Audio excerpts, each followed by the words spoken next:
I assume na marami sa ating mga participants dito ay members ng mga GAD focal point system sa kanya-kanya nilang mga agencies at saka mga LGUs. And I'm sure excited na kayong lahat na matuto kung paano gamitin si GMEF para sukatin ang gender mainstreaming level ng kanya-kanya nating ahensya at mga local government units. Yan.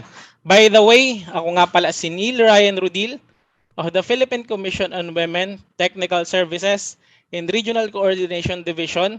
You can call me Neil, and I will be your moderator for today's webinar session. We are happy that for these learning sessions, ayan, meron po tayong 500 participants sa ating Zoom platform at padami pa ito ng padami. Our warm welcome to all of you, our dear participants from Luzon, Visayas, and Mindanao. Ayan, marami po akong nakikita ng mga pangalan actually dito, mga pamilyar na pangalan dito sa ating screen. For sure, mga nakasama na namin kayo sa mga nakalipas na webinar at kami dito sa PCW ay nagpapasalamat sa walang pasawa ninyong pagsubaybay sa aming webinar series since 2020. We are now in the 4th webinar offering for this year. Ayan, marami-rami rin tayong natutunan and we are hoping na these learnings will be translated to concrete actions to intensify gender mainstreaming of GAD in your respective agencies and LGUs. To introduce us to the gender mainstreaming and evaluation framework, everyone, let us welcome and give a virtual clap to our very own division chief, Ms. Nharleen Santos-Millar. Good morning, Ms. Narls. And over to you. Morning! Good morning, everybody! Makapag-breakfast po ba kayo? Pa-shout out po dun sa mga naging participants no, sa mga webinars ng PCW. And of course, the members of our gender resource pool. They're here everywhere. So, magandang umaga po sa inyong lahat. I'm supposed to talk for an hour. So, let me just share my screen. All right, sige. So, my topic will be to introduce the tool, no? To introduce GMEF as our main topic for today's webinar. So, session 1 is to introduce the gender mainstreaming evaluation framework. And this talk will cover two main presentation topic. I'll give a brief overview of what is gender mainstreaming, and then I'll introduce the GMEF tool. So my part is just an introduction because the next two speakers will be talking about more in details the entry points, no, the different entry points for GMEF, and of course the checklist for assessing your organization's gender mainstreaming level. So let's go to the first part, no? So this is an overview of gender mainstreaming. If you attended previous GAD webinars of PCW, you know that we are conducting this in a ladderized format, meaning you have to attend from the webinar 1 up to the last webinar kasi nagbi-build up po yung mga topics natin. So in our previous webinar, yung aming gender analysis and gender analysis tool, na-introduce na yung GMEF as an organizational tool. No, so kayo pong mga participants na nasa webinar ngayon, meron po kasi ako nabasang comments nung previous webinar na di daw niya masyadong na-gets yung gender analysis kasi masyado ng technical. Kasi nga po building up ito. So kung first time yung umattend dun sa webinar 3 at hindi kayo naka-attend ng webinars 1 and 2, medyo mabigat talaga yon. Kaya sana meron kayong inaabangan nyo to kasi building up talaga at ladderize yung inputs from our webinar series. So now we are talking about a tool, no, for assessing the organization's gender mainstreaming level, which is the GMEF tool. So last webinar, we talked about gender and development as a perspective, as a paradigm that we have right now in the Philippines, diba? Diniscuss ng ating resource person yung with WAD and GAD. So these are frameworks for our advocacy, no? So women in development, gender and development, and now women in development, women and development, and gender and development. So sinasabi natin that the GAD paradigm is translated into theory, no, into actual practice through gender mainstreaming. So that is going to be our strategy for doing that. Okay, so let's have a short poll muna. Jobet, Tech Team, can we launch the first poll? So this is the question. Please answer in the poll, but if you can, it's okay to answer in the chat, no? So gender mainstreaming could best be described as a strategy rather than an end goal. Do you agree or disagree? Okay? So, ayan. So, ayan. Sige. Ayan, ayan, mayroon na po tayong kakakuha na po tayo ng almost 300 responses sa ating poll question. Ayan, so yan, unti-una po tumataas. So sa question na gender mainstreaming could be best described as a strategy rather than a goal. Marami po sa ating mga participants ang nagsasabi na or uma-agree dito sa ating statements. Ayan. Okay, sige. Based sa percentage, maybe we can end the poll na, Neil, with 400 plus participants joining. So, ayan. Alright, so this is the result na sabi po ng around 438 of our 600 plus participants. You agree that this is best described, the gender mainstreaming is best described as a strategy rather than an end goal. Okay, sige, tignan natin. Next poll question. Yan. Gender mainstreaming. So parang in-explain na nito yung poll number 1. Gender mainstreaming as a strategy to achieve gender equality and women's empowerment was officially adopted in the Philippines in anong year? Okay, pwede po nating malaman kung manghula kayo kung di nyo alam, pero at least in, we will be able to engage you in this process. So ayan, dumadami na po ang mga responses at nakikita po natin na iba-iba talaga ang mga sagot at dikit po ang ating mga score halos dito. Ayan. So 300, meron tayong almost 400 responses. Ayan, may mga nagsasabi na 1985 daw na officially na-adapt ang gender mainstreaming strategy dito sa Philippines. Meron na magsasabi na 1995, pero mababa yung mga nagsasabi na 1975 daw ito na-develop.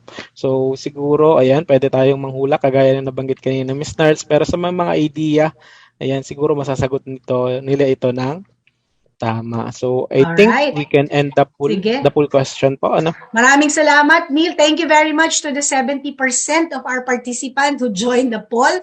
So siguro galaw-galaw lang po kayo, no? Kasi mahirap naman na lagi lang kayo nakatutok sa ating screen. Pero yung iba yata para encounter ng difficulty accessing, maybe because you're using mobile phones, no?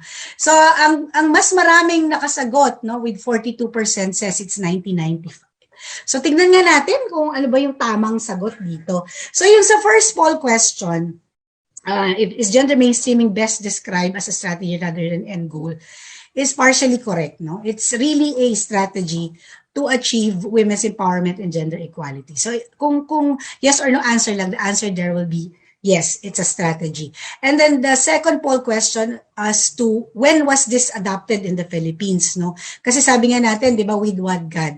So officially, gender mainstreaming as a strategy was, adopted by the Philippines as a strategy in the country in 1995. So may kwento yan mamaya. So salamat dun sa mga sumagot at maraming congratulations sa nakatama na 1995. Alright, so let's listen to this. Ay, wait, sandali. Parang hindi ko yata na ulitin ko lang yung pag-screen share, ha. Ayun, hindi ko na-press ang sound.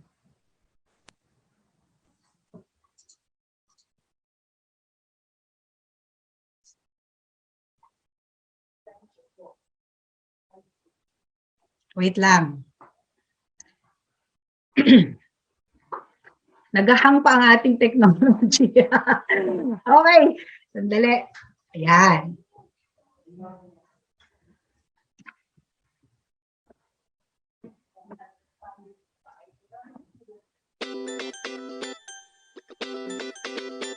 The Gender Mainstreaming Evaluation Framework.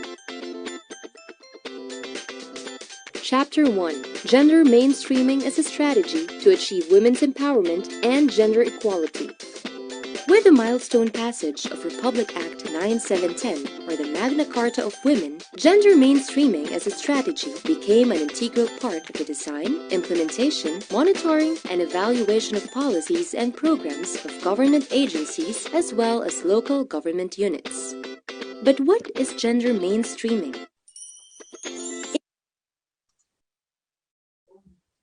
Imagine yourself in the middle of a stream. The view is perfect and convenient if you are at the center, giving you a complete view of your whole environment.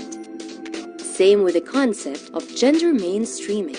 Gender issues and concerns of both women and men must be put at the center instead of remaining at the sidelines to fully address them. That means we must bring our efforts to achieve gender equality into the mainstream decision-making criteria and processes and pursue them from the center rather than the margins. To put it simply, gender mainstreaming is a strategy to make women's as well as men's concerns and experiences an integral dimension of policies and programs in all social, political, civil, and economic spheres. Remember, gender mainstreaming is not just about adding a women's component into an existing activity. It goes beyond increasing women's participation. It means bringing the experience, knowledge, and interests of women and men on the development agenda. It may require changes in goals, strategies, and actions so that both women and men can influence, participate in, and benefit from development processes. The ultimate goal of gender mainstreaming is to achieve women's empowerment and gender equality. Alright, sige. So, lahat po ba ay nakapakinig ng ating videos? Yung iba kasi sa inyo, baka merong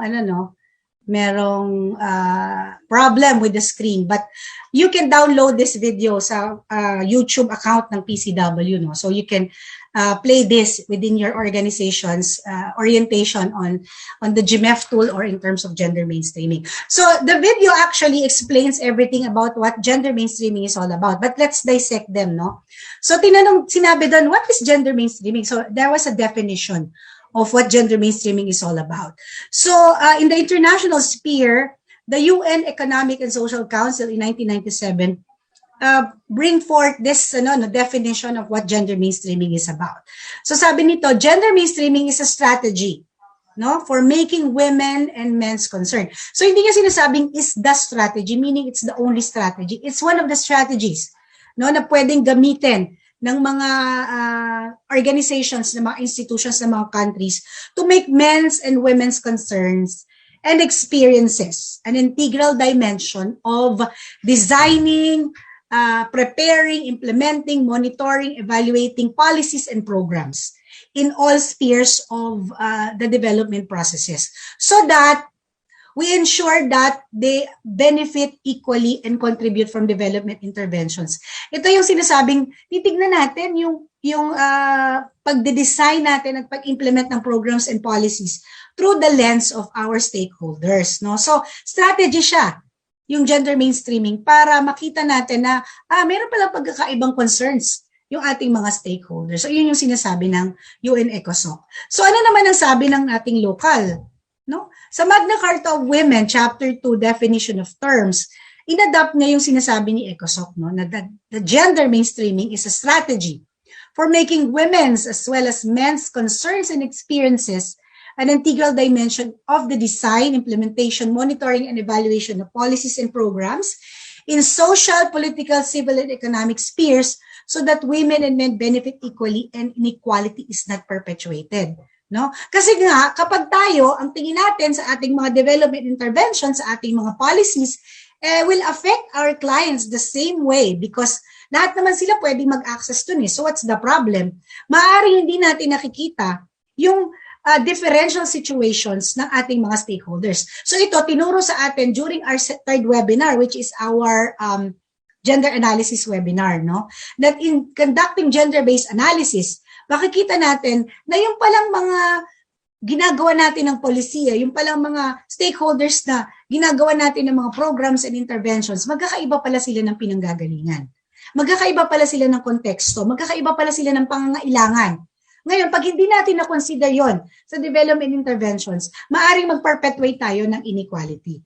So yan yung magandang tandaan natin when we talk about gender mainstreaming. It's not just about putting women there. Na magme-mainstream kami, isama natin yung mga babae.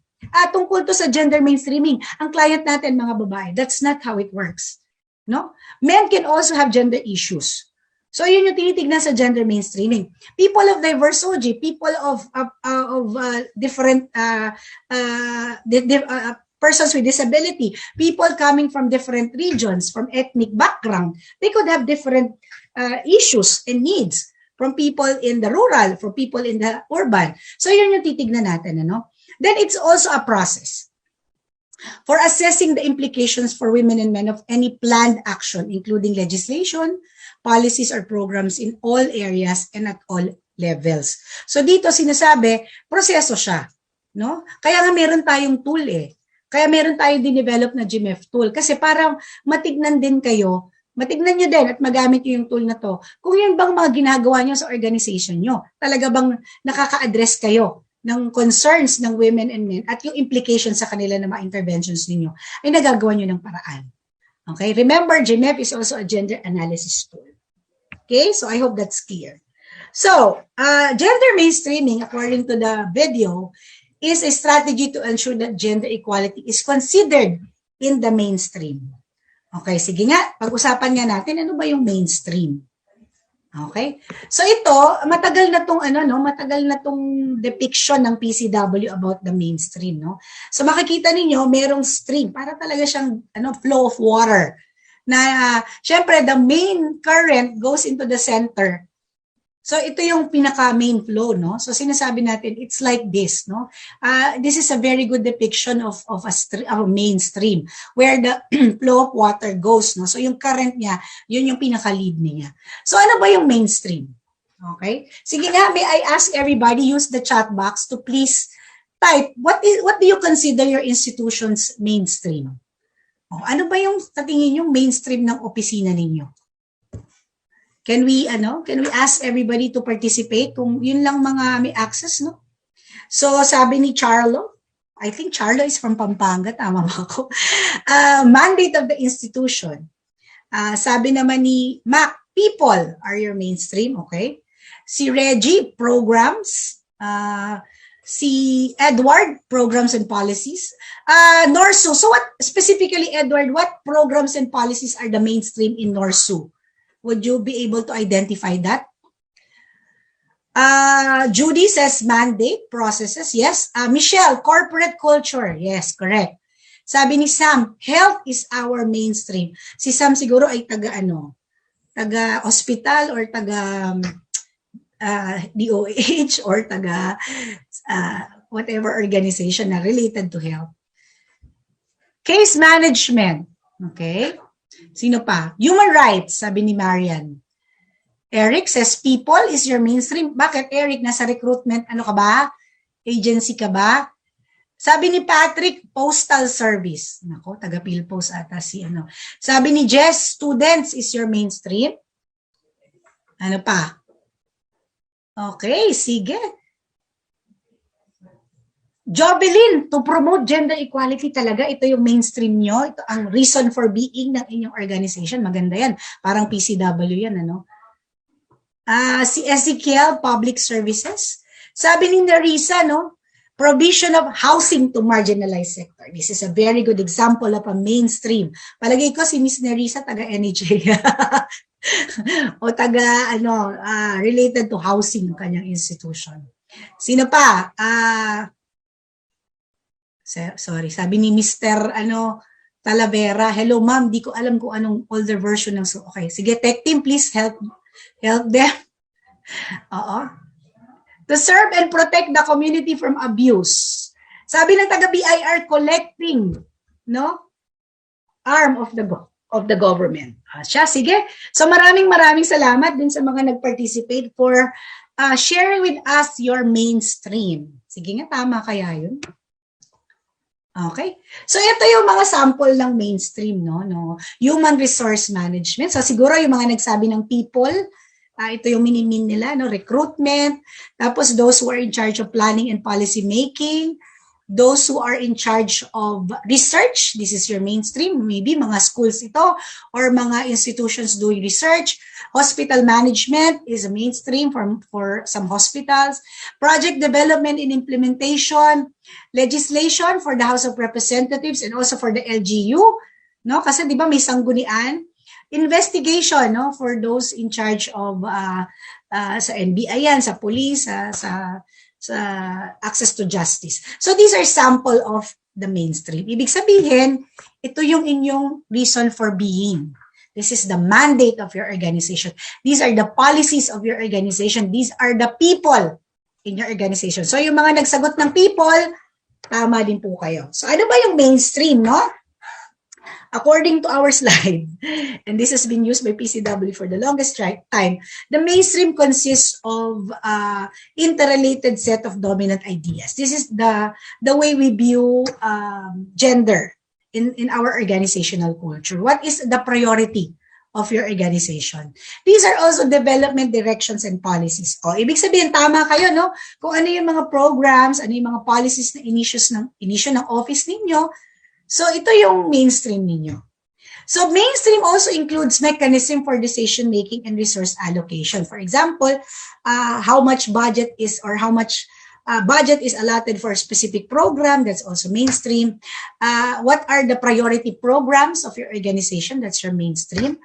So, in short, mainstream is where decisions, policies, goals, and objectives, budget, resources, program implementation, are located. So, ibig sabihin, kayo ay na-create bilang organisasyon kasi ito yung mainstream ninyo.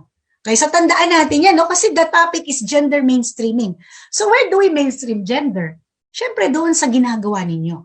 Because God is not supposed to be a new program. God is not supposed to be an added program. God is supposed to be mainstream in what you currently do so that you make your existing mainstream gender responsive.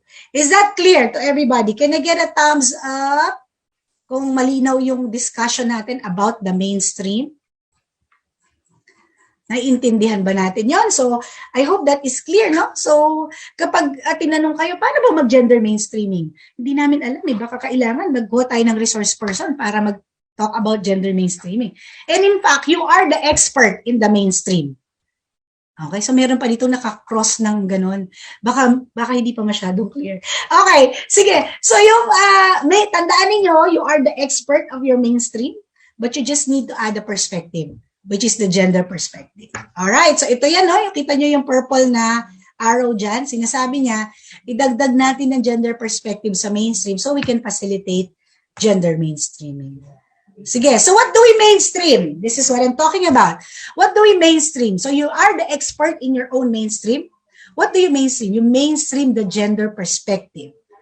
Okay, and how do you have a gender perspective? Paano kayo makakakuha ng gender perspective? Ito ba kapag nagbasa ba kayo ng mga publication ni PCW, may gender perspective na kayo? Yes, that's one of the ways to get gender perspective. Kapag kayo ba nag-attend ng mga training ng GAD, makakaroon na kayo ng gender perspective? Yes. Kapag kayo ba naging open at naging accepting kayo na ito yung mga possible capacity development to build our own gender perspective individually? Yes. That's how you gain gender perspective. So, mga participants namin sa webinar, continue to join this webinar series and continue to build your own internal CapDev on GAD. So, kung wala kayong na-attendan sa labas, pwede naman kayo mag-organize ng sarili ninyong training program. You have your GAD budget, di ba?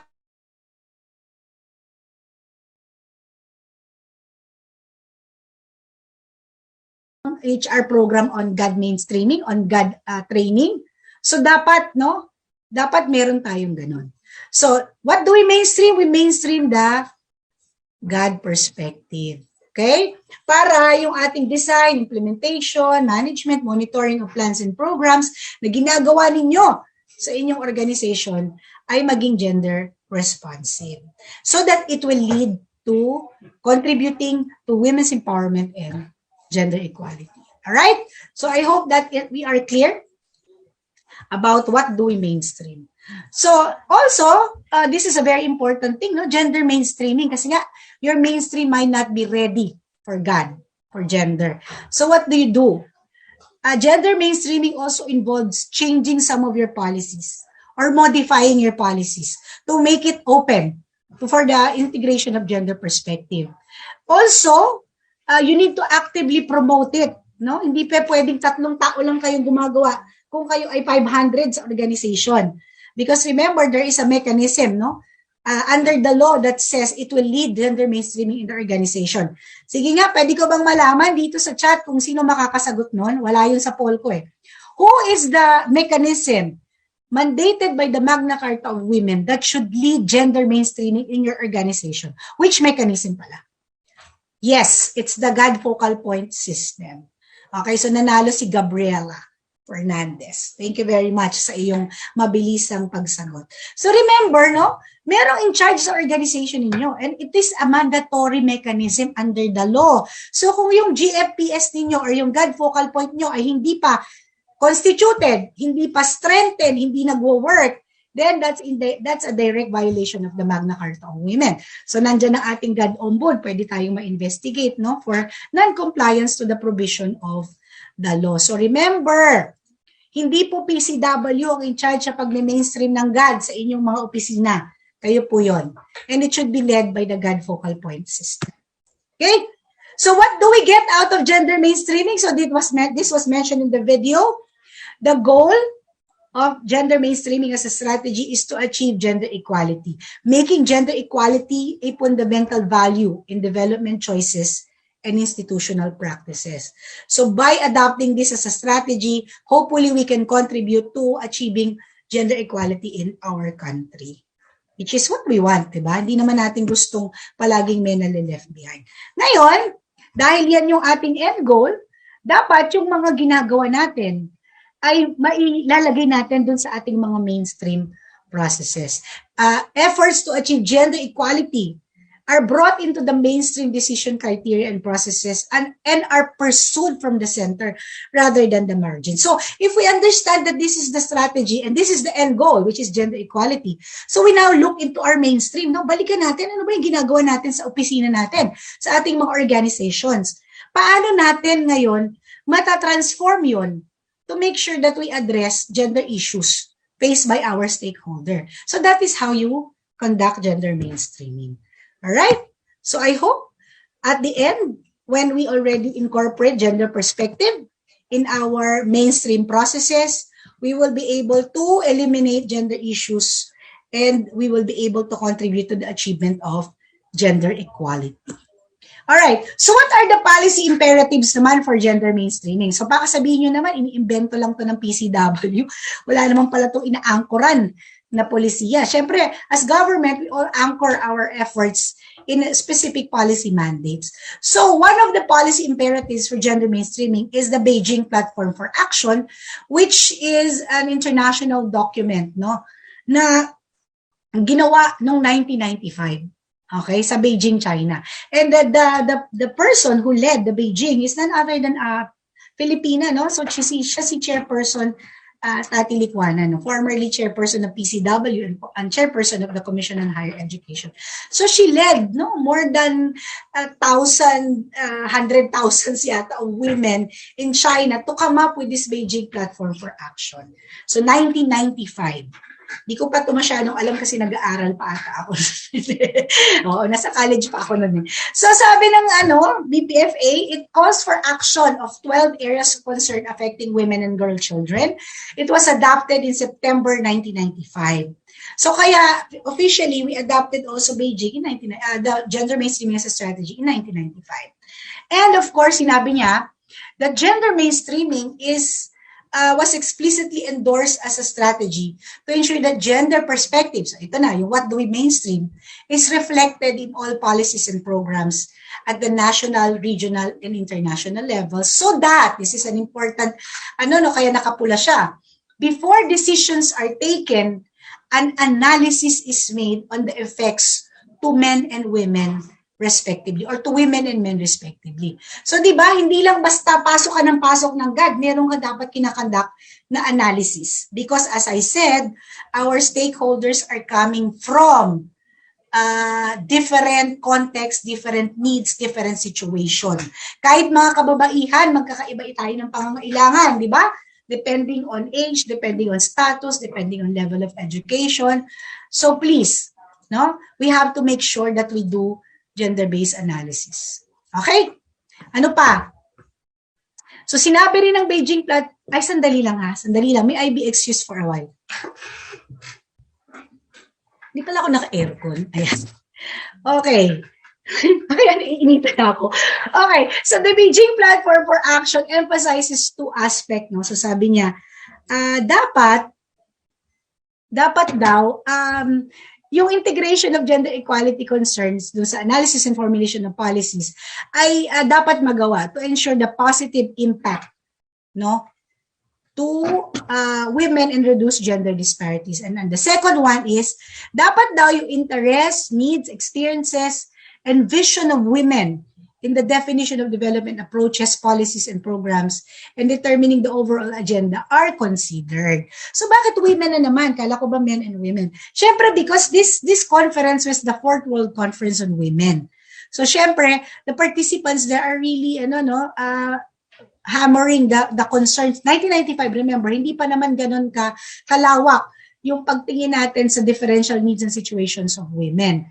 Okay? So ibig sabihin dito talagang, if we really see that there are still issues faced by women na hindi pa na-address, dapat talaga ma-consider pa rin yun sa mga development interventions natin. And we should really be open to that. No? Huwag nating sabihin na yung GAD naman pang women lang. Yes, it's really for women, but it's also for men. No, you might be also feeling you might also be experiencing gender issue. Kaya nga siya GAD, gender and development. So maraming intersectionalities. Okay? So another policy imperatives. O, sige nga, ito, pag meron na namang nakasagot ng mabilis, type nga in the chat box, what chapter of the Magna Carta of Women adopted gender mainstreaming? Sinabi nga, i-adopt ng Philippines yung gender chapter. Hindi section, chapter. Okay, sige. Chapter, there are only 6 chapters in the Magna Carta of Women. All right. So, ang tamang sagot ay, wala pa ako nakikitang tama. Sige. Ang tamang sagot ay chapter 6. Okay? Kasi 'di ba, the Magna Carta is composed of 6 chapters. Chapter 1 is yung mga definition, yung policy chapter 2, chapter 3 is the rights of women, chapter 4 is the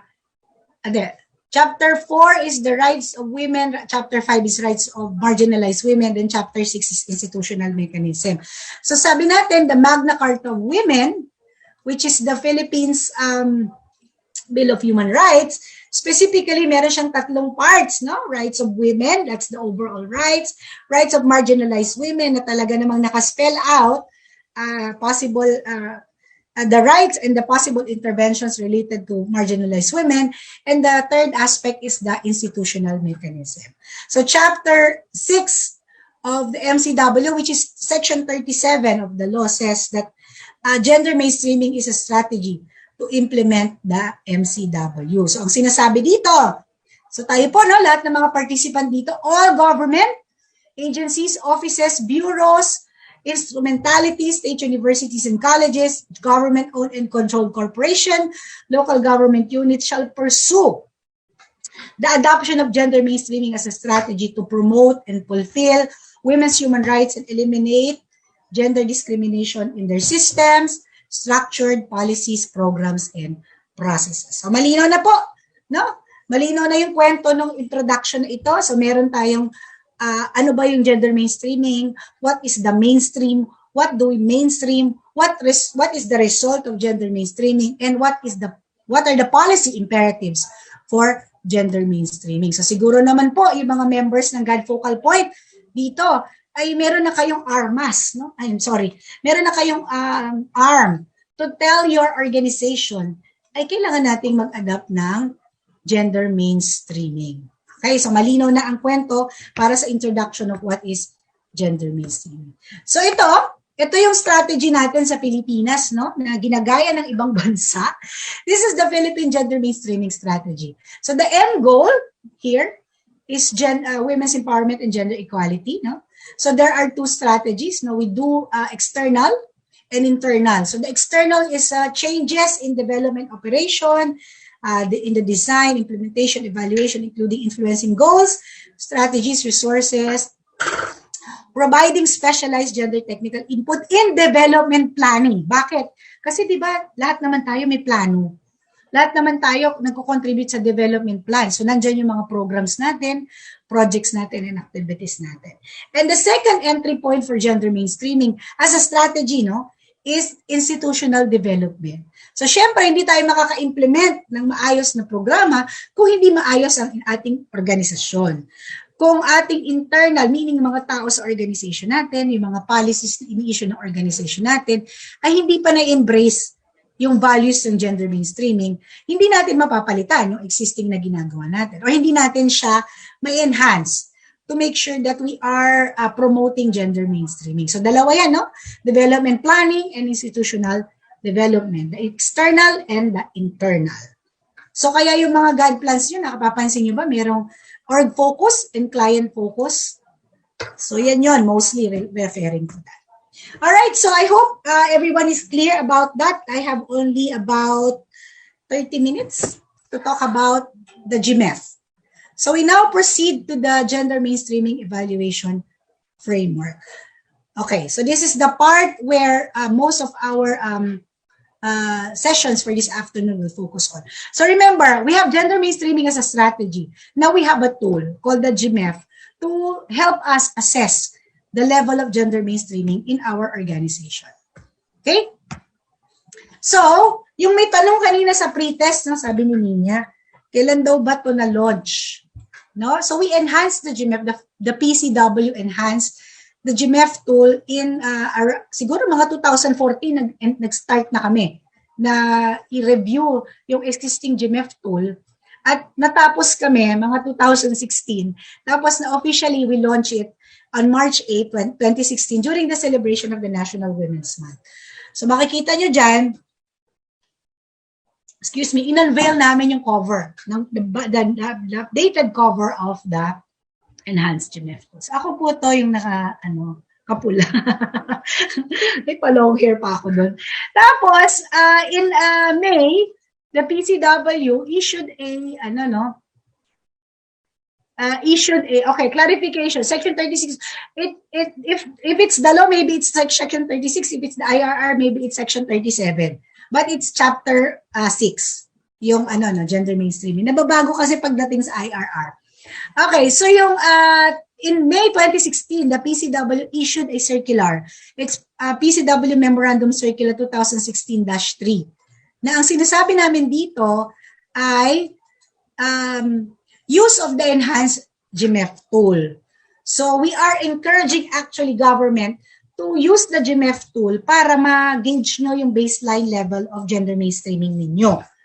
Okay? Kasi eventually, I think in 2019, we used the GMEF as one of the basis for the GAD Timpala.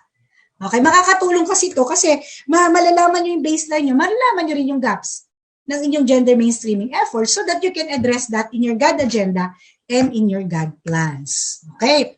So the use of the GMEF tool will provide you with a holistic view of gender mainstreaming processes in the organization and will help you to be the tool to track and assess the progress of gender mainstreaming.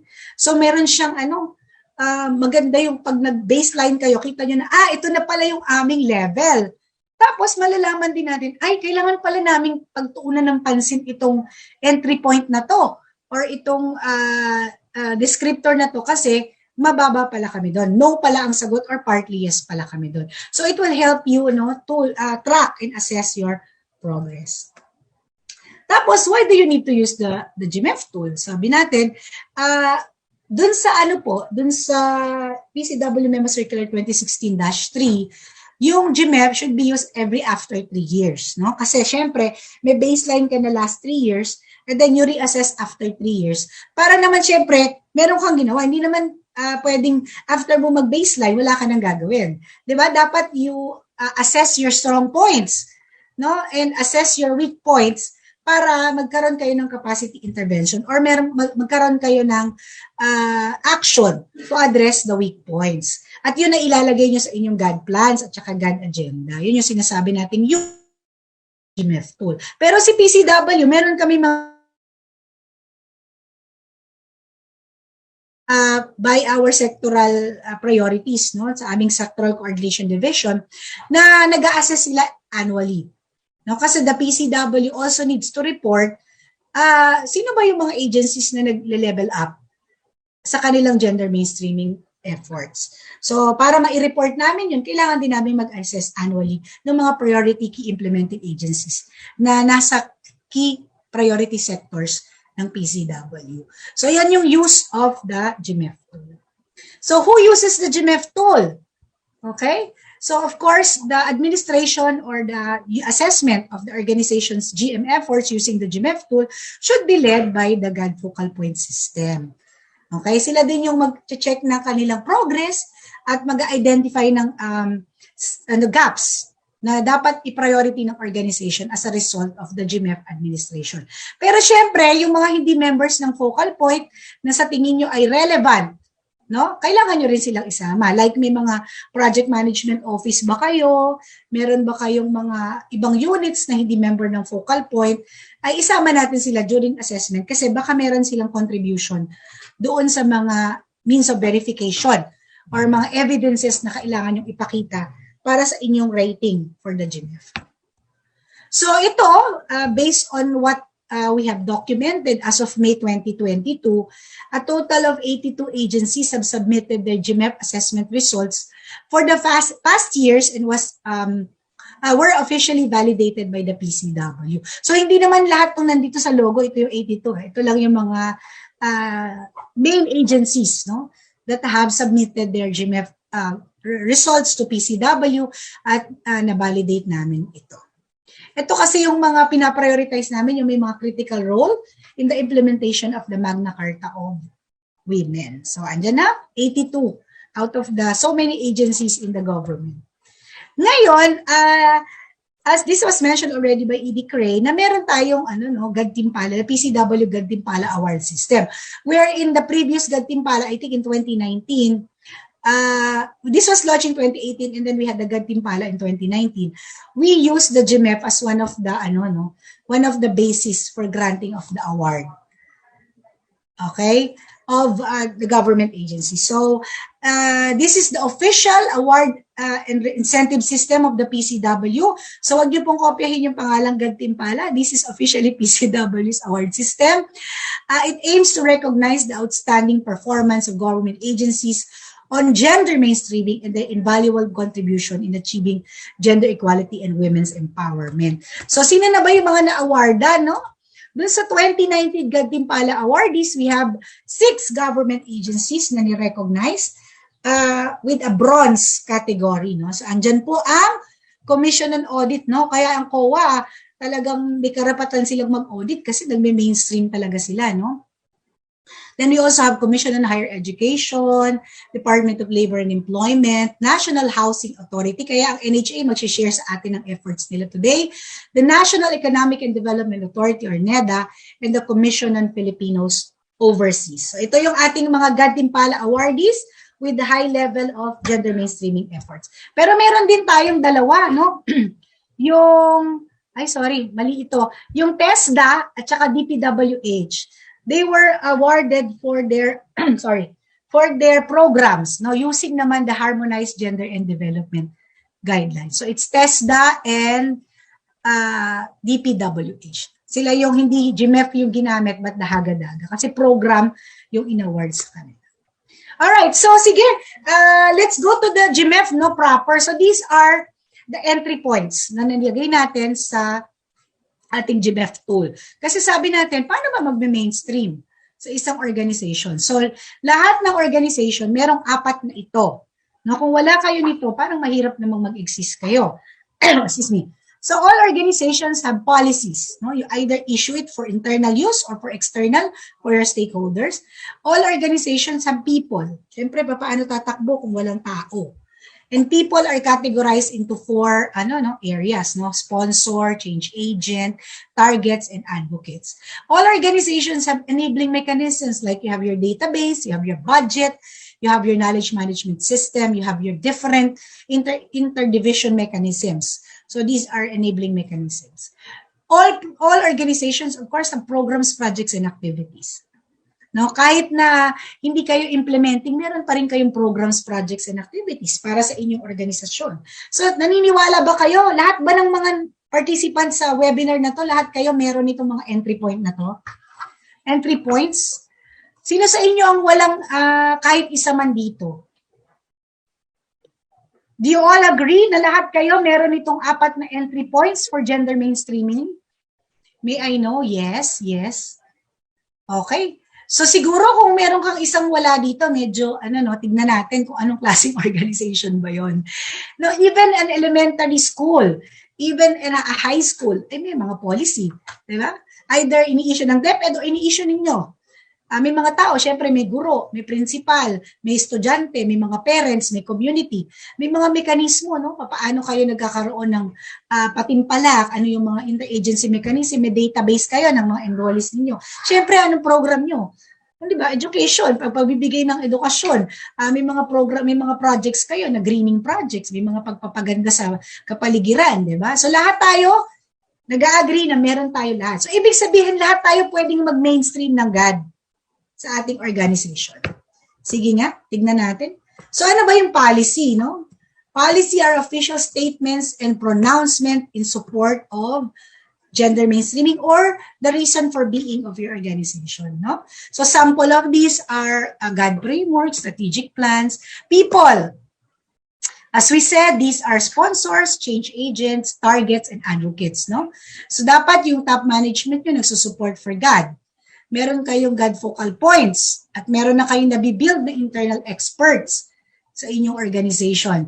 Meron din kayong mga tao na sineserbisyuhan, whether internal or external. Naniniwala ba kayo na yung mga empleyado nyo are also your clients? Or ang client nyo lang talaga yung mga nasa labas? Kunyari, isa kang paaralan, kliyente mo rin ba yung mga teachers? Or hindi? Okay? So, titignan natin, merong mga different types of people in the organization. So, lahat yan may iba-ibang issues. Okay? They could be clients also, di ba? Siyempre, kung may mga guro ka, tapos hindi makapagturo kasi may maliit na anak, walang mapag-iwanan, what can you do? Di ba? Dapat ba meron kang daycare facility sa school mo? O dapat ba may alternative work arrangement ka? So, these are gender issues of our internal clients. Kunyari, taga-hospital ka, hindi ka maka-duty kasi meron kang mga maliliit na anak. So, dapat ba yung hospital may facility for you to bring your child in the hospital na merong mag-aalaga, may magpapakain at ikaw ay makaka-serve ng iyong client na walang worry? Yes, di ba? Sige, next. Enabling mechanism. So, ito yung mga tinatawag nating focal system, GFPS system, sexist aggregated data, database, management and evaluation system, knowledge management system. Andito ang budget, nandito yung mga networks that you build, no? So, lahat tayo may mga mekanismo. And then, of course, programs, projects, and activities. So, ito yung mga different programs na ginagawa ninyo. So, sa GAD-related, pwedeng nandyan yung mga PAPs na establish ng mechanism, merong mga IEC campaigns, may mga corners, may mga... So, ito naman, dito, pag sinabi natin mainstreaming GAD in PAPs, kung ano yung regular PAPs nyo, ilalagay nyo dito, tapos paano natin mami-mainstream yung GAD. Sa programs projects, medyo may tool tayo, yung Harmonized Gender and Development Guidelines, no? So, kailangan i-assess natin siya kasi project design siya, project design and implementation. Makikita na natin doon ano ba yung mga gaps natin. Okay? So, ito, let's watch this video. The Gender Mainstreaming Evaluation Framework. Chapter 3, Levels of Gender Mainstreaming. How can the agency determine if they're faring well in gender mainstreaming? The enhanced GMEF identified 5 levels of gender mainstreaming. Foundation formation, installation of strategic mechanisms, GAD application, commitment enhancement and institutionalization, and replication and innovation. Level 1. Foundation formation. The organization's level of gender awareness is first heightened by raising people's awareness through capacity development sessions on GAD and generating support for gender mainstreaming. In this level, it is important to establish these 4 GAD essential elements: creation and strengthening of the GAD focal point system, building the organization's capabilities on understanding GAD, conducting leveling sessions or orientation sessions on the application of gender analysis tools, collection of the sex disaggregated data and gender-related information relevant to its mandate and clients. Level 2. Installation of strategic mechanisms. This level marks the transition of the organization toward gender mainstreaming by creating enabling conditions supportive of GAD, such as putting in key people, issuance and updating of policies, support structures, systems and mechanisms to facilitate and sustain gender mainstreaming, as well as evidence of initial application of GAD concepts and tools. The GAD mechanisms may include the following: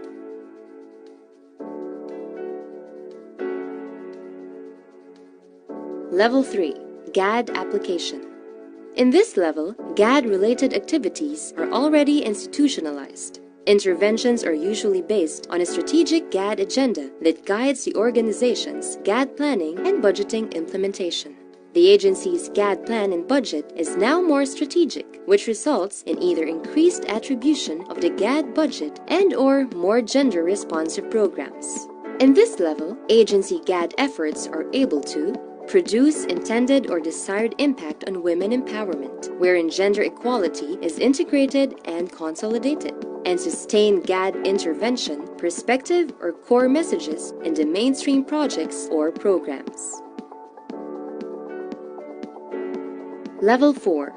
Commitment enhancement and institutionalization.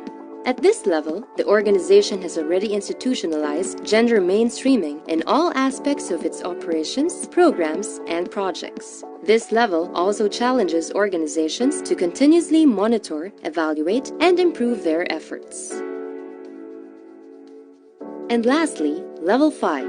Replication and innovation. The enhanced GMEF included this level to recognize notable GAD accomplishments of organizations.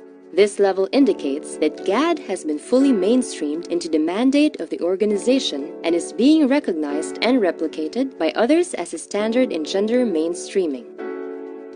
The enhanced GMEF expanded the descriptor matrix by providing a visual progression of the gender mainstreaming efforts of an organization from Level 1 to Level 5. The descriptor matrix consists of 93 descriptors distributed in the 4 GMEF entry points.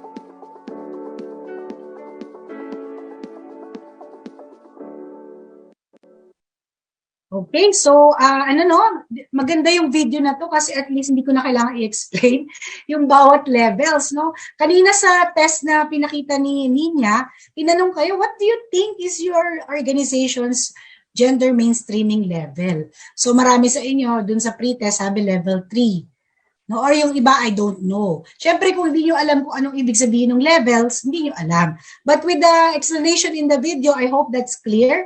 So the current GMEF tool has 5 levels for gender mainstreaming. Dati 4 lang yan, yung old tool. But we added level number 5, which is replication and innovation. Kasi sa tingin naman namin, after 20 plus years of gender mainstreaming, dapat meron na tayong mga agencies na talagang pwede nang gayahin, no?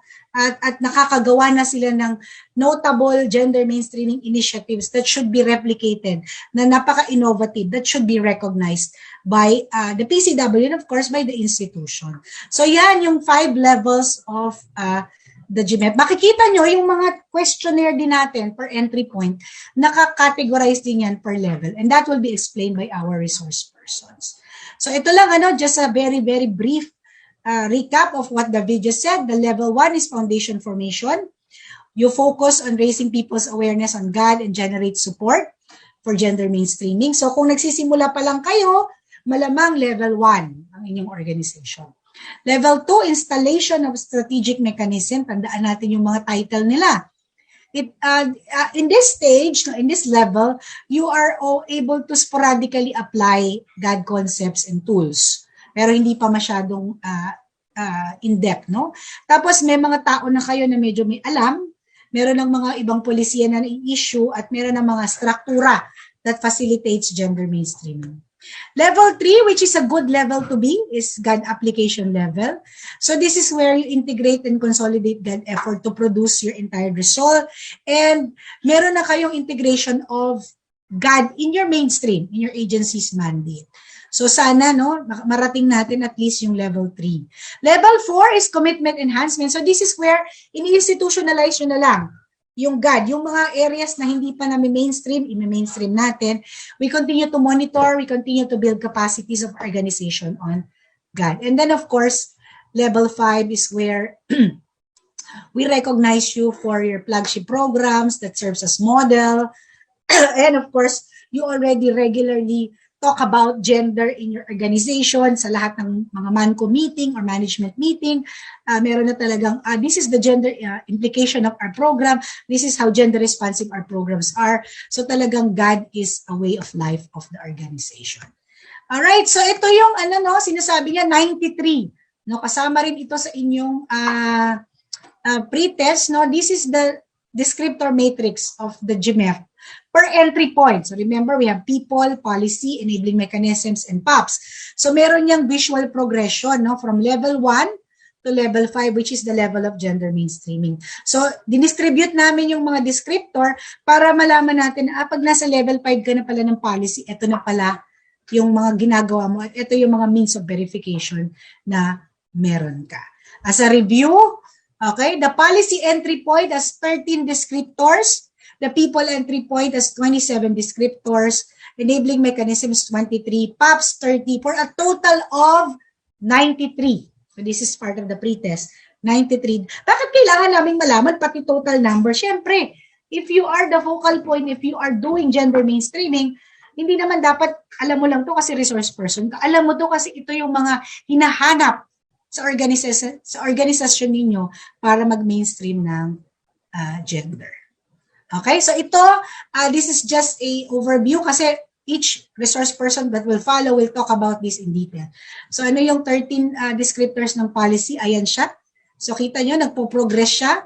Pag sinabing 1, 2, 3, 4, 5, ito yung levels of gender. At nandun naman yan sa taas, so naka-describe yung levels of gender mainstreaming. For the people, 27. Ayan. For the enabling mechanism, 23. Okay? So sa enabling mechanisms, maraming level 5 no, na hinahanap na descriptors. And then of course sa PAPs, dito mas marami dito sa first 2 levels, no? First 3 levels na hinahanap. Kasi yung PAPs dito is more on modeling. So dapat dito pa lang sa level 1 and 2, yung mga PAPs ninyo, meron na talagang revision dyan. Meron dyang mga assessment, analysis, at paano nyo i-modify para maging gender responsive yung mga PAPs ninyo.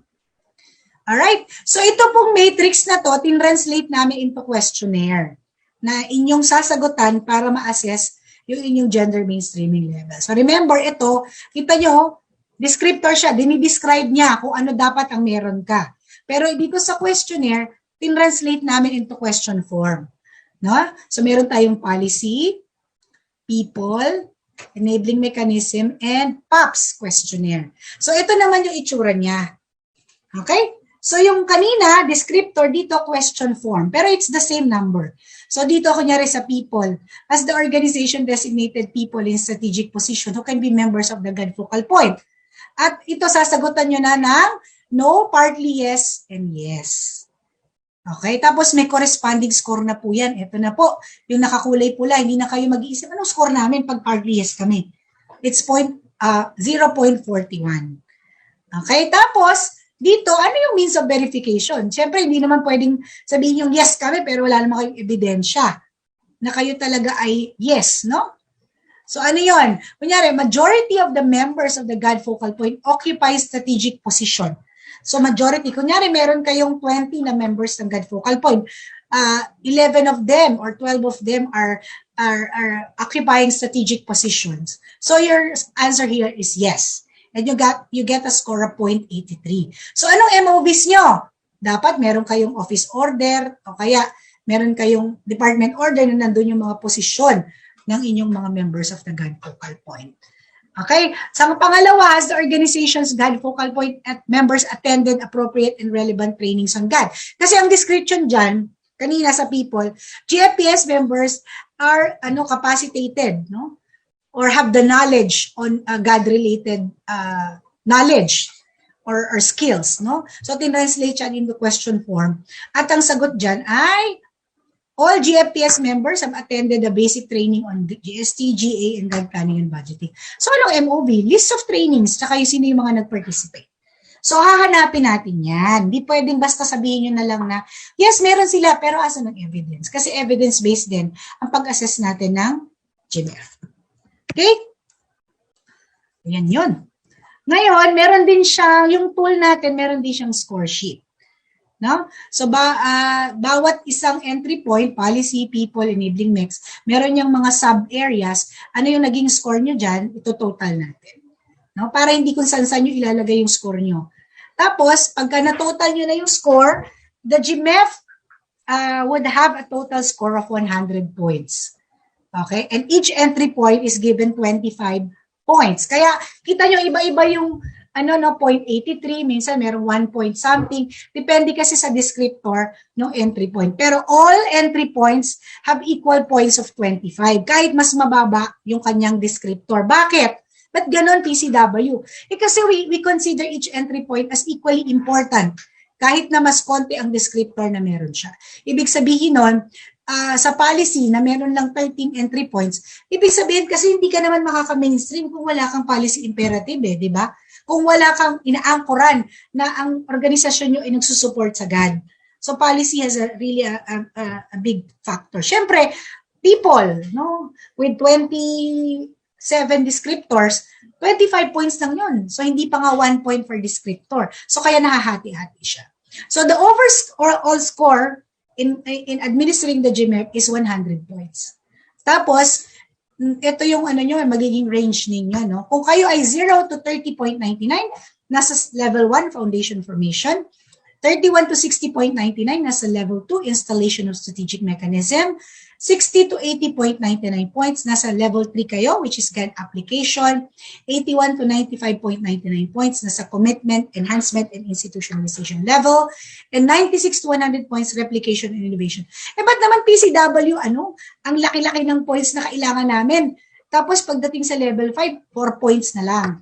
Sinadya po namin yan. Hindi siya statistically significant, no, na kailangan tig to 25, 25, 25. No, because we consider level 1 and 2 as very important levels na dyan talaga nyo bubunuin yung score na 60 at least para makaprogress kayo to GAD application. Kasi maraming organization na hindi tumataas sa level 2 or nasa level 1 pero marami kayong pwedeng gawin kasi ito yung building up your gender mainstreaming initiatives. Kaya mataas yung scores dyan, tigta 30 points yan, yung 1 and 2 na levels. Okay? Next. Okay, ano daw yung tanong niyo? Sige na, sasagutan ko na lang mamaya. Okay? So I hope na-explain ko na yung scoring system. No? Remember, each entry point is tigto 25. Dinidivide natin yan sa number of descriptors, kaya iba-iba yung score niya. So how do we apply the results of the GMEF tool? Of course, those who rated high are your strengths. Yun yung mga yes. So, ang tanong dyan, how do you maximize this strength para sa inyong agency? Siguro, mas maganda yan, yung mga full yes kayo, ibigyan nyo ng recognition yung mga agencies na in charge on that. Tapos, parang dapat, ang challenge nyo sa kanila, let's sustain this. Huwag tayong bumaba. Pwede ba kaming mag-slide down? Yes, possible. Na yung dati yung yes ay maging partial. Merong isang example dyan doon sa people, no? Sabi doon, 100% of the agency staff are trained on basic GAD. Okay, sige. So, sa baseline ninyo, ang score nyo, for example, full yes, lahat nung staff nyo na 100 ay meron na-orient nyo na. Pero nag-rehire kayo, merong nag-resign, nagbago kayo ng mga tao, hindi naman kayo nag-conduct ng GAD orientation. So, sa next assessment, hindi na 100%. Bababa yun. So, that's possible. Now, yung mga zero scores po or partial yes are areas for improvement, no? So, please, you analyze that. You look at what are the factors, no? That hinder us from attaining a partial or full yes. Bakit wala pa tayo nito? Bakit zero ang score natin dito? So, these are translated as a gender issue. Okay? So, pwede nyo yung ilagay sa inyong GAD plan. No? Ito yung gender issue namin as a result of the GMEF. Ito yung gagawin namin. Okay? So, you can target your interventions to improve your level of gender mainstreaming para maging ma-achieve nyo yung yes dun sa descriptor na yun or sa questionnaire na yun. Sige. So, that's about it, no? So, how do you make gender mainstreaming work? Of course, you go back to the mainstream. You analyze your mainstream and you try to transform your mainstream to make it, to integrate gender perspective. Okay? Challenge the issues of power distribution in your organization. And even outside, no? Bilang mga GAD practitioner, GAD advocates, hindi lang tayo GAD advocate dahil member tayo ng GMPS. Pag uwi natin, hindi na tayo GAD advocate. We bring that with us everywhere we go. So we also start from our own our own families, no? Para maging effective channels of transformation. You transform also your own personal capacities. Then, GAD focal points are encouraged to be creative and innovative, no? Sometimes, akala natin, paano ba namin ito gagawin? Ang hirap-hirap na. But you just have to be innovative. You have to be creative. How do we make people participate? What are the things that you can do? No? Make it more enticing for them to do gender mainstreaming. Okay? Tapos, develop your own technical expertise on GAD. Please, do not rely always on external provider. Na parang lagi kayo, hindi kami makakagawa ng training kasi walang expert sa amin. Okay? Okay lang naman na magpa-train kayo, na i-build nyo yung internal capacities nyo on GAD because that would be commendable. And that would be part of the descriptor under people and enabling mechanism. So, please try to build your own internal expertise on GAD. Okay? So, that's your mainstream. Your mainstream is your internal expertise. No? So, magaling ka sa tax, magaling ka sa education, magaling ka sa hospital management. Dagdagan mo ng GAD.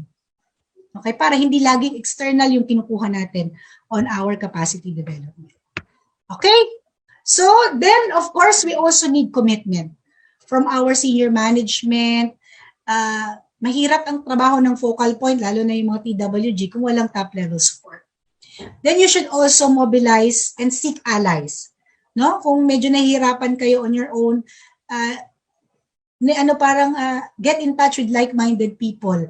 Ask them for their suggestions, for their strategies.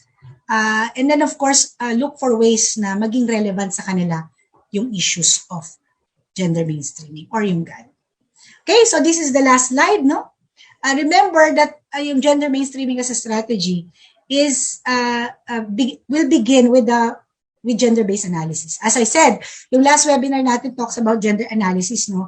And then, yung ating gender and development as a perspective is translated into theory to practice through gender mainstreaming. Tapos, ito ay ginagawa natin to transform our mainstream process to make it gender responsive so that we contribute to women's empowerment and gender equality.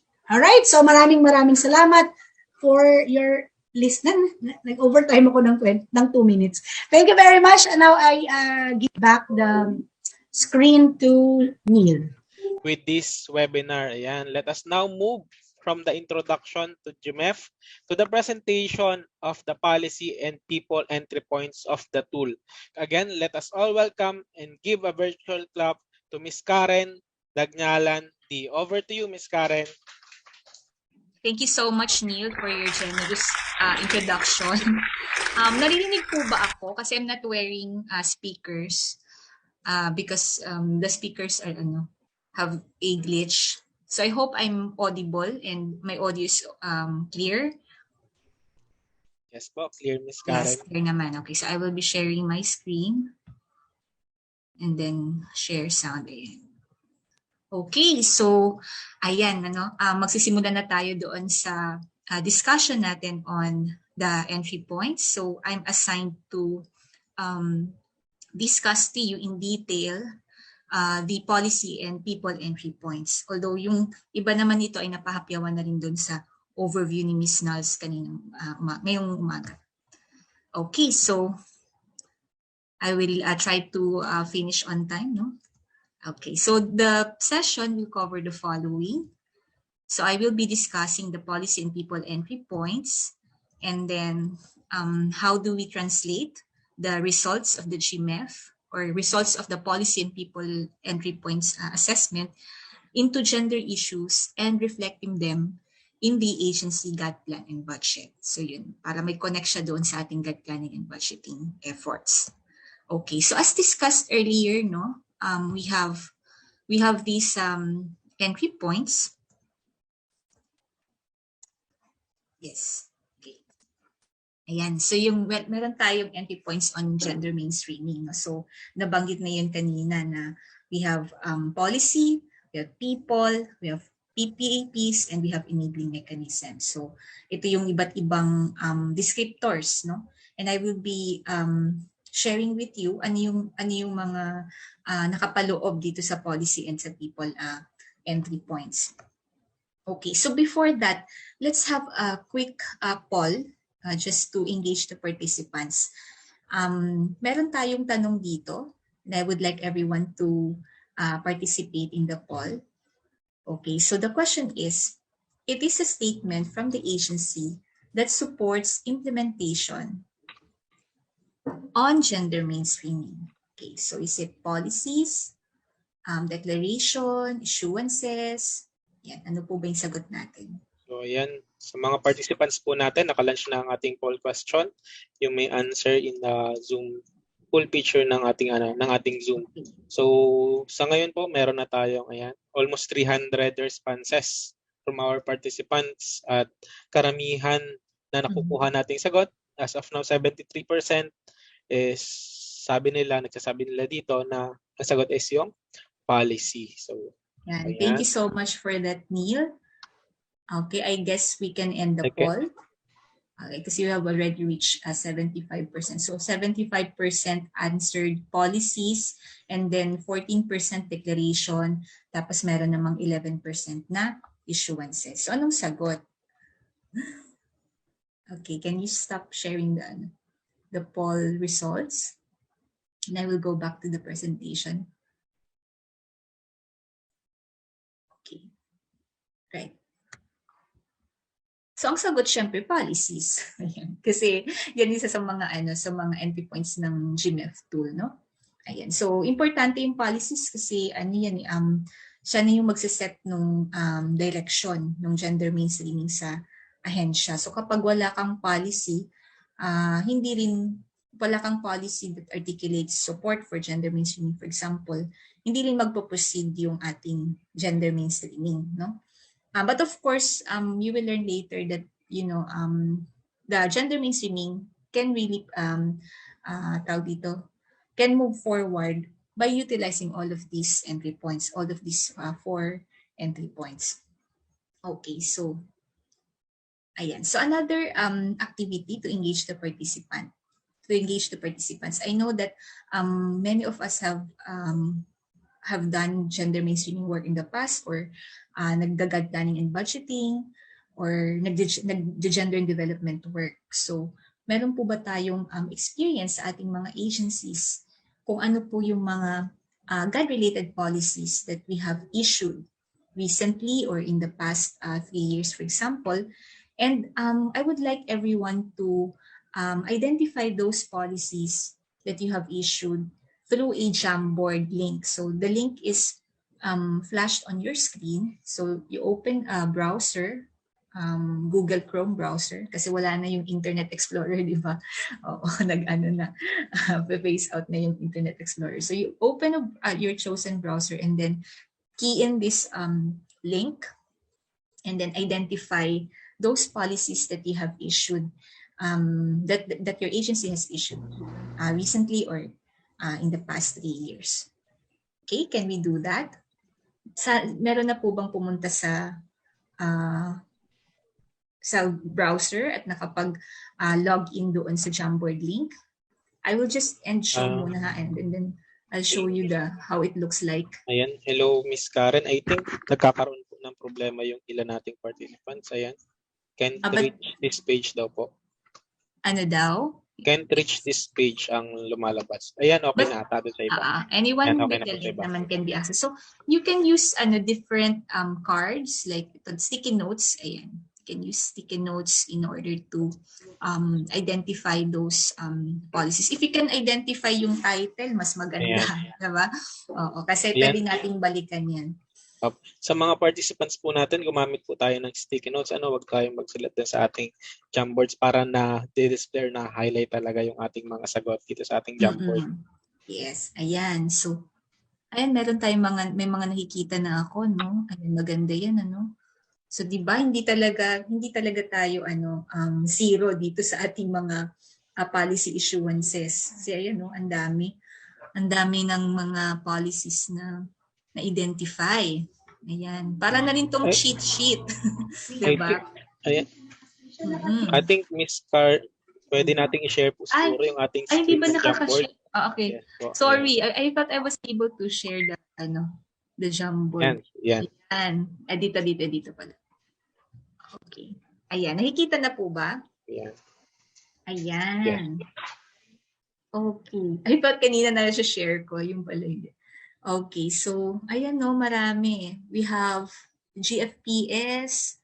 Okay. And then we have policy establishment of census aggregated database, constitution of the CODI o yung Committee on Decorum and Investigation. Meron tayong LCAT-VAUC. Okay. Council on Against Trafficking and Violence Against Women and Children, local councils. And then we have issuances on Women's Month Celebration Ordinance, mga issuances natin on attendance to GAD training programs, breastfeeding area in the workplace, mga special orders no on the reconstitution of the GFPS in the university. Okay, tapos policy of breastfeeding in the workplace. Ayan. And then attendance no in the conduct of GAD webinars, also policy on Gender Equality and Safe Spaces Act, yung ating bagong batas, no? And establishment of the VAUC desk in economic zones. Yan. So, doon sa ating mga familiar itong agency na to, no? Ayan. So, meron tayong mga GAD code and then CHR. Okay, we have the CHR Gender Ombud Guidelines. And may tanong po kanina sa Q&A box kung meron daw po bang mga cases or violations of the Magna Carta of Women na naimbestigahan na ng CHR. So, maybe you'd like to share in the chat box kung ano po yung efforts din ng CHR on MCW violations. And then we have invitation to participate in the UN WEPS Awards. Okay.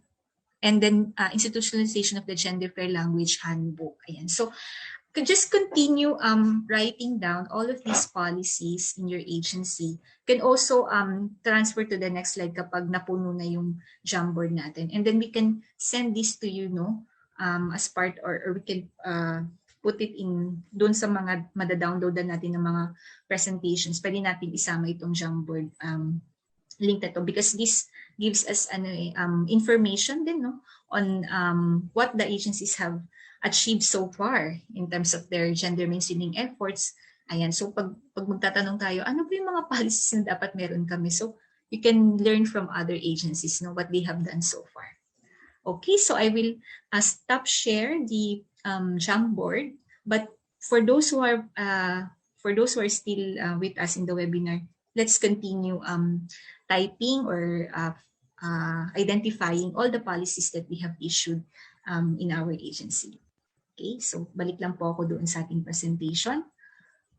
Thank you very much for participating in the Jamboard link. Ayan, so sabi ko nga, hindi talaga tayo, kumbaga sa tagal na nating nag-engage sa gender and development advocacy, talagang masasabi natin na we are progressing no, in our gender mainstreaming work.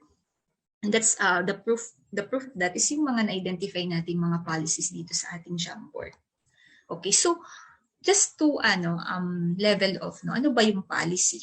Sabi natin kanina, it is a pronouncement, no? Mga official statements and pronouncements of support for gender mainstreaming. So official, so galing sa ating mga pinakamataas na mga decision-making body sa ating opisina. If we are a university, academic council, yun po ba yung ating highest decision-making body, or a board, or executive committee, or yung ating mga signed by our head of agencies, no? Yung ating mga official statements that provide direction or articulate the support to gender equality and women's empowerment and gender mainstreaming. Okay, it may also refer to existing policies that we have on gender and development. Sabi nga natin, di ba, dun sa naunang presentation, di ba, nagsimula naman ang gender mainstreaming, di ba, doon sa UN, 80s. So talagang na rin, may mga existing policies din tayo in the past that tawag dito, meron tayong ginawang mga improvements or mga enhancements in order to makisabay doon sa mga emerging developments, no? So, yung ating mga policy na na-issue noong 1989 or noong 1999, ayan, so pwedeng i-update ang mga yan, ayan, or i-improve then based doon sa ating mga progress that we have made so far relative to gender mainstreaming. So, those are the realm of the policy entry point. Okay. At ano yung characteristics ng policy entry point? So most likely daw, no, it takes time. No, it takes time as policies and plans need inputs and have to undergo a thorough process of review before approval. Okay, so sabi natin kanina dun sa unang presentation ni Ms. Nals na we are experts on the mainstream. Diba? Yung mainstream policies natin, mainstream plans natin, we are the experts. And then we integrate gender in those mainstream plans and policies. So kaya magte-take time kasi we have to understand, diba, how do we integrate the gender perspective in those existing policies that we have. At it talagang mag-undergo siya ng thorough review, ayan, and then bago siya ma-approve. Okay, but it is very strategic, no? Very strategic yung ating policy entry point kasi sabi nga natin, this lays down the direction for gender mainstreaming in our agency or in our organization. Okay, and then tawag dito, unless i-amend natin yung existing policy natin on gender mainstreaming, magiging enforced pa rin yung mga policies na yun, even if those policies have been issued in 1999 or 1989. So, kaya importante na balikan yung mga policies natin and then calibrate them to address emerging gender issues or to be up to date, no, doon sa ating mga trends in gender mainstreaming. Okay, so ang challenge sa policy as an entry point, yung ating mga issuance, yung timely issuance of our policies. Okay, and then it also yung amendment din ng mga policies natin also takes time. So the timely issuance and amendment could pose as a challenge. Okay, so those are the characteristics of the policy entry point. Okay, so now we proceed to the descriptor matrix for policy. So kanina pinakita rin ito, pero we will go back, no, and then identify natin yung different descriptors under the policy entry points. So kanina din pinakita yung iba't ibang levels of gender mainstreaming. So yung progress natin from yung mga descriptors under the policy entry point are also arranged in the levels of gender mainstreaming or according to the levels of gender mainstreaming. So for example, dito sa level 1, foundation formation, we have 3 descriptors, no, of related to the policy entry point. And then sa level 2 naman, we have also 3 descriptors. And then meron tayong progression sa level 3, level 4, and level 5. Okay, pagdating sa level 5, isa na lang yung descriptor natin. No, but hindi naman natin sinasabi na dapat tawag dito may 1-to-1 correspondence. Dapat kung 3 sa level 1, dapat 3 na sa lahat. Hindi naman.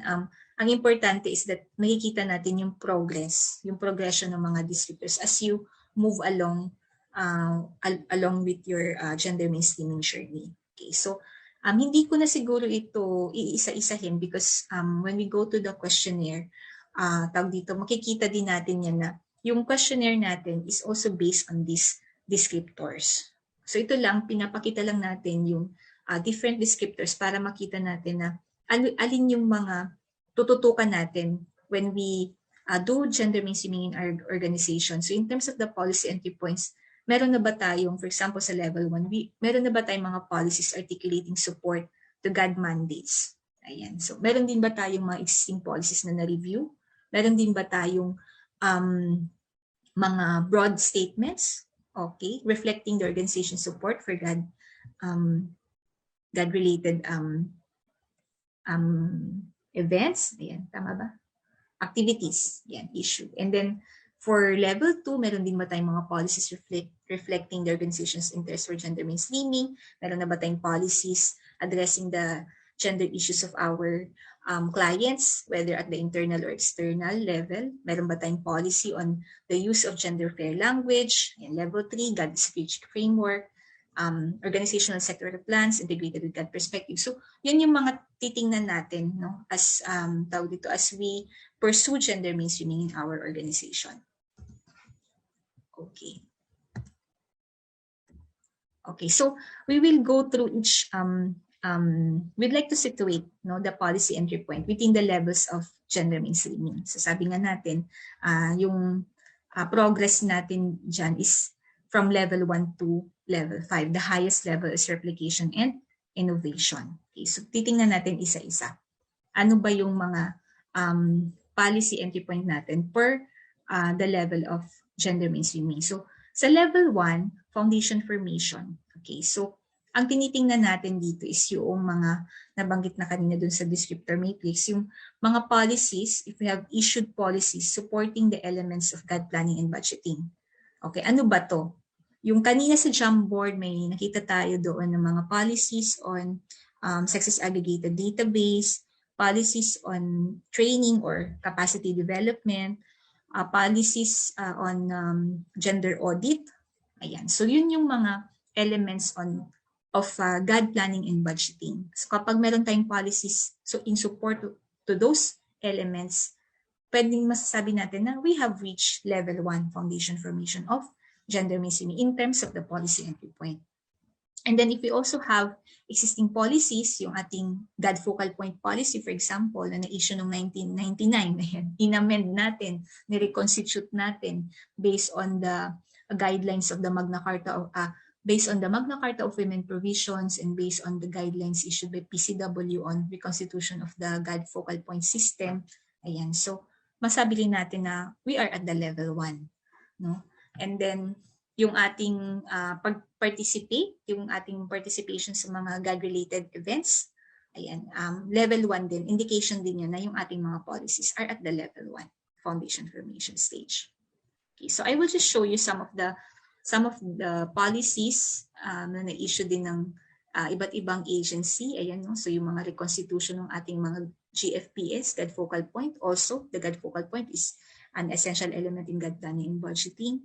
Ayan, we have the DOST, Science Education Institute, and then the DA, they have issued special orders, no? And then mga memo orders, no? Regarding the reconstitution of their GAD focal point system.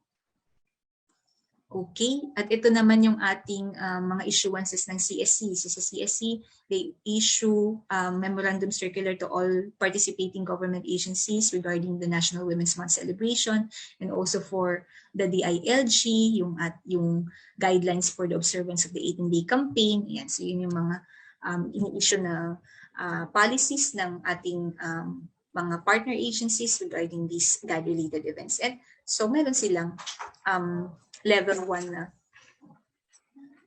Okay, yeah. Oo. Hindi daw pala ano. Okay, I'm gonna put on a new speaker so that I can be reached. I can be heard more clearly because the audio is not. Medyo hindi ko. Okay. Narinig na po ba? Hello? Yes, Miss Karen. Okay, Mas malinaw. okay, mas malinaw. All Yes right, po. sige. Okay, thank you so much for the speakers. Okay. All right, so yan na yung mga examples ng mga policies na masasabi natin na nasa level 1, no? Okay. Moving forward, ano naman yung mga kapag nasa level 2 ka na, ano na yung mga policies natin? So meron level 2 is installation of strategic mechanisms. So ang policies natin sa level nito ay yung mga nagpapakita ng progress, no? There is progress to the issuance of policies to address gender issues among its internal and external clients. So from attending events, no, from broad statements of support to gender mainstreaming, meron ng mga more clearly articulated provisions, no, on how gender issues among external and internal clients can be addressed, no, by the agency. So yun na po yung mga nakalagay dito sa level 2. Okay. So for example, ano yung mga gender issues natin sa agency? No? Kanina nakita natin sa Jamboard mayroong mga CODI na in-issue or mga policies issued in relation to setting up the CODI in their agency. So for example, ito may nakita tayo sa Ombudsman, meron silang administrative order number 2, no? Code of Conduct on Prohibiting Sexual Harassment in the Office of the Ombudsman. So nilolocalize o tinatranslate natin yung batas, no, on addressing sexual harassment, no, into administrative circulars or guidelines na implementable within the agency. So as part of implementing these laws and as part of addressing sexual harassment as a gender issue. Okay. And yun, meron tayong Safe Spaces Act. Meron din ako nakita sa Jamboard na meron ding Safe Spaces Act. So, another law, no? To prevent naman gender-based sexual harassment. No? Ayan. So, tawag dito, meron tayong mga ganung policies na implement yung RA 11313 and also to address the issue of gender-based sexual harassment. Kasi mas marami ng components yun eh. Yung peers, ayan, tapos yung hindi lang siya on, tawag dito, on the basis of SOGSC, for example, ayan, may mga ganong level of gender-based sexual harassment na hindi covered nung naunang batas. Okay, tapos meron din tayong policy on the use of gender-fair images, content, and language. Ayan, so yung pag-amend natin ng ating mga policies in order for them to have gender-fair language and images, yan, is an example din na nasa level 2 yung ating mga policies. So we have this memo order from NAMRIA on the use of gender-fair images, content, and language in fora, media materials, and official documents and communications. Okay? Ayan. So those are for level 2. Sa level 3 naman, GAD application, ano na yung ating mga policies at this level? So at this level, nakikita natin na meron tayong GAD agenda. Okay, the GAD agenda is already adopted and implemented. Ibig sabihin, hindi siya draft, no? Hindi siya draft. Na-issue siya ng board or na-issue siya ng highest decision-making body in our agency. At ini-implement na natin siya. And later on, no, when you attend our webinars or our future trainings, meron din tayong training on GAD agenda. So we will know more about that. But of course, gusto lang natin sabihin dito na sa pagganitong level na mas nagiging klaro yung ating gender mainstreaming kasi GAD application, kasi integration na talaga dito sa ating organization nung gender perspective. And one of the policies to ensure that is the GAD agenda. Okay, and then we also have sector-specific GAD policies. Okay, so ano ba yung mga sectors? Kung ang agency ninyo is on labor, agency is on agriculture, or on migration, or on environment and natural resources. So, meron ba tayong mga sector policies, okay, that have a gender perspective in those policies? So, yun yung mga tinitingnan na dito sa level 3. Okay, so for example, meron tayong DOST Pag-asa GAD agenda. Okay, so kita natin yan. At nag-share din sila dati, no, sa ating GAD webinar on the GAD agenda. They shared how the process of formulating their GAD agenda. And also we have the DepEd, no, yung ating gender responsive basic education policy. Okay, so it's an example of a sector-specific GAD-related policy kasi sa basic, how do we integrate gender or promote gender equality in basic education. So education as a sector. Okay, so those are examples of sector-specific GAD-related policies. Punta naman tayo dito sa level 4. Commitment, enhancement, and institutionalization. So, pag level 4, ang mga policies na nakikita na natin dyan ay yung mga plans and policies of the organizations organization that have already resulted in positive impact. Okay.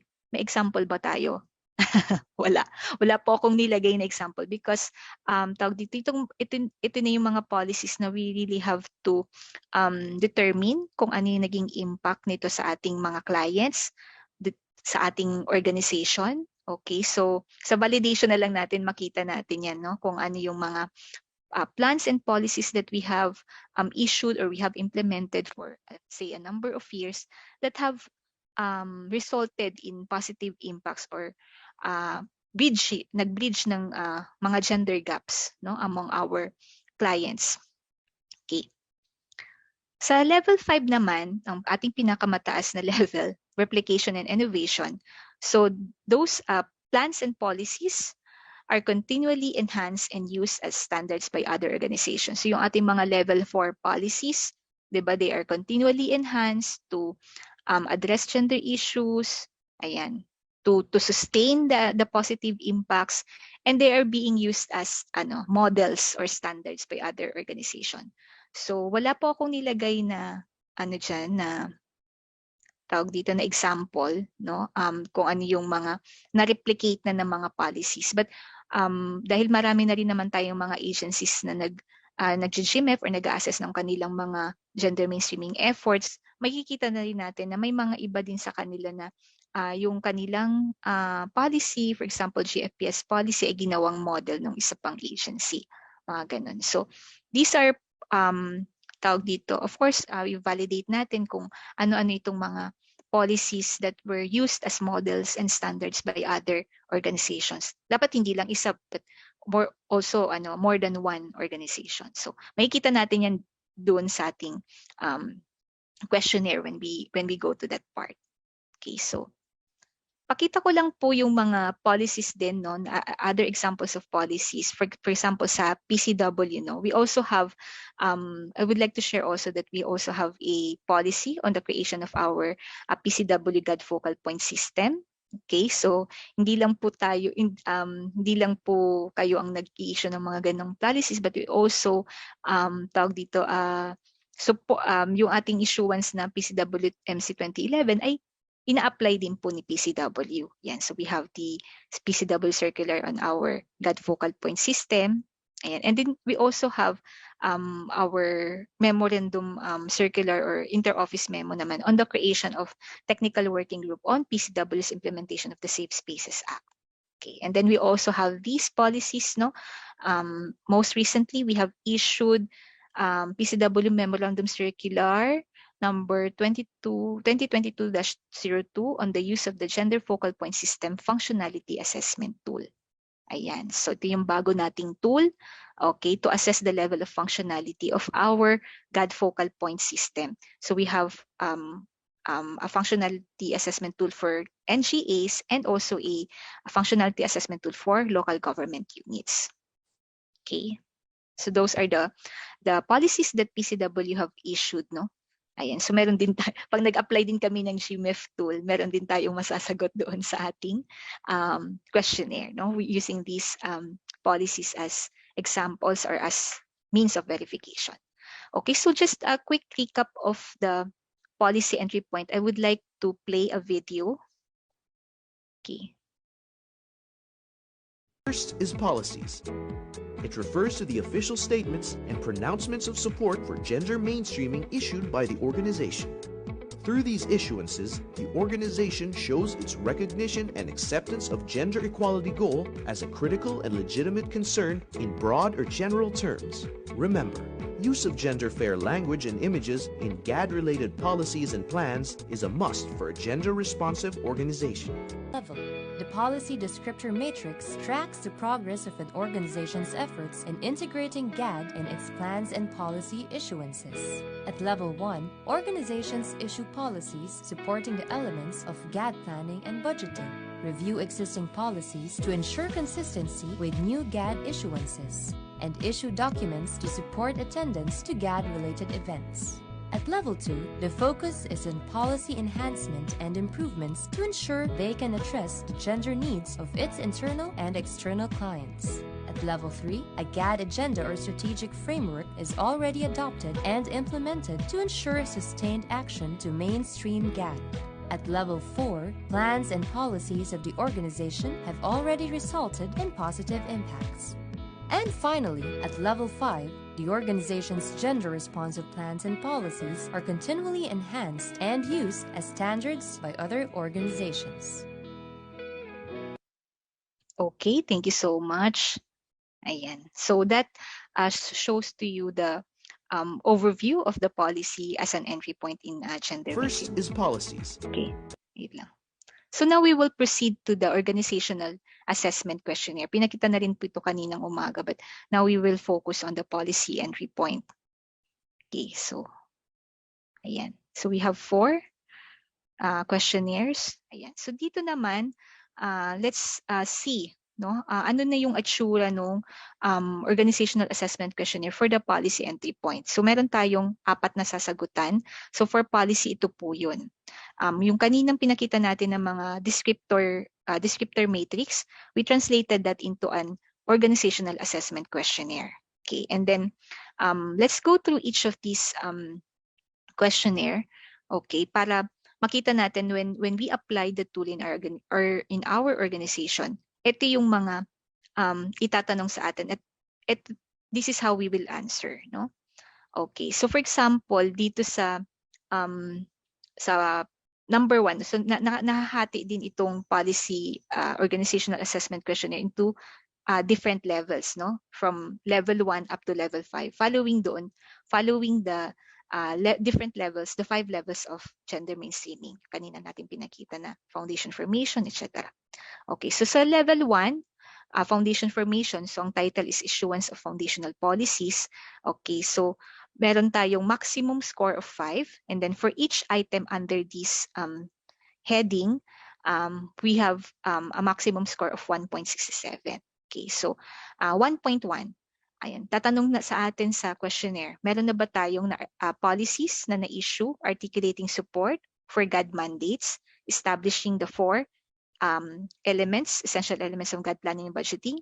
So ano naman ulit yung 4 essential elements of GAD planning and budgeting? So yung policy natin on setting of a GFPS or GAD office, collection and maintenance of sexist aggregated database, conduct of the gender audit, and then the capacity building plan for GFPS and HR of the organization. Okay, so kapag meron tayong policies, or meron tayong isang policy that cover all of these 4 essential elements on GAD planning and budgeting, then we get a full score of 1.67. And we enter or ilagay natin dito sa column na score per item kung ano yung score natin dito. So when we say, kaya pag for each item for each question, and then we answer yes, okay, or we answer partly, we have to support that, no, with MOVs or means of verification or documentary requirements, no? So dito sa means of verification remarks column, pinapakita dito ano yung mga policies na na-issue natin to support our answer of yes. Okay, so ano natin, isasagutan natin ano yung policy title, ano yung purpose, subject matter, at kailan na-issue. So yan po yung kailangan nating ilagay, and kaya maganda na kanina sa Jamboard, di ba, pina-identify natin ano yung title ng policy. So that when you answer naman this tool, you have to also identify clearly ano yung policy. So ano yung title? Kasi kailangan din yan for the validation. Okay, so that's on 1.1. For 1.2, Ayan, may tanong naman, has the organization conducted a review of existing policies for consistency with emerging GAD issues? Okay, so you get a full score if you have existing policies that were reviewed, revised, and reissued. So ang kadalasang nasasagot dito is yung ating mga GAD focal point system policies, yung ating mga reconstitution policies na inamend natin because we have PCWMC 2011-1 and we have the Magna Carta of Women, indicating kung ano na dapat. We have 3 levels, diba, of GAD focal point system. We have the executive committee, we have the technical working group, and we have the secretariat. So hindi siya isang tao lang, diba? Kung na-issue natin a few decades ago, GAD focal person lang ang nakalagay sa ating policy. So we have to amend that to be updated with the policies on GAD focal point system. Okay? Yan. So that's for 1.2. 1.3, has the organization issued broad statements of intentions or aspirations reflecting its support for GAD-related activities? Okay, so you get a full score, okay, of 1.67 if you have 3 or more broad statements supporting GAD-related activities issued. Okay, so ilan po ba yan? So usually mga MOVs natin or yung mga policies natin dito, yung mga memorandum circulars natin dito ay yung mga participation natin sa Women's Month, participation natin sa 18-day campaign on violence against women, and other GAD-related activities na that we took part, no? Okay, so ilagay natin yan dito sa ating MOV column, and then you enter the score, the corresponding score doon sa ating response. Okay, and then you get the subtotal for level 1. Okay, ano yung score natin? So usually naman, marami namang mga nakaka-score dito sa level na to. At mataas din yung mga score nila dito. At we refer to this as low-lying fruits, no? So okay lang yan, yung mga low-lying fruits, kasi nakakatulong siya doon sa ating mainstream or sa ating progress on gender mainstreaming. Okay, so punta naman tayo sa level 2. Okay, issuance of policies to mainstream GAD in the organization. Has the organization issued policies reflecting its interest for gender mainstreaming? That's 2.1. Okay, you get a full score if you have 3 or more policies reflecting the organization's interest for gender mainstreaming issued. So paano ba to? Ano ba ang example nito? Ano ba yung mga policies nito? Doon sa naunang policies natin from 1.1 to 1.2, ayan, meron bang mga policies doon, meron ba doon mga provisions na nag-indicate ng interest for gender mainstreaming? Ayan, so pwede rin po siyang magamit as an MOV. Okay? Okay, nakakasunod pa po ba? Okay. Okay naman, Neil? Am I clear? Yes po, Ms. Karen. Okay. So, ayan. So, all right. So you also list all the policies issued by your organization in relation to gender mainstreaming. So kaya maganda na titingnan natin yung mga na-issue natin ng mga policies sa GAD focal point policy natin. For example, meron ba doon paragraph or meron ba doon mga provisions that articulate the organization's support for gender mainstreaming. So you get a full score if you have 3 or more policies, no, indicating support for gender mainstreaming. Okay, so that's for 2.1. 2.2, has the organization issued policies addressing the gender needs of the clients, internal or external? Again, you get a full score if you have 3 or more policies reflecting gender needs of internal or external clients. Okay, so ang karaniwang nagiging policy dito, no, ay yung mga policies natin on addressing the practical gender needs of our internal clients. For example, yung ating mga employees, if we have children, no, tawag dito, working employees who have children, so meron ba tayong policy issuance on the establishment of a child-minding center, okay, or a daycare center. Ayan, so may mga policies tayo dyan. And then, for example, if there are breastfeeding mothers in the workplace, or you have clients going into your office, diba, availing of a service that is provided by your agency, meron ba tayong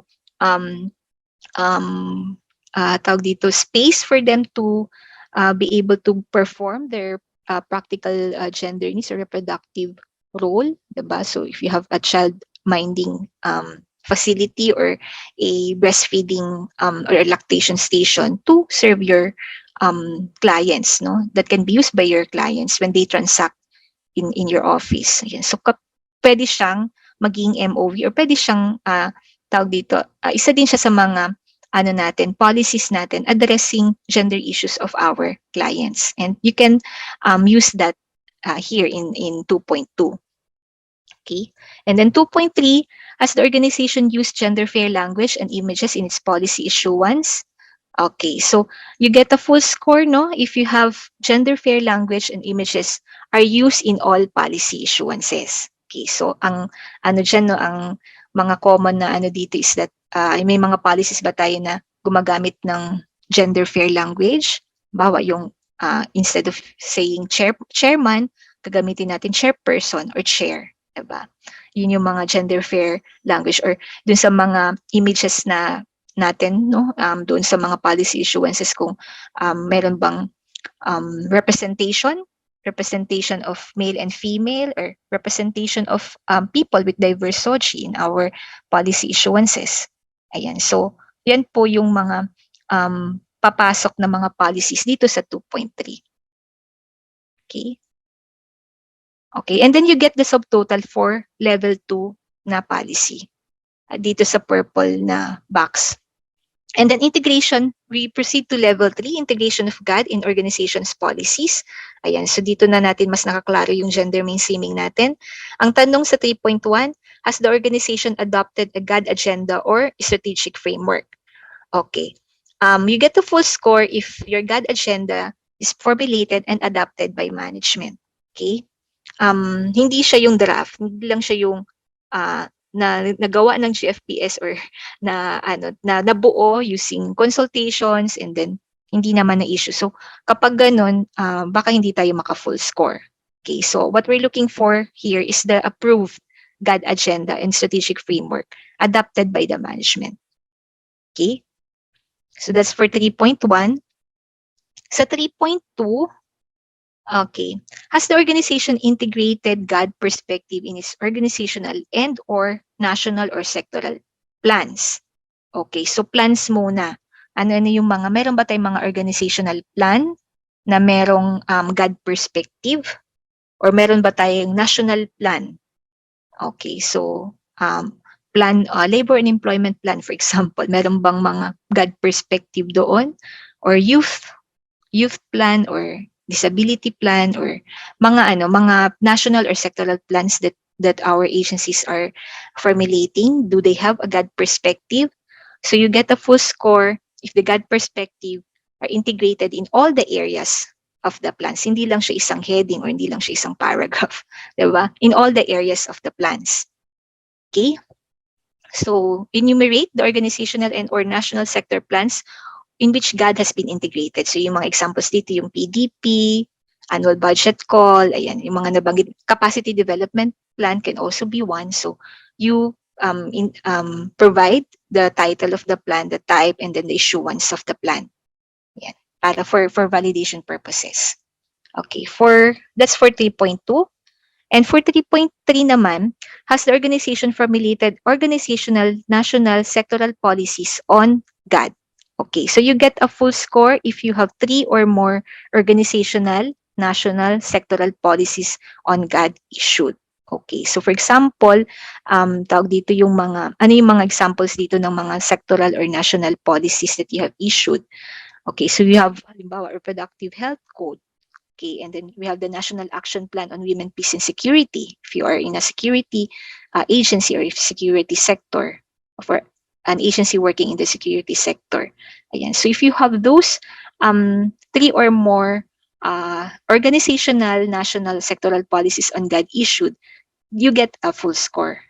So ilagay natin dito sa column and then we get the subtotal for level 3 policy using this using the scores of the 3 items that we have discussed. Okay, so that's for level 3. For level 4 naman, okay, this is updating and continuous enhancement of GAD policies. So for level level 4.1 or sa item 4.1, the question is, has the organization's GAD policy or policies resulted in bridging gender gaps of its clients? Okay, so kung no gender gaps are addressed by the GAD policy. So, ibig sabihin, hindi pa, yung mga policies natin ay hindi pa umaabot talaga sa level 4. Medyo, ano na rin kasi to, medyo advanced stage of gender mainstreaming kasi we're looking at the result. We're looking at the impact, or we're looking at the outcome, no, of our policies through na-bridge yung mga gender gaps of experienced by our clients.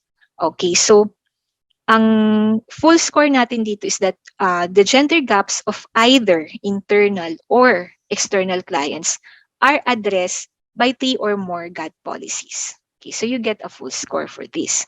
Kaya hindi rin ako kanina nakapagbigay ng example kasi talagang kailangan nating makita doon sa when we assess at the level of our agency, ano-ano yung mga gender gaps ng, for example, ng ating internal clients that were addressed by 3 or more GAD policies. Okay, so i-identify natin dito sa MOV column, ano-ano yung mga policies na yon. So for example, yung lowering and responding to the cases of violence against women, yung ating policy, yung ating CODI policy, for example, have resulted into a lowering, no, of complaints on sexual harassment. For example lang. So yun yung mga example ng how do we bridge the gender gaps of our internal or external clients. Kaya talagang kailangan ng validation or talagang titingnan natin what are those policies that have resulted into this positive outcome or impact. Okay? And then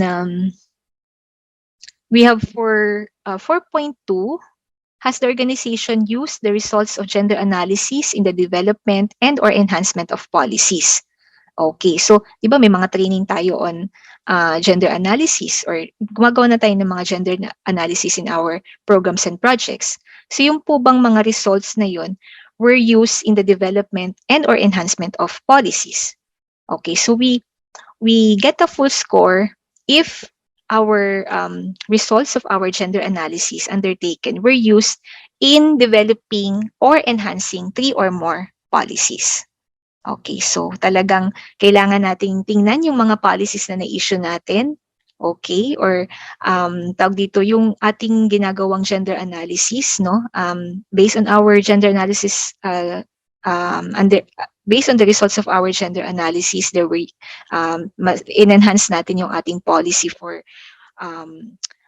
CapDev, for example, kasi nakita natin yung gaps in the capacities of our employees, for example. And yung mga examples ng mga paggamit ng gender analysis in the development and or enhancement of our policies. Kaya lang, ang hinahanap na dito is 3 or more policies in order for us to get a full score. Okay. Okay, so that's for 4.3. For 4.2, for 4.3, the question is, has the organization integrated GAD perspective in its vision, mission, and goals? Again, we are integrating GAD perspective in our organization. So, isang nasa level 4 tayo kapag meron tayong GAD perspective in our vision, mission, and goals.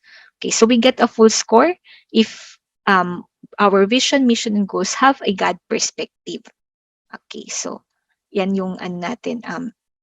Ipapakita natin dito, no? So paano siya na-articulate yung GAD perspective in the VMG of the organization. And then after that, we get the subtotal score for level 4 policy. Sa level 5 naman, model GAD policies. Ayan, isa lang naman ang tanong. Kasi ang tanong na dito is, has the organization's GAD policies were used as model or standards by other organizations? So ito yung sinabi ko kanina na if you have 3 or more organizations that have used your policy as a model or as a standard, then you get a full score for this item. Okay, so for example, yung ating mga GAD agenda na na-develop or na-issue, okay, were used by other NGAs, no, in crafting their own. So meron na tayong sagot, meron na tayong full score dito sa 5.1. Basta it has to it has to be 3 or more organizations. Okay, so that's for level 5. You get the total for level 5 policy and get the total from 1 to 5 to arrive at the total GMEF score for policy. Okay. And that ends our questionnaire. So, ang pinakamadaling sagutan is policy kasi kaunti lang yung descriptors niya. But of course, ano din siya, talagang as you can see from the different levels, di ba, yung progression niya, no, from broad statements to bridging gender gaps to serving as models, may kita mo yung progress natin on gender mainstreaming in line with the policy entry point, no?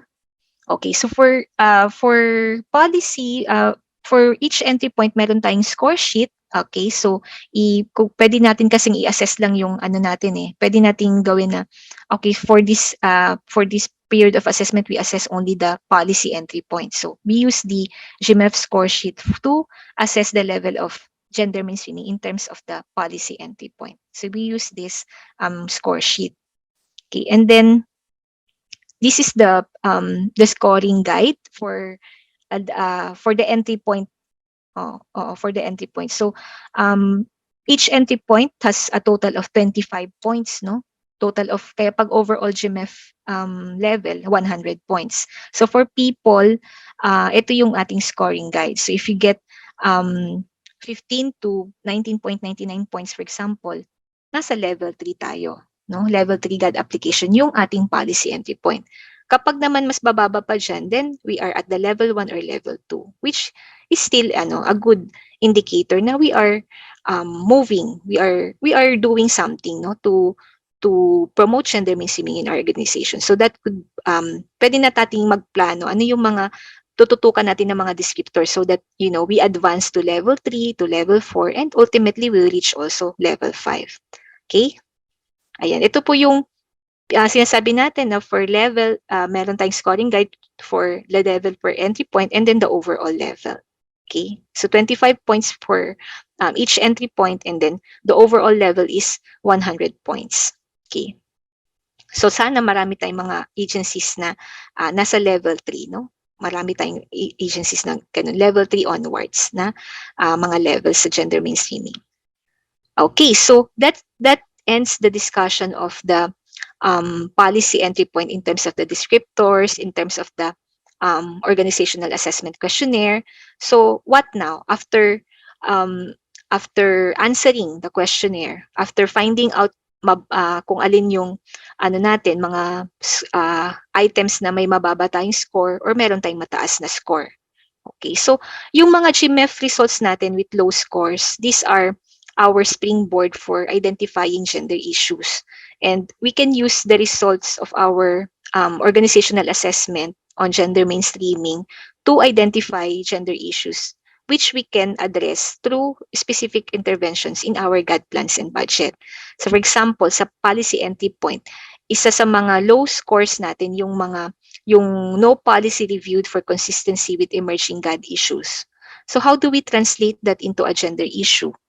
Okay, so dito tayo mag-a-analyze. So bakit wala tayong na-review na policy to becomes consistent with emerging GAD issues? So the possible gender issue for this is that there is lack of capacity among our policymakers to integrate gender perspective in the development or enhancement of policies, or low priority given by top management to mainstream GAD perspective in policy issuances and guidelines, kaya wala tayong na-review. Okay, and then yun nga, meron tayong lack of capacity in integrating GAD perspective in these policies.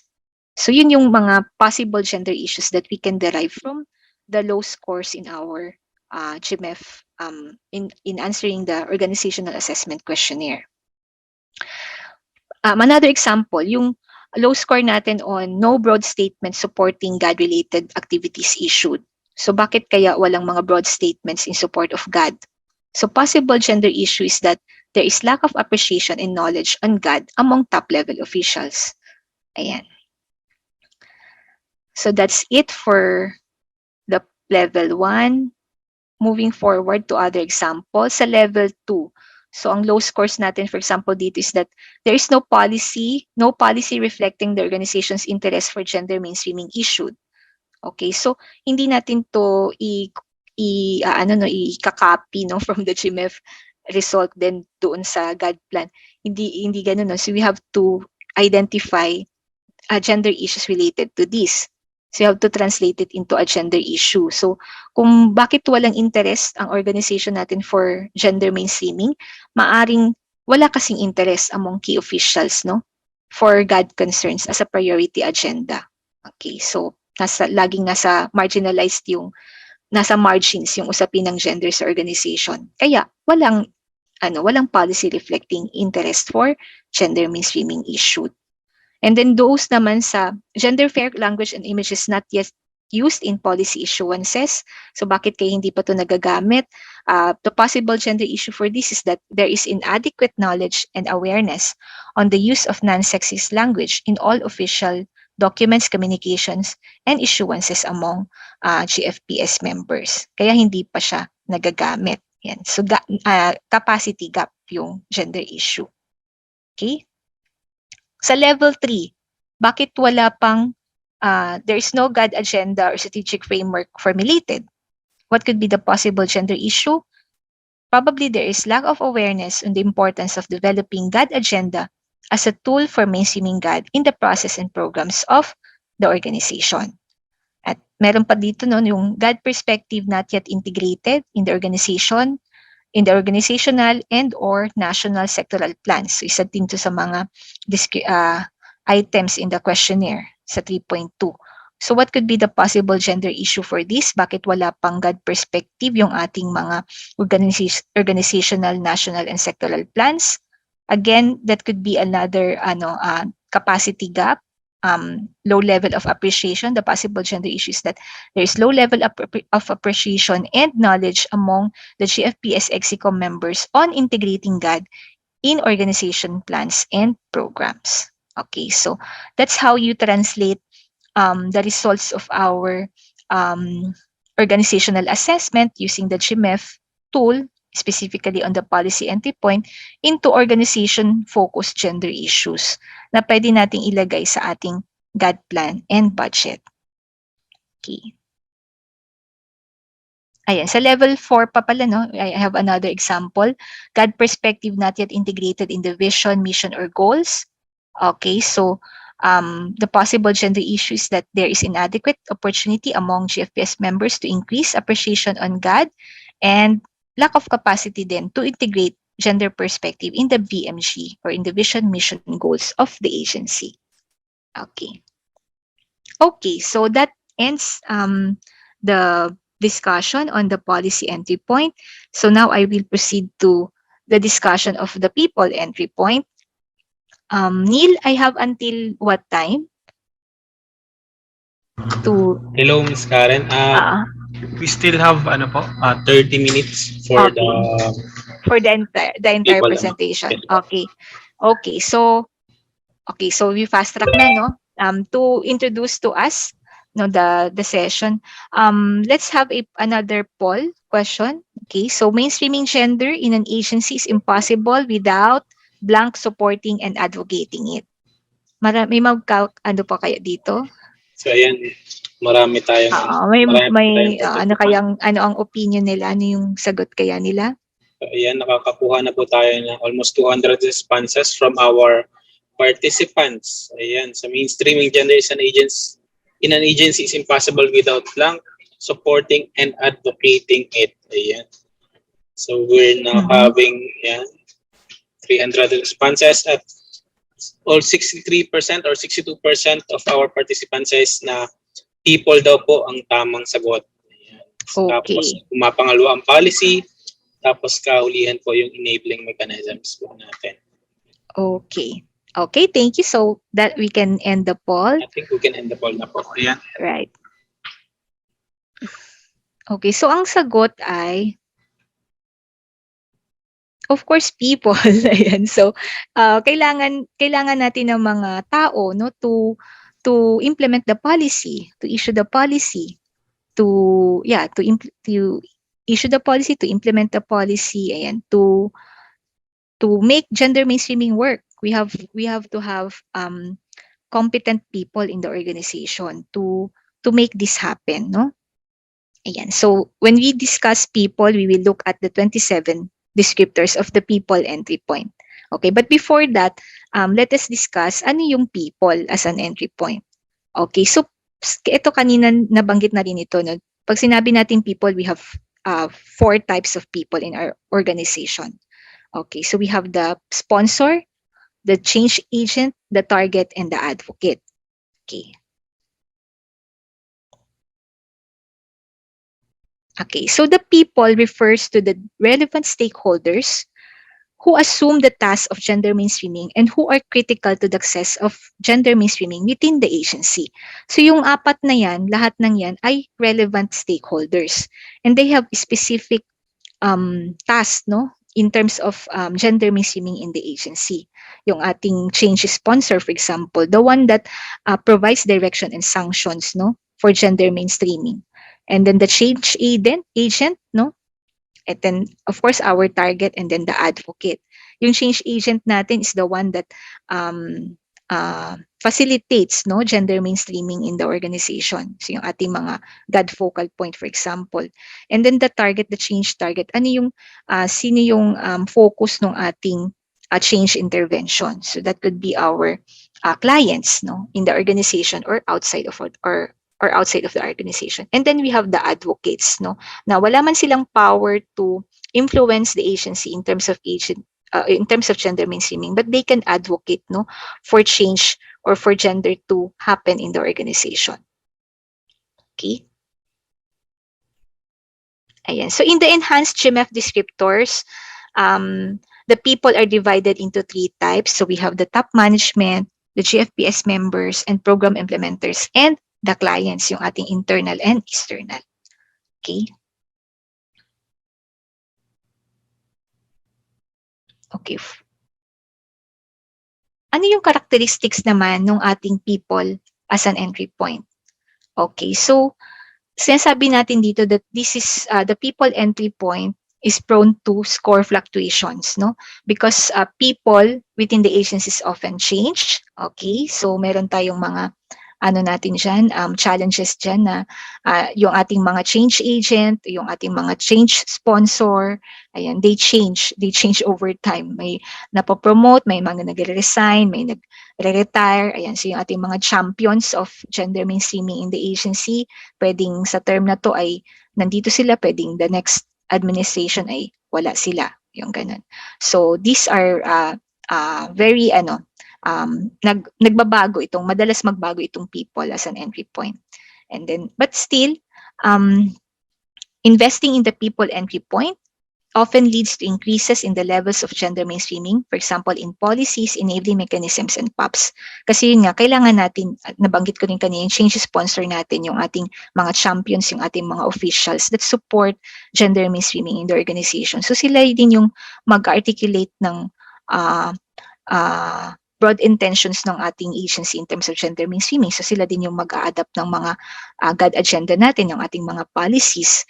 Sila din yung magbibigay ng resources, no, for our GAD focal point system, no, to be able to do their work in the organization, or to be able to support their gender mainstreaming work in the organization. Yung ating mga PAPs na GAD PAPs, maging priority siya ng ating organization. So kung wala tayong mga champions, wala tayong mga competent GFPS na may ability na trained sa gender analysis in order for them to integrate GAD perspective in the vision, mission, goals of the organization, for example. So importante talaga itong mga pag-invest natin dito sa ating people as an entry point so that the other entry points will also progress. No? Again, the challenge of the people entry point is the sustainability, because we can lose the champions, we can lose GFPS members to different staff movement, no, over time. Kaya meron tayong retraining, lagi tayong nagka-capacity building because of these changes in the organization. Okay? Okay, so now we proceed to the GMEF descriptor matrix of the people entry point. So as we have discussed, we have 27 descriptors. Okay, so nahahati din siya into 5 levels. For level 1 up to level 4, we have 6. No, we have 6 descriptors, and then for level 5, we have 3. Okay, so level 1, ito yung tawag dito, people are in the strategic positions are designated as members of the GAD focal point system. They are able to attend training. The top management is also attending the training. And then for level 2, nagpa-progress na yung mga trainings natin, no? Nagkakaroon sila yung mga GFPS members natin na train on gender analysis. Yung top management directs the implementation of the GAD plan. Pagdating naman sa level 3, we have GFPS and program implementers that are skilled in GAD perspective, in the development and implementation of the PAPs. And then the top management require the integration of GAD in the organization's MFOs, PAPs, and performance indicators. So, nagpo-progress po siya, no, yung ating tawag dito, yung ating mga descriptors, no, from level 1 to level 5. So, sa level 4, yung mga GFPS members na dati ay uma-attend lamang sa mga gender analysis trainings, sila na yung mga nagiging GAD resource persons in their own agencies or in the regional and attached offices of the agency. And then yung ating top management are able to track their contributions to the GM efforts, no, towards fulfillment of national and international commitments on GAD, no. Ano yung tawag dito, natatrack ng ating management yung naging contribution ng GAD mainstreaming ng kanilang ahensya doon sa pag-implement ng Magna Carta of Women, for example. Okay, pag-implement ng SEDO o ng BPFA. Okay, so yun. At pagdating naman dito sa ating sa level 5, we have top management championing GAD concerns, hindi lang sa kanilang organization, but in the high-level meetings or discussions. So, sa mga top level at high level meetings na iba't ibang top level ang uma-attend, no? And then the organization staff members are recognized as GAD experts by other organizations, hindi na lang sa kanilang ahensya. So this shows you the progression of the descriptors from level 1 to level 5, and similar to the policy entry point, we have translated this into organizational assessment questionnaire. Okay, but before going into that, let's situate again the policy at the people entry point within the levels of gender mainstreaming. Okay, so we will discuss ano yung people entry point per level of GM. So sa level 1, foundation formation, okay, ano yung mga nakikita natin dyan in terms of the people entry point?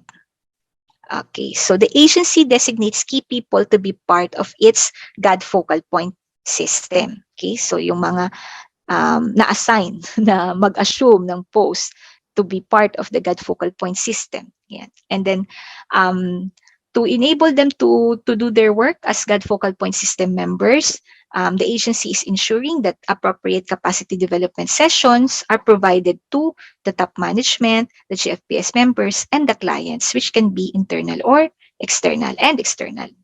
Okay, so that's for level 1. Ayan, so ito, no, ito yung mga halimbawa ng tawag dito, people. So we will, this is of course the policy on the GAD focal point system, or the GAD focal point system of the agency, for example. At makikita natin dito yung tawag dito, sino-sino yung mga pinapadala doon sa mga training, no, para magawa nila yung role nila sa GAD focal point system, or makapagbuo sila ng kanilang GAD plan and budget. Ayan. So, yun yung mga training. Okay. And then for level 2, installation of strategic mechanisms, ano yung makikita natin in terms of the people? So, ang people dito sa level 2 ay the agency moves away from the conduct of GAD orientations toward ensuring that its program implementers are trained to do gender analysis. So, yung mga basic training on GAD na-attain doon sa level 1, dito sa level 2 ay progress na on, yung training na is on gender analysis. From the basic GAD orientation, magpo-progress into gender analysis training. And then,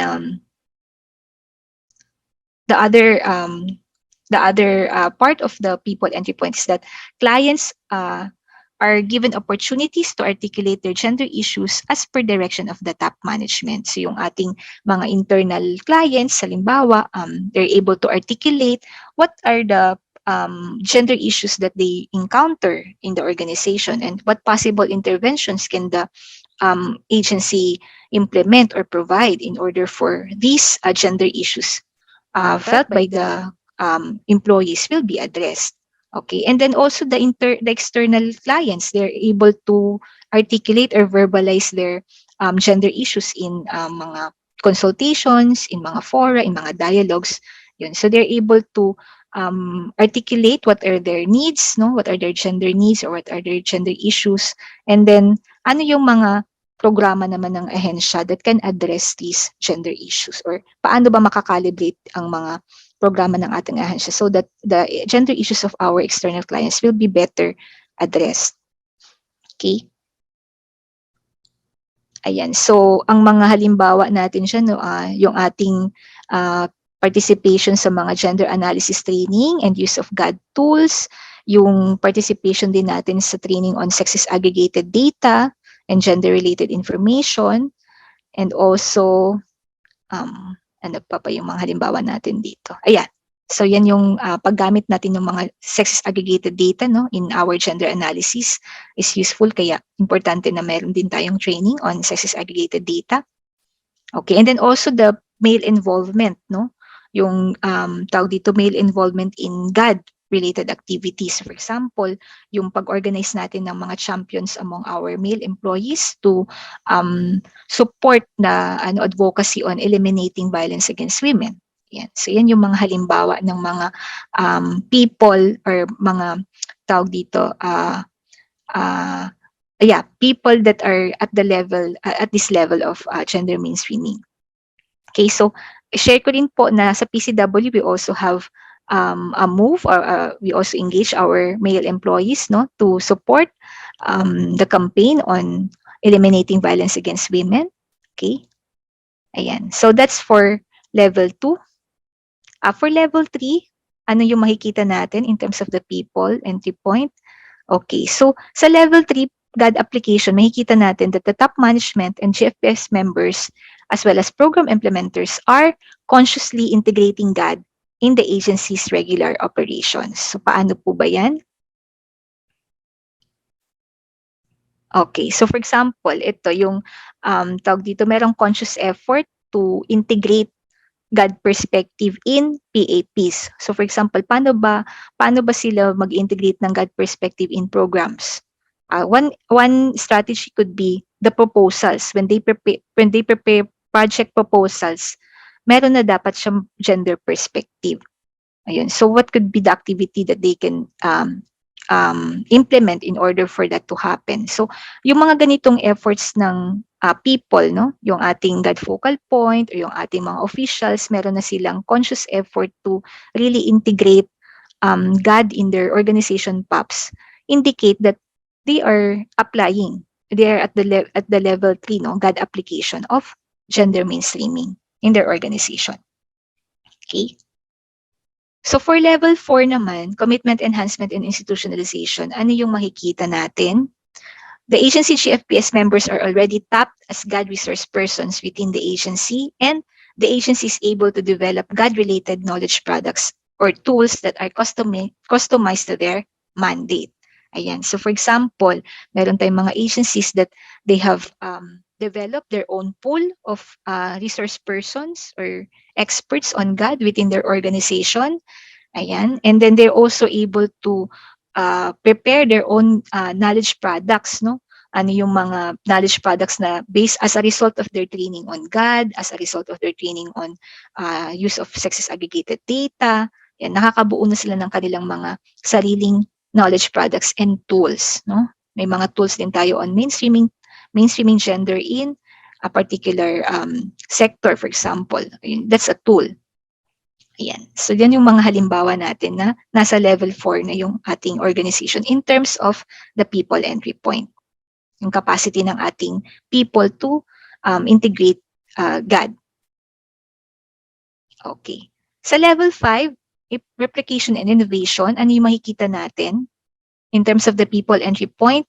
So the people here are already recognized and tapped as GAD experts by other agencies. So sa level 4, dun lang sila nagiging expert sa office nila or sa agency nila.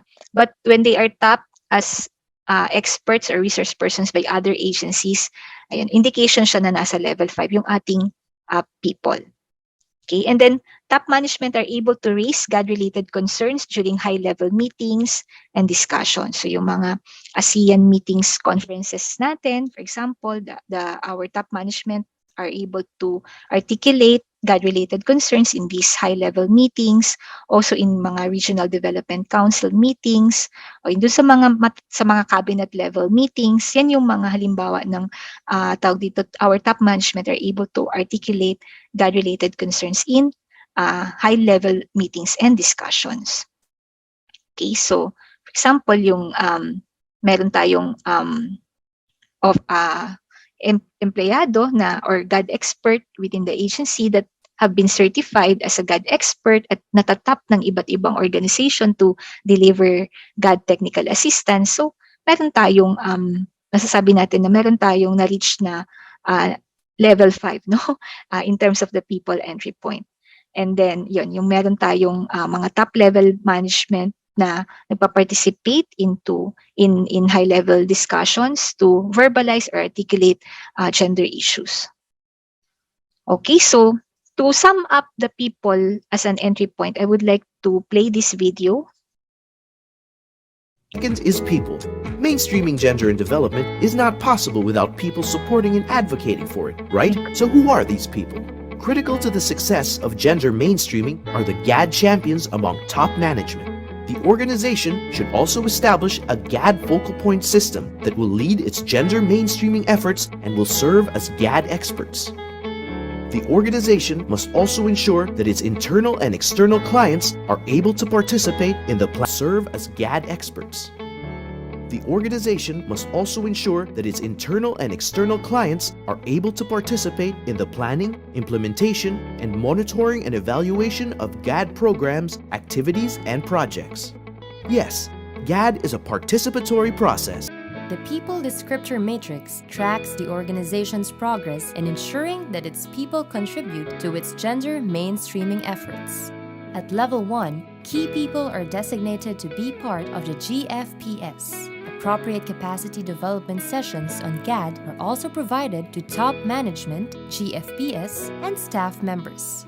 At Level 2, the organization ensures that its program implementers are trained to do gender analysis, and clients are given opportunities to articulate their gender issues and are considered in the design of program and projects. At Level 3, top management, GFPS members, and program implementers are consciously integrating gender perspective in the organization's regular operations. At Level 4, the organization's GAD champions are able to develop GAD-related tools customized to the mandate of the organization and tapped as GAD resource person within their organization.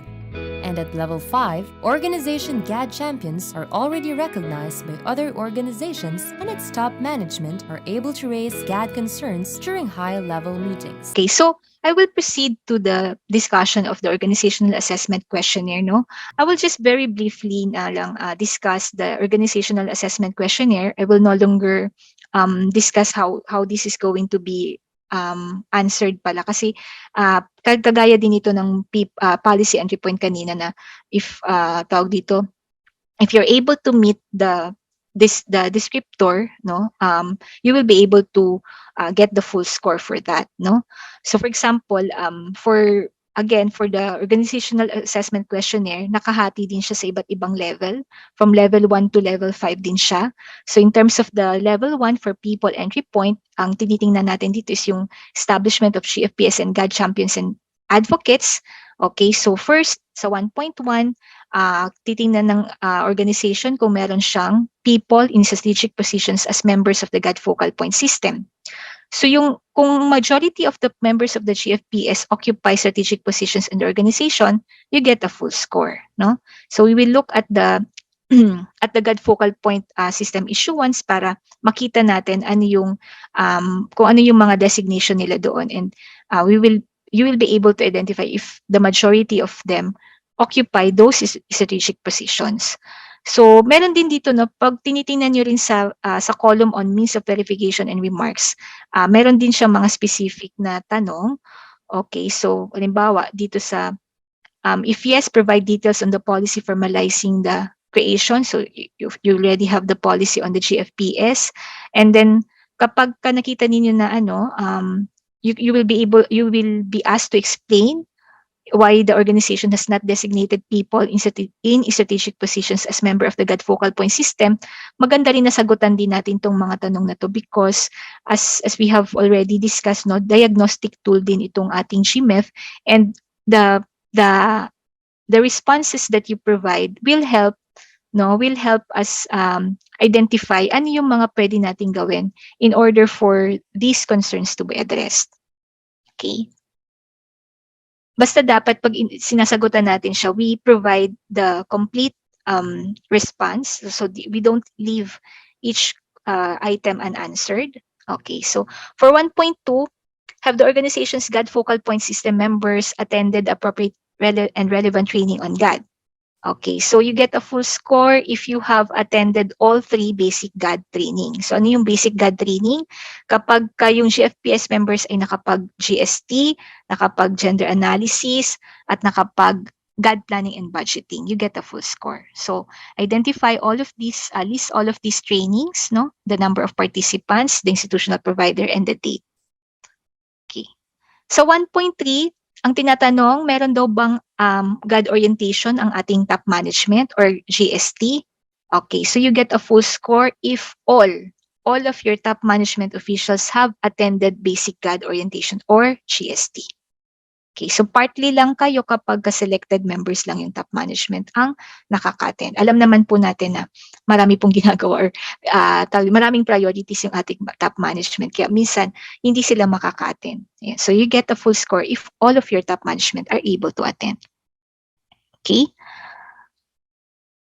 Again, these are low-lying fruits na maganda meron tayong achievement, no? Kasi this will improve our scores on the GMEF. And then for 1.4, have the organization staff members been oriented on GAD? Okay, so you get a full score if 100% of your organization staff members have attended the basic GAD orientation or GST. Okay. And then 1.5, are the organization staff management and GFPS members aware and conscious of GAD-related policies and mandates? Okay, so marami naman kasi tayong mandates, di ba, on GAD. So ang full score natin dito sa item na to is that some top management and all GFPS members are aware and conscious of GAD-related policies and mandates. So dapat all GFPS members are aware, no? And then some top management. Some top management naman are members of the GFPS as executive committee. Ayan. So, yan po yung mga parameters na dapat ma-meet, no, in order for us to get a full score for 1.5. Okay. And then for 1.6, ayan. So, kung pinapayagan ba ng top management ang staff na mag-participate ng GAD-related activities, ayan. So, you get a full score if there is the top management allows all key officials, GFPS members, and staff members to participate. So yung mga MOVs natin dyan, yung mga travel order, ayan, allowing staff members to participate in GAD-related activities.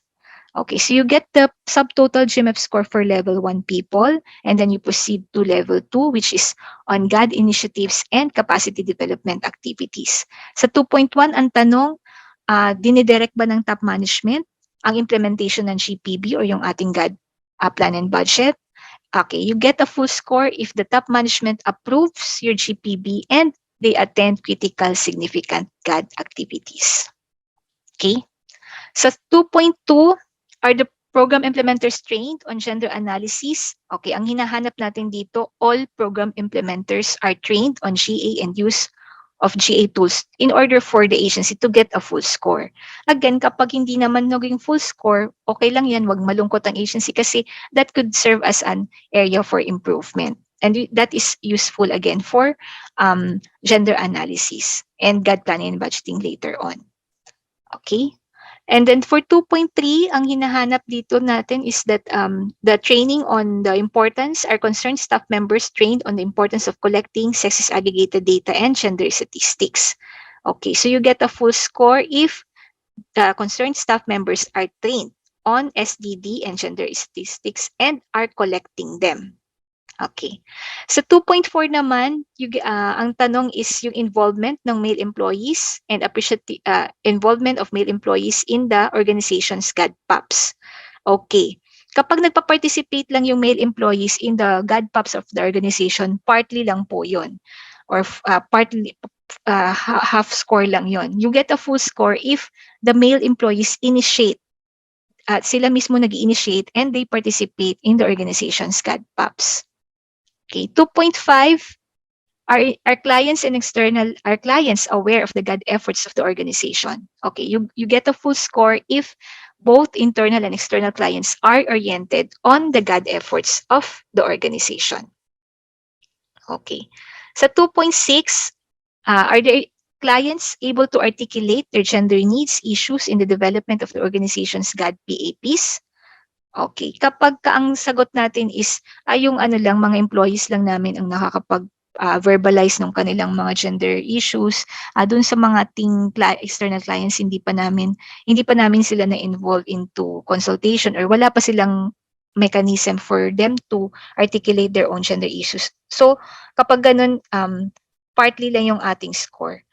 We get a full score if both our internal and external clients are able to articulate their gender issues in the development of the GAD PAPs of the organization. So kaya meron ang mga MOVs natin dyan is yung mga survey, focus group discussions, and key informant interviews among our and list of issues raised by our clients during this consultation. Okay, so you get the subtotal GMEF score for level 2 and then proceed to level 3. Okay, very quickly.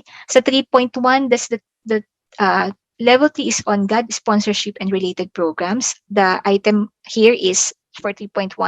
Does the top management direct the integration of GAD perspective in the organization's PAPs and performance indicators? Okay, so of course, kapag meron na talagang issuance, meron na silang directive, no, to clear directives to integrate GAD perspective in the PAPs and performance indicators of your agency, then you get a full score. For 3.2, are the GFPS members and program implementers able to integrate GAD perspective in the development and organization of the organization's PAPs? Okay, so you get a full score if both the GFPS members and program implementers are able to integrate GAD perspective in the PAPs. So dito, hanapin natin ano yung mga PAPs integrated with GAD perspective by GFPS members and program implementers. Okay. For 3.3, are concerned staff members able to utilize SDD for gender analysis to enhance the GAD PAPs of the organization? So hindi lang nagtatapos yung training, no, sa SDD. Sa level na to tinitingnan, you get a full score if the concerned staff members are able to utilize SDD and gender statistics for gender analysis and they're able to recommend strategies to enhance the organization's GAD PAPs. Ayan. So, dito po yung i-validate kung paano natin siya ginagamit, no? Paano nagamit yung sexist aggregated data to enhance the GAD PAPs of the organization. Okay, sa 3.4, does the top management support the appointment of qualified women staff members to leadership positions? So meron din tayong mga ganitong, binibigyan din natin to ng points, no? Kasi we get a full score if top management appoints women to leadership positions and provides full support. Kasi isa din sa mga gender issues natin, di ba, yung equal representation of women and men in decision making. So we're able to provide that opportunity if women are also appointed in leadership positions. Okay, so that's for 3.4. 3.5, do the women assume critical roles and authority on the organization? Ayan, so in relation pa rin to sa gender balance in decision making. Okay, so we get a full score if the women occupy 50% or more of the third level positions in the organization. Yes, so third level, no, yung ating mga directors and up, no. Okay, so identify natin yung ano-ano yung mga positions ng mga top management, middle management, and technical staff, at ilan doon yung babae at ilan doon yung lalaki. Ano yung percentage? If they are able to reach 50%, then that's a full score in this item. Okay. 3.6, are the clients, internal and external, able to participate in the planning and implementation of the organization's GAD PAPs? Okay, so if both internal and external clients are able to participate in planning and implementation of the PAPs, you get a full score.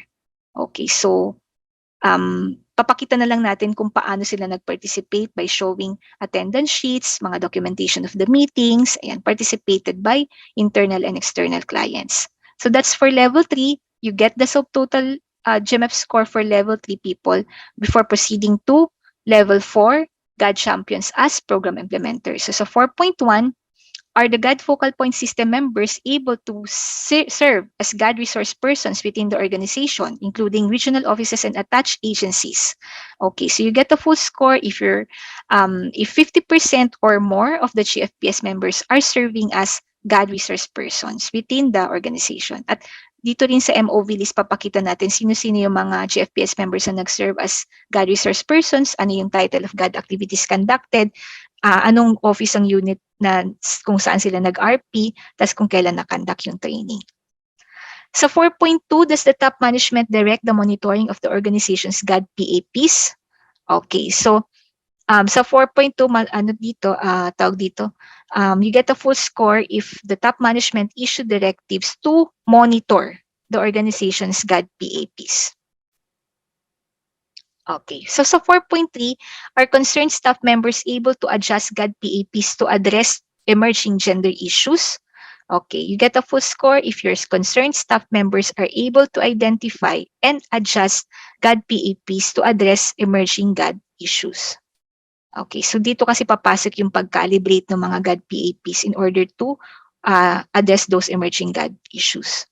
Okay, so 4.4, do top management and concerned staff members reflect GAD functions in their performance contracts or terms of reference? So sa ating mga performance commitment review, no? So you get a full score if GAD is reflected in the performance contracts or TORs of both top management or concerned staff members. Kanilang mga CESPES, mga TORs, mga IPCRs, yan. Yan yung mga halimbawa or mga MOVs that will show you if GAD is reflected in those performance contracts. Okay. 4.4 po yan. So moving forward, 4.5, are concerned staff members able to develop tools or knowledge products on GAD? Okay.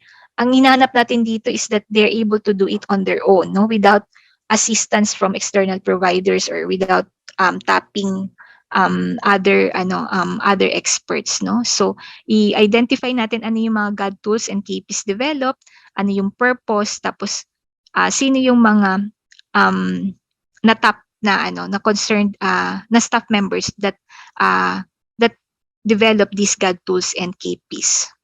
Okay? And then 4.6, are clients, internal and external, able to participate in 3 or more levels of the development planning cycle of the organization's GAD PAPs? Ano po itong development planning cycle?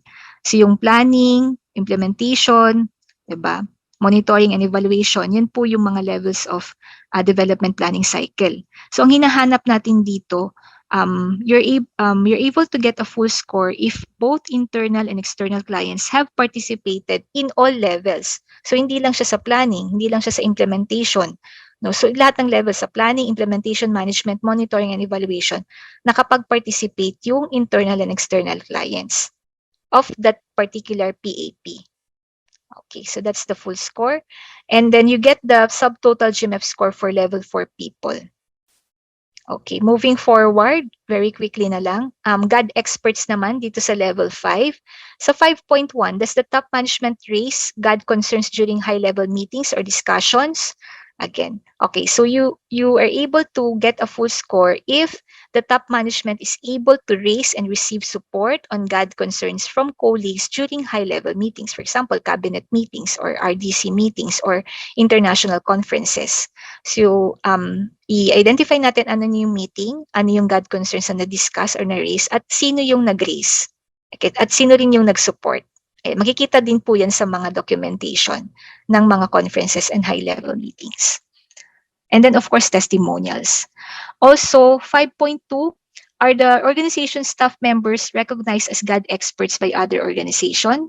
Ayan. Ito po yung kanina sinasabi ko, no, na if the staff members are recognized as GAD experts and tapped by 5 or more organizations, then you get a full score. Then you have GAD experts talaga in your organization. So, sino-sino yung mga internal GAD experts na tinatap? Ano yung mga GAD activities na saan sila natap? At sino yung nag-invite na organization? And the date of the activity. Okay, so that's 5.2. 5.3. Okay, this is the last item, also the last descriptor. Are external clients of the organization recognized as GAD champions by reputable local, national, and international organization? Okay, so the keyword here is reputable. Okay, so of course you get a full score here if your external clients received awards for their gender mainstreaming efforts from reputable local, national, and international organizations. So, you cite ano yung nomination, award, or citation na na-receive ng ating client, external client, ano yung nag-confer na organization, at kailan siya na-confer. So, this can be supported by news articles, TV interviews, and other write-ups, no? As MOVs na meron na tayong mga external clients na nabigyan ng karangalan from reputable award-giving bodies at the local, international, and international level. Ayan, so that's for people. You get the subtotal score for level 5 and the overall total GMEF score for people. Okay. Using this score sheet. Okay. Ayan, so yan yung po yung ating score sheet for the people entry point. The-transfer na lang natin yung mga scores. Okay. And then also the score will based on the score, itatingnan na natin ano na yung anong level, anong level ng people entry points sa yung organization. So if you get a score of 0.7.99 nasa foundation formation, 8 to 14.99 is nasa level 2, and 15 to 19.99 level 3. So yan, maganda sana na ang ating mga score is at least level 3. Okay, so a total of 25 points pa rin po for the people entry point. Okay, so how do we, very quickly na lang, no? How do we translate the low scores of our assessment of the people entry point into gender issues? So for example, sa level 1, we have noticed that we have a low score on 1.3. So meron lang tayong only a selected member of our top management attended basic GAD orientation. The possible gender issue for this is that there is inadequate opportunity among top management officials to be oriented on GAD, and there is low level of support or appreciation of top management. And then dito naman sa sa 1.4, nakita natin na less than half of our staff members have attended basic GAD orientation. So what could be the possible gender issues? Maaring there is fast turnover of trained staff resulting in the capacity gap to mainstream GAD perspective, and there is existing module for new employees have not integrated GAD core messages. Ayan. So yun yung mga possible gender issues for this particular item in the GMEF. Okay. Sa level 2, okay, the top, nakita natin sa 2.1, nag-score tayo ng mababa, no? Sa top management does not direct GPB implementation. Ano yung possible gender issue? Some top-level officials are not aware on policy imperatives on GAD planning and budgeting. Hindi sila aware sa Magna Carta of Women, SIDO, etc. And its implications, hindi sila aware sa implication of not implementing the Magna Carta, ayan, of women. And then program implementers not yet trained on GA and use of GA tools. Ayan, 2.2, mababa yung score natin. Bakit kaya? Ano yung possible gender issues? So there is inadequate opportunity among program implementers to be capacitated on gender analysis, and there is also an absence of GAD-related training programs for project implementers. Yan yung po yung mga possible gender issues relative to the low scores or relative to the results of our GMEF assessment in terms of the people entry point. Okay. Other examples, male employees do not participate in the organization's GAD PAPs. So what could be the possible gender issue for this? Okay, there could be a lack of opportunities for male employees to participate in the organization's GAD PAPs.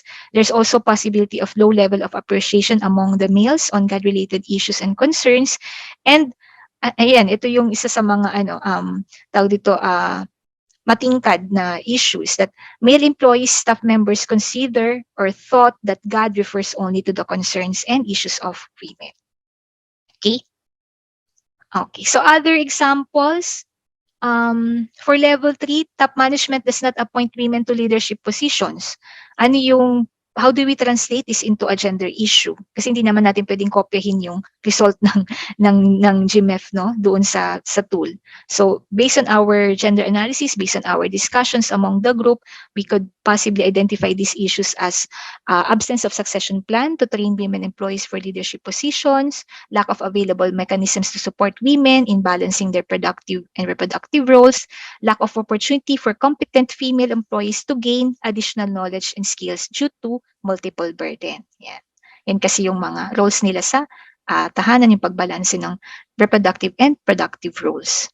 Okay, so those are the ways in which we are able to translate the results of our GMEF assessment into gender issues. How do we translate the results of our GMEF assessment into gender issues? And then we also identify ano yung ating scores, no? Ano yung level ng ating entry points, and then in terms of the people and policy entry points, and then we get the overall level of our GMEF by adding all of our scores in the four entry points of the GMEF. Okay, so yung kaninang mga na-identify natin na na gender issues, how do we translate that into the GAD plan and budget? So pinick up natin kanina yung sa policy, no? So, isa sa mga gender issues na identify natin yung lack of capacity among policymakers to integrate gender perspective in the development and enhancement of policies. So notice na that we did not copy the result of the GMEF, no? We derive the gender issues based on the result of the GMEF assessment. So nag-gender analysis din tayo. So ano yung cause nitong lack of capacity? Ayan, so low appreciation and level of knowledge, skills, and abilities on GAD among the top management. So how do we translate this into a GAD objective or a GAD result statement? So kung may low appreciation, we increase the appreciation, knowledge, and skills and abilities of top management on GAD. Ano yung relevant MFO PAP? So we have the PD services, for example. And then GAD activity could be an executive briefing on GAD. And then sino yung mga, ano yung performance indicators? Yung agency staff officials undergo executive briefing. Okay, ito yung mga budgetary requirements. At sino yung responsible unit? Hindi syempre yung GAD focal point, but you identify the specific office or unit in the agency that will implement the GAD activity. Okay, so sa people naman, we picked up the issue on male involvement. So male employees, staff members consider or thought that GAD refers only to the concerns and issues of women. Ayan. So ano yung cause? Kasi meron kang low level of knowledge and skills among male employees, kaya may ganun silang perspective. So how do we translate it into a GAD objective? We increase their appreciation and knowledge and skills on GAD. And then we also provide intervention. For example, how do we increase their appreciation? By providing opportunities for them to be trained, to have a GST. And then we provide the sino-sino yung attend or ano yung target participants natin. So if we have 30 male employees in the organization, then our target will be 30 male employees undergo GST. And then we provide the budgetary requirements as well as the implementing office that will make the GAD activity happen. Okay, so again, these are my last few slides, last few words. So these are the points to consider in the organizational assessment. Yung ating high scores na nakita, yung mga full scores na nabanggit ko kanina, these refer to our strengths.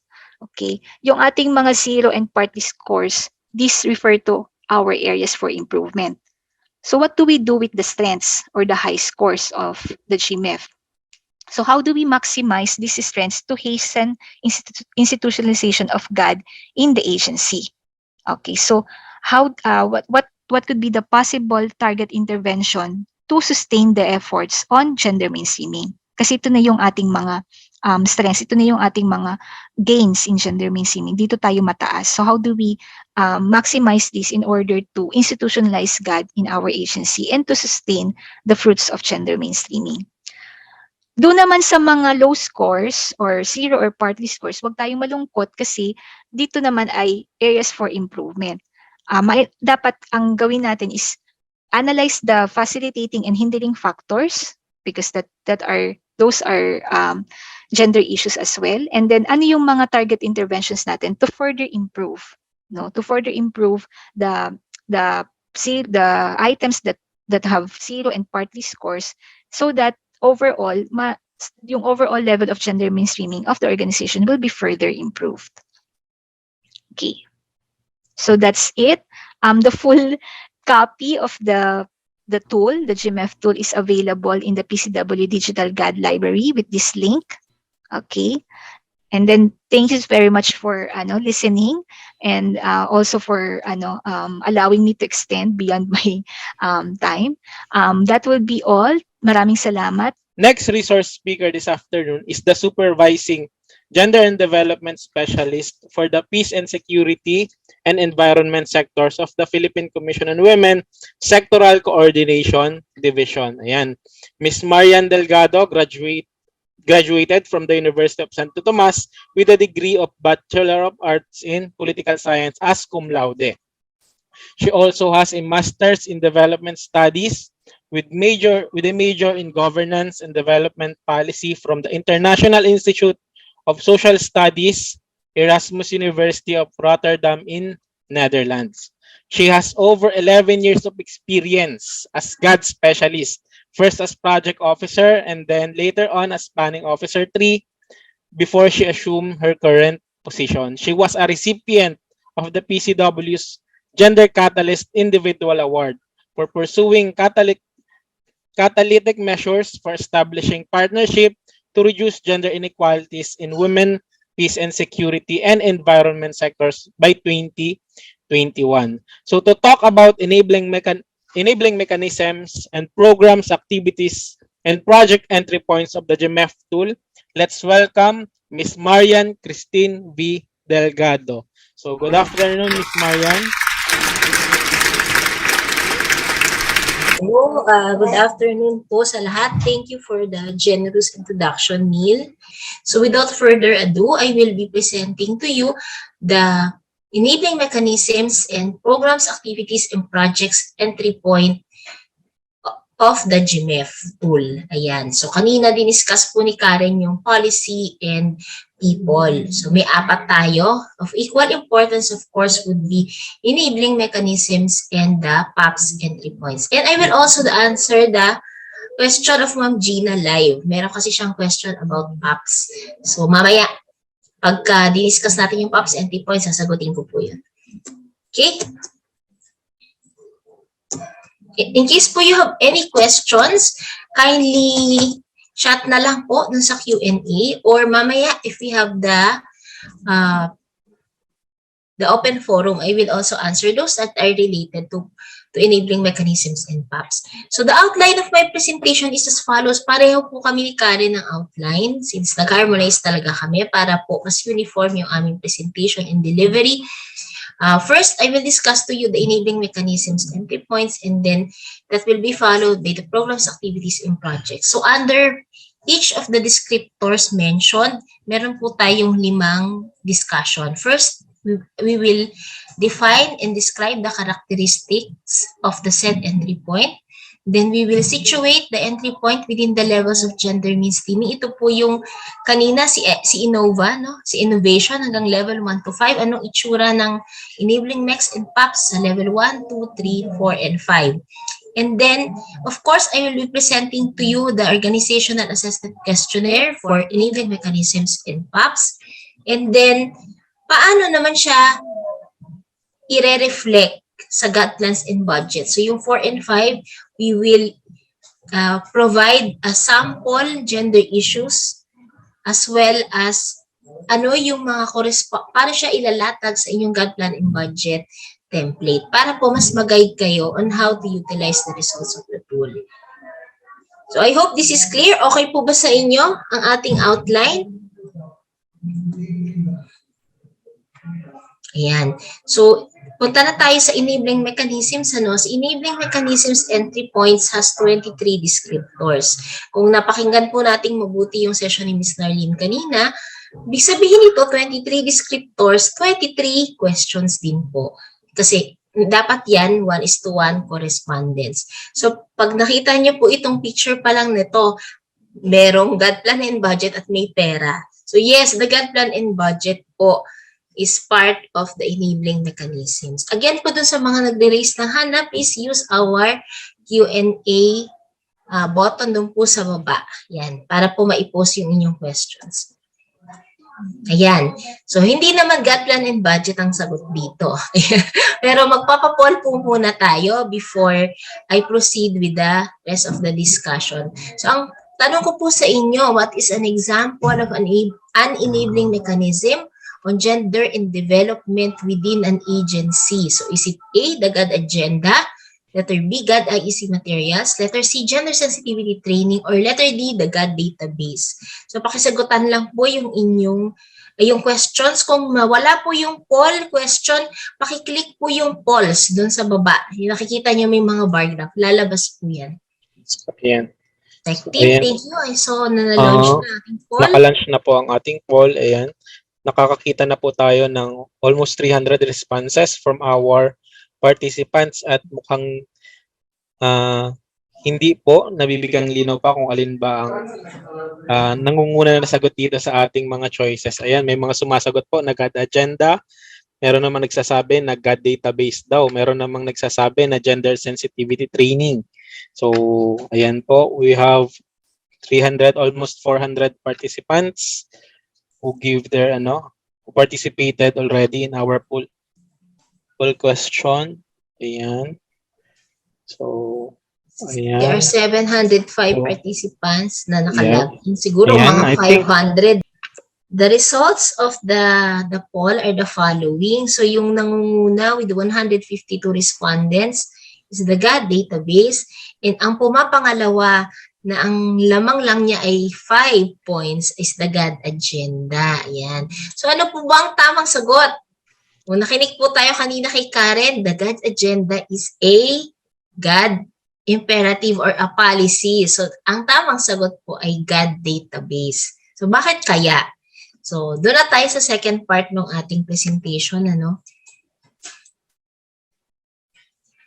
Para mabigyang linaw muna, ano ba yung enabling mechanism and how it is different from the other entry points discussed before by Karen, I will be presenting to you the short video. Sandali Share sound muna ako. Ayan. So, this will take around 2 minutes para malaman natin na mas maigi what is the enabling mechanisms entry point all about. The third entry point is the enabling mechanisms. The third entry point is the enabling mechanisms. What will ensure that gender mainstreaming will be operationalized in an organization? The success of any gender mainstreaming effort depends, to a large extent, on the resources allocated and the mechanisms that are institutionalized to implement it. Some examples of enabling mechanisms include the functionality of the GAD focal point system, presence and use of knowledge management system and GAD database, and partnership building or external linkages with other organizations to implement GAD programs. This entry point should also look into the institutional compliance to the minimum 5% allocation and utilization of GAD budget of the organization. And lastly, the programs... The enabling mechanism descriptor matrix tracks the organization's progress in ensuring that mechanisms to mainstream the gender perspective are established and fully functional. At level 1, the organization has established or reconstituted its GFPS as a catalyst for gender mainstreaming. It is also at this level where the organization conducts exploratory engagements with GAD-related institutions and experts. At level 2, other GAD mechanisms to address the needs of the organization's internal and external clients are established, and there is a marked increase in the utilization of the GAD budget. At level 3, the organization judiciously utilizes more than the minimum 5% GAD budget allocation while boasting of a fully functioning M&E system and knowledge management system. At level 4, the organization's enabling mechanisms can now track the desired gender-related impacts and are able to produce GAD-related knowledge products. And at level 5, the enabling mechanisms are recognized as models by other organizations and the total budget of the organization is fully gender-responsive. Okay, so ayan po yung laman ng ating video. Mamaya, pag discuss natin yung progression hanggang from levels 1 to 5, mas mapapalalim pa po natin yun, yung discussion about this. So again, enabling mechanisms refers to systems and mechanisms that are installed or established within an organization, including funds allocated for the conduct of GAD activities. So ito po yung mga structures and na may resources. Meaning kapag sinabi nating mechanism, ito yung mga may special orders creating a specific, halimbawa po, ad hoc committee for the implementation of a specific function, usually according to mandates. So, at ito siya. Yun po yung sinasabi ng enabling mechanisms. Unlike the policy. Ito yung, ang policy naman, siya yung nagsasabi na ito yung dapat mong gawin at i-implement. Ito yung structure na or structure a mechanism na in-install to implement the policy. Ganun po yung pagkakaiba nila. So for example po, yung GAD agenda is a policy but the GAD agenda planning team is the mechanism. So ganun po yung kanyang relationship. Ayan. So ano pa yung mga examples na yan? Kagaya po nung nabanggit sa video, it includes the following. The GAD focal point system of the agency as a mechanism, not the person but the whole mechanism. Dahil sila yung in charge mag-coordinate and sometimes even to implement GAD efforts of agencies. Capacity building on GAD, lalo na kung kayo po ay may CAPDEV plan on gender and development. GAD database as in the poll. GAD M&E, which is also related to the database. Knowledge management system on GAD. GAD plan and budget. Hindi lang po yung plan itself, kasi yung plan itself can be considered the policy, but yung mismong exercise of GAD planning and budgeting is a mechanism, and partnership building and external linkaging. So if kayo ay may mga MOU or MOA with PCW, other LGUs or government agencies for the implementation, again, ulitin ko po, for the implementation of GAD-related activities or programs. Pagka po hindi GAD-related activities or programs, hindi po natin ito makikredit dito. But if it's about GAD-related activities and programs, papasok po yun under this entry point. Ayan. Kasama din po dito yung establishment and functionality of other GAD mechanisms. Ms. Marian, ano ba yun? Other GAD mechanisms, ito po yung tatandaan nyo, refer to those that are in addition to the core GAD mechanisms, which are the GAD focal point system and the GAD database. Ito po kasing dalawa na ito ay core as per the Magna Carta of Women.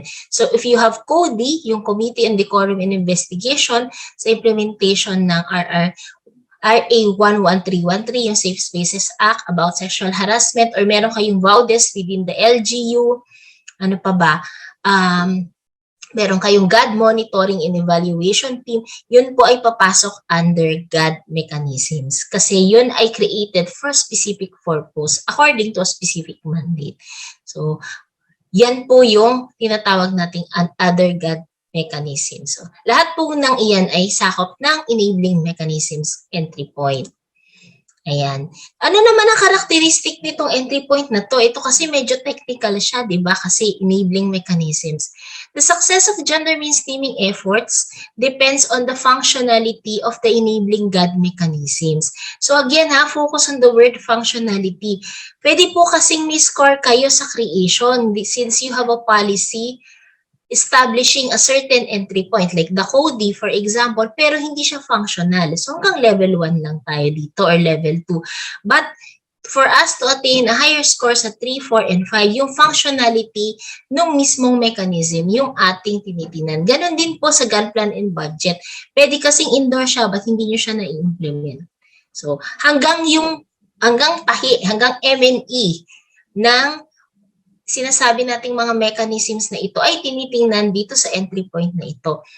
Investing in this entry point is important because it systematizes your gender mainstreaming efforts. Yun po yung tatandaan ninyo.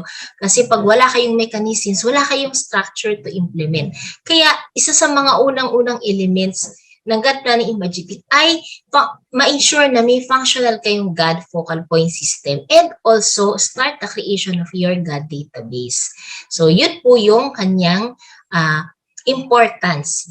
But the challenge is, and this is time immemorial na talaga, nahihirapan ng agencies is to comply with the GAD budget utilization. Kasi under the law, di ba, at least 5% of the agency's total appropriations should be used for the implementation of its GAD programs. Pero dito sa GMEF entry points dito, makikita natin sa descriptor matrix, hindi lang tayo mag-stop sa 5%. Pwedeng mas mataas pa. So more on that later. Baka po kasi mabigla tayo. Ayan. Ito na siya actually. So ito po yung descriptor matrix ng enabling mechanisms. As I introduced kanina, meron siyang 23 entry points. Siya yung pangatlong pinakamadami or second na pinakakonti. Kasi 4 yung entry points natin, ano? So sa 23 na yon, meron akong kinulayan na 2. Unahin po natin yung naka-violet kasi ito yung example ko. 'Di ba kanina na mention ni Ms. Nharleen na merong calibration o yung parang tumataas siya per level. So syempre we tried naman na lagyan yon as much as possible sa lahat ng descriptors. However, meron talagang level minsan na nag-i-skip siya. So example natin dito is the GAD database. Zoom po kayo dun sa naka-violet na highlight. Sa 1.3, organization collected data towards establishment of the database and enhancement of the M&E system. Bakit kasama si M&E system? Kasi yung data na kinokollect dyan sa GAD database, dapat nag-feed yan pag minomonitor nyo ang implementation ng inyong operations, especially major programs and projects. Dapat alam ninyo kung may differential effects or impacts yan sa women and men clients ninyo, whether yan ay internal or external clients. Second, after mo mag-establish ng GAD database at mag-collect ng data to establish a GAD database, dapat nagko-collect ka na. Diba? So usually, dito sa level 1, ang tinitingnan, meron ba kayong intake forms na nakalagay, may field separate for sex, male and female. Ayan. Para kung magpapa-orient kayo sa clients, specifically yung mga department level agencies o yung mga LGUs na maraming consultations with the general public, malalaman ninyo ilan yung nag-attend na babae at lalaki.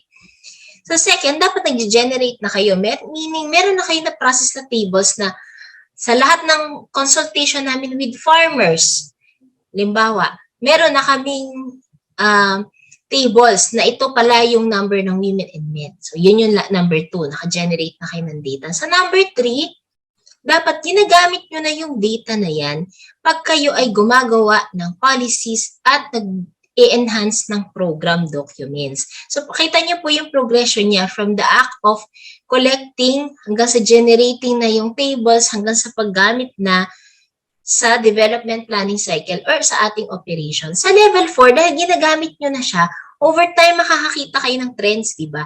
So, that is the time wherein you can already generate sector-specific knowledge products on women and men.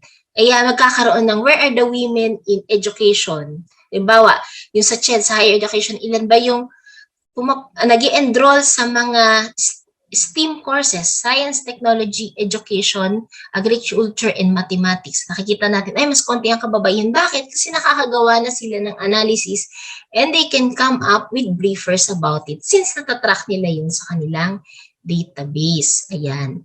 So, over time, pwedeng itong database na ninyo na nagawa at yung inyong mga knowledge products na na-produce based on the statistics gathered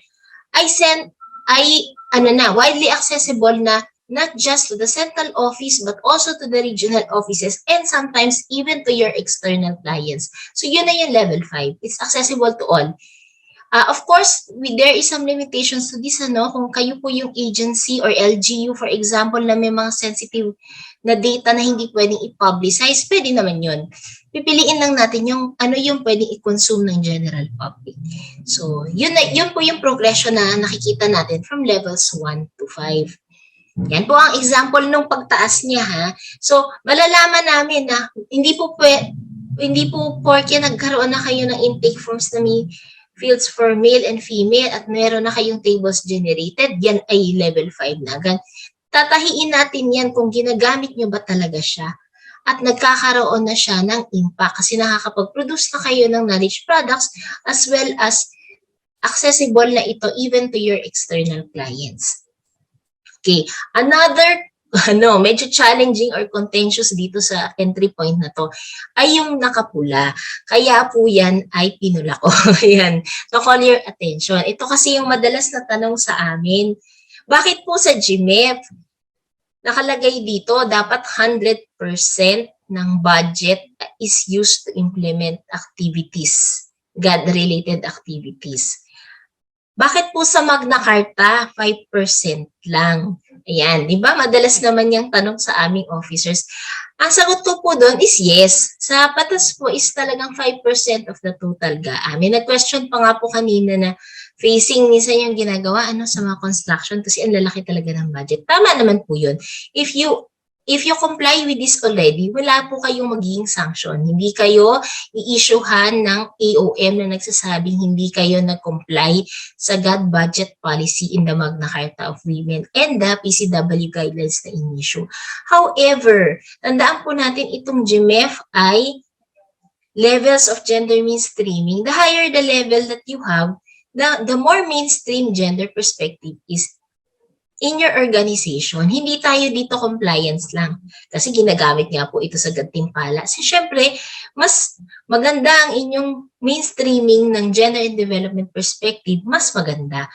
And we subscribe to the adage na ang 5% GAD budget is just a window to ensure that the rest of the budget or 100% is gender responsive. Kung paano po gagawin yan, ibang usapan yon. Mag-uusap tayo later on about yung attribution. Pero hindi po yun yung topic natin today. So yun po yung sagot doon. So dito sa GMEF, kung kayo po ay nakaka-comply na sa 5%, well and good. Level 2 po natin sisimulan kasi pagka beginner yung agency, minsan mahirap pa mag-focus sa 5% kasi doon pa lang sila nagkakaroon ng initial activities. But when you are in level 2, more or less we are expecting na meron na tayong awareness na dapat at least 5% of our total GAA is used for the implementation of GAD-related PAPs of an agency. Take note po ha, pag sinabi ko of an agency or of an LGU, pagka ikaw ay agency na may regional offices, hindi naman po kailangang per regional offices ang implementation nito, yung buong agency. So, pwede ang isang agency, ang region mo, region 1 mo 6%, yung susunod 4%, pero ang total niyan ay 5% pa din. Yun naman din po, ini-level off na namin sa COA. So, wag na po tayong malilito dito. So, kung hindi pa kayo umabot ng 30% utilization, okay lang po yan. Pwede natin yung i-target sa mga susunod na taon. Kasi, incremental increases naman po, welcome. Para lang alam nyo na dito sa set of descriptors na ito pala yung standard, yung tumataas na standard. Yun lang po yung purpose niya. Ayan. So again, kagaya ni Karen, let's situate the enabling mechanisms entry point within the levels of mainstreaming. So sa level 1, ang focus po ng mga organizations dito is to establish or reconstitute the GAD focal point. Kung wala pa, kung namatay na yung GAD focal point, meaning na-reassign na sila lahat, nag-retire, nag-resign, nailipat sa ibang unit, then ang unang-una natin gagawin is to reconstitute the GAD focal point system. Then conduct exploratory engagements with PCW and other GAD-related institutions and experts. For what? To capacitate your people again. Kasi, pag wala pong capacity development, sabi nga ni Karen, di ba, pag magaling ang tao, tumataas lahat. Pero pag wala pang capacity, yun ang uunahin natin. So pag sinabi natin exploratory engagements, pwedeng meetings lang ito. Halimbawa, gusto niyo pong magpa-training, kinausap niyo si GR pool member, hindi natuloy kasi may bagong priority yung agency or GR pool member, hindi pala siya pwede, meron na siyang training na nakabook. That is already considered an exploratory meeting. Yung pag-join po ninyo, for example, sa mga webinar na ito, kinausap niyo si PCW, dito kayo ni-refer, pwede na po yun. Basta meron kayong documented information. Yung mga letters or emails, yan, pwede po yun. Sa level 2, ano naman yung focus ng mga organizations dito?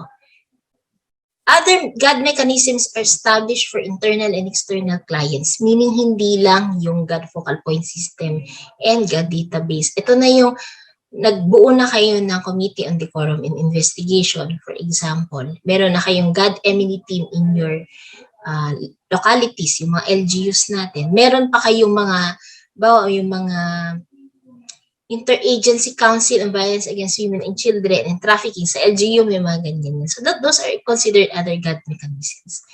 And there is a marked increase in the GAD budget utilization kasi dito nga hindi lang kayo nag-a-attend ng mga Women's Month activity or nag-i-issue ng policy creating the GAD focal point. Dito meron na talaga kayong ginagawang mga training, nag-establish na kayo ng mga mechanisms at nagmo-monitor na. So sa level 3, dito na, mas conscious na yung agency na sila ay nakaka-utilize ng at least 5% GAD budget allocation for the implementation of GAD-related PAPs. Fully functional na din ang MNE system, meaning meron na silang mga ini-integrate na indicators in their work and financial plan na related sa GAD para ma-make sure na ito ay hindi nasa sidetrack, na ito ay na-implement at napupondohan. And you are already starting to set up your knowledge management system. Ito pa yung isang tanong dito, ano po ba example ng knowledge management system? Does it have to be very techy? Hindi po. Actually, ang pinaka-example namin dyan sa PCW is the GMMS, Gender Mainstreaming Monitoring System. Siguro po alam nyo naman yun, ano? Kasi dun sa GMMS, makikita namin lahat ng GAD plans ninyo na na-review, na-endorse, ilang drafts ba yan? Pwede din kayo maglagay dyan ng agency profile, pero hindi naman po kailangan ganun ka-sophisticated. Pwede nga po sa ibang agencies yan, tina-tie up nila yan with their HRIS. They make sure na lahat, pati trainings ng GAD, for example, na na-attenda ng specific personnel kasama, and ano pa yung mga dapat nilang i-program, lalo na kung GAD focal point system member siya. Pero iba naman as basic as an Excel file na nakashare sa, meron di ba sila yung parang sharing na portal sa office? Pwede po tayong magsimula doon. Ang importante lang, dapat meron siyang with capacity for GAD knowledge transfer. Meaning kung yung inyo pong GAD focal point system member ay bigla nag-resign or napalitan, pwede nyo i-hand over sa kanya, mariretrieve niya yung data na pertinent sa inyo. Like, kailan yung GAD plan na sinabit ninyo, ito yung recent version na sinabit sa PCW, ito yung status report ng CODI. Dapat meron siyang ganong capacity. So, we are also advocating na kung kaya pong i-digitize nyo. Kasi pagkapapel yan at nabasa or biglang naitapon accidentally, wala na kayong kopya, mahihirapan po kayo sa retrieval. Okay po? Yan po yung knowledge management system ha. Then, sa level 4, ano naman yan? Enabling mechanisms can track gender-related impacts and produce GAD-related knowledge products. Parang yung database, no? Or kung yan ay mga reports ng implementation, ng status report on how your CODI operated for a year, 1 year, 2 years, 3 years, makikita nyo yung trends. Tumataas ba yung sexual harassment cases sa agency namin? Kung tumataas, is it because mas marami nang nakakaalam na ito pala ay di dapat i-condone?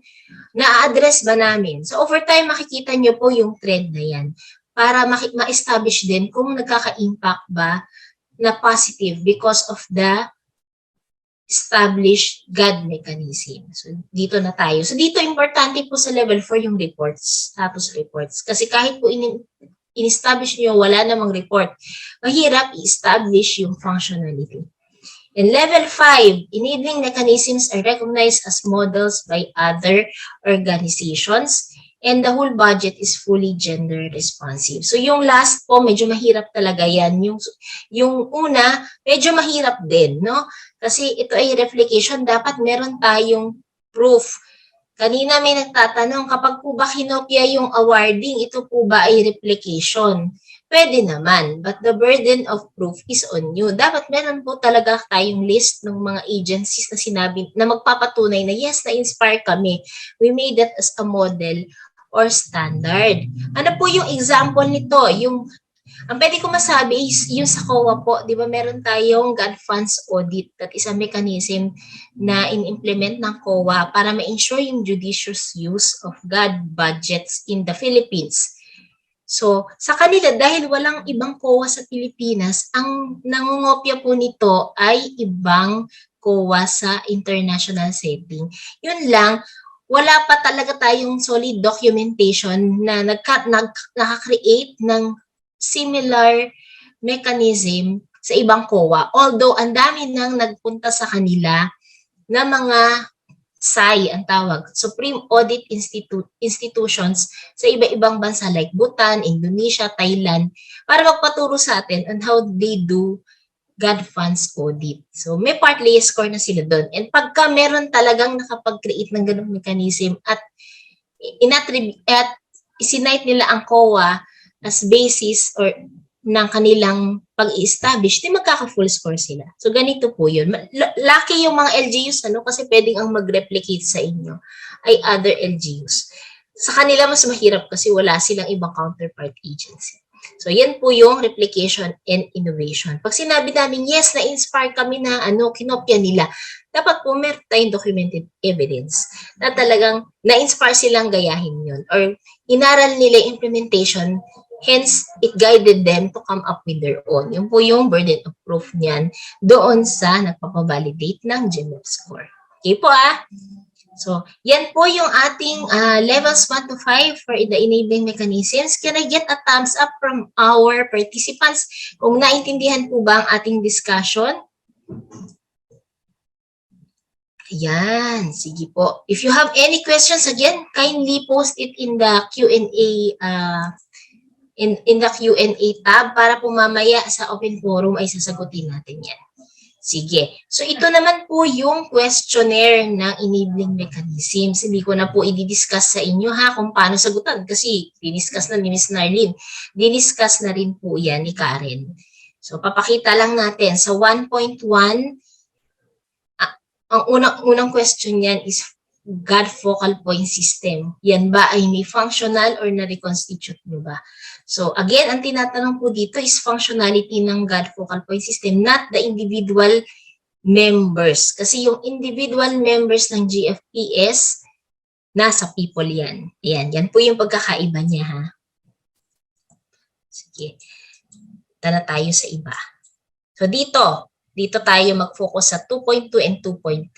Sa 2.2, has the organization established other GAD mechanisms? Pag walang mechanism, ito po yung in addition to the GAD database and the GFPS, wala tayong score. Pero kapag partly yes, 0.5 ang score mo kapag ka naka-establish ng 2 or more, di meron kang 1 na score. So, dito, establishment pa lang. So, yung policy creating that GAD mechanism will suffice as MOV. Pero mamaya, pag functionality na ina-assess, hindi na pwedeng yung policy creating. Dapat name status reports na tayo. Yun po yung tatandaan natin dyan. Sa 2.3, dan dito nagsisimula yung ating pinaka-challenging na part nito, yung GAD budget utilization at yung pagtaas niya over time. So dito tinatanong, as the organization utilized at least 5% of its budget to implement GAD PAPs. So pagka wala kayong GAD budget na na-utilize, more or less parang imposible ito kasi lahat tayo nag-GAD planning budget. Hindi snow ka. Pero kung naka-utilize ka naman kahit less than 5%, definitely meron ka ng partly yes score. Pagka naka 5% ka or more, meron kang full yes score. So, ang basihan po dito, yung means of verification na ating hinahanap is yung iyong GAD accomplishment report. Kasi pwedeng po yung sa GAD plan mo, nakalagay 7%. Pero implement mo 3.5%. Siyempre, ang tanong po dito, utilization. So, yung i-follow natin is the GAD accomplishment report. Paano po kung hindi endorse si GAD plan? Ganun pa rin po, yung GAD accomplishment report. Ayan po ha. Kasi dito din po, napansin nyo, dito din po kasi binabase ni COA, di ba, sa GAD plans and budgets in ARs, yung kanilang audit observation memo na binibigay sa agencies annually. Ayan. So, anong example nitong other GAD mechanisms? Ito yung creation of the Division Committee on Decorum and Investigation ng Department of Education, Region 2, Cagayan Valley. So, yun yung example. Ito po, hindi inassess dito si Region 2. Ang inassess dito is buong DepEd. Kasi sabi ko nga kanina doon sa chat na nagtatanong, hindi naman po natin nire-require each regional office to do the assessment. Pwede nyo pong gawin yun for tracking purposes or for monitoring of your GM efforts. But we assess the whole department as one organization. So yung gains or yung mga positive na ginagawa ng DepEd Region 2, kasi nagpa-factor in po yan sa scoring ng buong DepEd. Ganon din po kung department kayo na agency or kayo po ay agencies na may regional offices. Ayan. Yan po ang example niyan. So ano pa?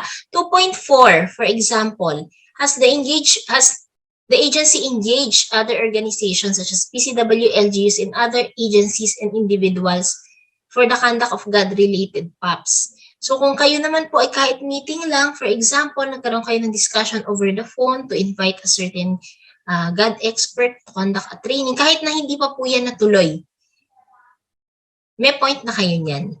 Kahit na partly. Pero kung natuloy yung engagement, tapos later on, in-engage nyo na sila as consultant, mas malaking point yan later on sa mga susunod na level. So, ito po yung example niya, no? Yan, no? Merong Memorandum of Understanding. Ito po ay between PCW and the Climate Change Commission. Nagkaroon po kami ng 1-year partnership to develop the capacity of the GAD focal point of the CCC since they are part of the priority under the environment sector. So, nagkaroon po ng partnership. Ayan. So, that is an example. Ano pa? Ayan. Balikan natin dito. So, dito, ayan, ito po yung has the organization utilize 70% or more of its total budget to implement the GAD PAPs. Ito po yung kanina, di ba, pag naka 5% kayo, full yes na kayo. Pero dahil level 4 na ito, and we are at, ang standard po natin is sana maka 100% utilization. Wala pa namang nakakagawa. Pero meron ng mga nagtatry or papunta na doon. Pag 30% or less yung inyong utilization ng GAD budget, wala po tayong score. So kahit po naka 5% na kayo, wala tayong score for this. Kapag 31 to 69%, partly, kapag 70% or more, ang ating pong score dito ay full yes. So again, GPBs and GAD-AR po, nung taon na kayo ay binavalidate, yun po yung hihingiin namin. Ito po yung sinasabi ko sa inyo, ayan o. Ito po ay Department of Justice according to their submitted 2019 GAD Accomplishment Report. Meron po silang 73.99% utilization ng kanilang budget. GAD budget po ha. Pero sa totoo lang, 7.33% lang yon ng kanilang overall budget. So ano masusunod doon? Siyempre yung 7.33 kasi ito lang yung percentage ng budget na nagamit nila sa GAD. Out of that 7.30%, 73.99% lang yung na-utilize nila, which means bumaba pa. Pero within 5% pa rin naman. Ganun po namin siya tinitingnan. Hindi yung inyong percent utilization of the GAD budget, but vis-a-vis the whole GAA of the agency. Bakit ang hirap naman yan, Miss Marian? Kasi po, nag-standard setting tayo. Pang-award ito, no? Pang gantimpala. Hindi lang siya for compliance. Okay? Punta na tayo sa susunod nating example.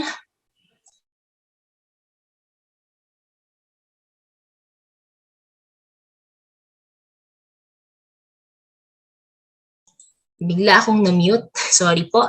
Is the organization's M&E system able to track the desired gender-related impacts of GAD PAPs for its clients, both internal and external? So, pag wala po kayong tinatrack, meaning, hindi naman kayo nag-track pa, zero talaga. Pero okay lang yun kasi pwede nyo i-track. So, kung meron na kayong tinatrack, pero for internal clients lang, meaning sa employees. Meron kasing mga policies tayo, halimbawa, di ba, yung mga, halimbawa, gusto natin padamihin yung representation of women in third level post. Tayo ay gumawa ng policy at nag-institute ng capacity development activities within our organization. Ginawa nyo ng report later and nakita nyo tumaas. Okay yun. That's for your internal clients. Pero dito, or lang siya, internal or external. So, if that is only for the internal clients or yung ating mga employees, partly yes score kayo. Pag external clients lang din, partly yes score. Pero kung meron kayong tig-isa na mapipresent, kahit magkaibang program, then may full yes score kayo. So, ang hinahanap po dito, pansinin niyo yung nasa right side, copies of M&E reports reflecting gender-related impacts of the organization's GAD PAPs on its internal and external clients. So, dapat may report. Kasi MOV, di ba, fact-based yung ating validation. Kagaya nga ng tanong kanina, ito po ba isang GAD audit tool? Yes. Kasi we are taking stock of your effort. So, dapat kada effort, kada yes natin or partly yes, meron siyang kaakibat na MOV. And kung nalilito po tayo, kung anong MOV, balikan nyo po yung handbook ng GMEF. Yan talaga yung Bible namin. Lalo na kaming nagbo-validate. Pag naku-confuse na kami, balik kami doon sa handbook. Kasi merong mga elements dito sa questionnaire na pinapalawig pa ng handbook. So, in case of doubt, always consult the GMEF handbook. Meron na po yung soft copy. So, hindi na mahirap kung wala kayong printout. Okay po? Yeah. So, ito po yung example, ano? Si Climate Change Commission, meron siyang monitoring and evaluation report of gender mainstreaming in climate actions. So, isang report yan na pati si PCW ay pinacomment niya. Sinabit niya rin kasi part nung in-implement niyang efforts dyan ay yung partnership with us. So, ganitong klase ng report po yung aming hinihingi. Pwede po kasi ang report simple lang. Konti lang. Halimbawa, yung CODI po, wala talaga kasing wala talagang lumapit. Nag-orient na kayo. Tapos ang report niyo po, 2 to 3 pages lang. Parang status report over the years. Pwede naman. Kasi wala naman talagang case. Pero at least, meron kayong documented information na minomonitor niyo po yung functionality. So, hinihingi po namin yan as means of verification. Pag sinabi niyo nagmo-monitor, pero wala po kayong ma-present na report, hindi namin kayo dyan may scorean. Pwede natin yang baguhin later pag may report na. Ayun lang. Yun po yun, ha? Yan. Dito na tayo sa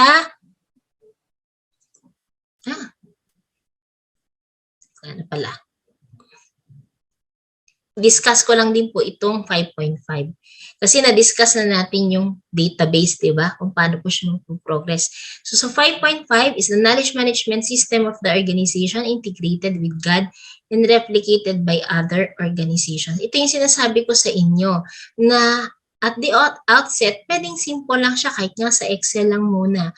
Pero later on, kung gusto po nating maka-full score dito at talagang ma-mainstream yung GAD, may mas magiging sophisticated system na to later on. So, wala tayong score kapag the KM system is not integrated with GAD and not replicated by other organizations. Ms. Marian, how do we integrate KM system? Meaning, di ba, pag tayo po ay nagte-turn over ng trabaho, alam mo, may magre-resign o may lilipat, meron tayong tinatawag na turnover ceremony. Parang ganun din po yun. So, dapat parang may repository kayo ng lahat ng trabaho ninyo na ililipat nyo dun sa susunod na tao. Dito po, ang sinasabi niya, dapat yung mechanism na yon ay sinasama yung GAD-related tasks and pertinent documents. So, may partly yes score kayo kung na-integrate ang GAD and replicated by 1 to 2 organizations. Full yes tayo kapag na-replicate siya ng 3 or more organizations. Swerte po yung department level dito. Kasi kung may mga attached agencies kayo, bawa si DepEd, so Department of Agriculture, yung mga DANR, ang nag-replicate yung mga attached agencies ninyo, mas madali kasi pagkakahawig kayo ng mandate. Medyo mahirap po ito kung stand-alone yung mandate nyo, wala kayong mga attached agencies. Ayan. So, pwede pong, ang mag-initiate nito, yung central office, then yung mga attached agencies, ang pwedeng mag-replicate. Pwede yun, kasi magkaiba naman kayo ng budget. Paano po kung mga regional offices? Ay, hindi po. Yun, makikredit dito kasi level 5 na yun, kasi you belong to the same agency. Ayun po ha. Paano kung LGU, ang nag-replicate other LGU? Pwede naman. Kasi, magkaibang munisipyo sila, magkaibang probinsya. Pwede po yun. Ayan ha. Saka magkakaiba kasi ang GAD plan ng LGU. Sa department level kasi, kahit anong region ka, dahil iisa kang department of, ano ba, DICT, regions 1 to whatever, isa lang siyang DICT. Pero sa LGUs po kasi, may separate si barangay, may separate ang munisipyo, may separate ang province na mga GAD plan. Ayun. Okay. For question po tayo, tingnan natin kung nakinig nga ba. Blank is an enabling mechanism that aims to ensure that the rest or 100% of an agency's budget is gender responsive. Ito ba A, Commission on Audit, ang ating friends from COA. Letter B, Knowledge Management System. Letter C, Gender Audit. Or letter D, GAD Plan and Budget. So, ayan. In-encourage po natin yung ating mga participants na mag-participate dito sa ating poll question. Ayan, na-stop na po natin ang ating poll question at majority of our participants answered yan. Letter D, GAD plan and budget, which is 59%. Yes, tama po yung sagot ninyo. Come to think of it, nung tinitingnan ko yung pagkaka-phrase ko ng question, pwede nga naman na si COA yun. Pero dito po kasi sa agency ninyo, sa organization ninyo, siguro po sa pangkalahatan, pwede natin masabing mechanism talaga si COA. Ayan po kung may mga auditors dito, no, binabati po kayo. Salamat sa pag-join ng ating session for today. Ayan. Pero po, kasi ito ay organizational assessment, syempre po, yung elements or yung mga indigenous sa inyong organization ang tinitingnan natin. Yung COA auditor nyo po kasi ay hindi naman taga-inyo. Sila ay taga-COA din. Ayan. Yun po yun yung distinction nun. Okay. So again, isa-summarize ko lang po ha, dito sa enabling mechanisms entry points, 23 ang descriptors dito and meron silang, pwede mo pa siyang sub-classify into 5. Na-discuss naman natin ito, di ba? First is yung GAD focal point system and its functionality. Titingnan natin yan mula establishment or reconstitution hanggang sa siya ba ay na-awardan na. Ayun, yun yung level 5 niya. Other GAD mechanisms, yung kagaya ng diniscuss ko kanina, like the CODI, partnerships mula exploratory meeting sa GAD resource pool sa GFPS members ng ibang agency or ibang LGUs hanggang sa functionality nila, hanggang sa nare-replicate na ba yung partnership, nanganganak na ba siya, yun eh, parang ay, ganda ng partnership natin dito, ulitin natin pero expand pa natin. Mas ganong level na yung level 5 niya kasi natuto na tayo from the gains. And number 4, yung GAD budget utilization from level 2 hanggang level 5, from 5% hanggang 100%.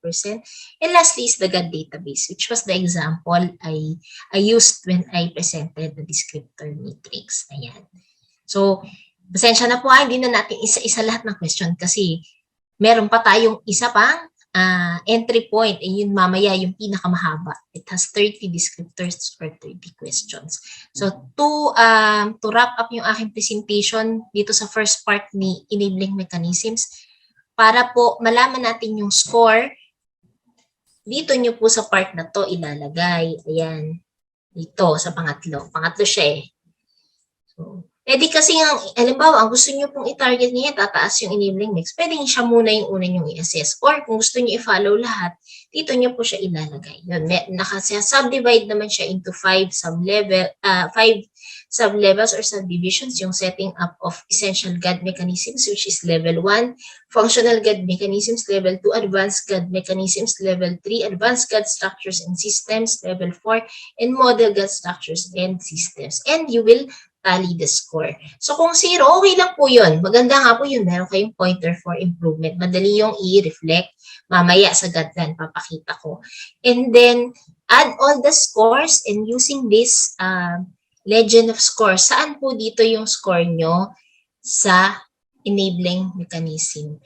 Ang maganda po dito sa GMEF, dati po kasi naabutan ko pa yung lumang GMEF na medyo magulo yung scoring. Ngayon po, pinahirap para hindi po kayo mahirap.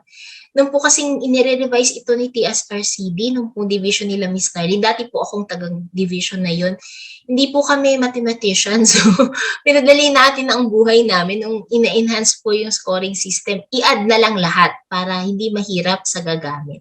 So, to get the total score per entry point, add the total scores per questionnaire, and refer to the following legend to determine the organization's level of GAD mainstreaming efforts in the enabling mechanisms entry point. So hanggang 0.99 po yan.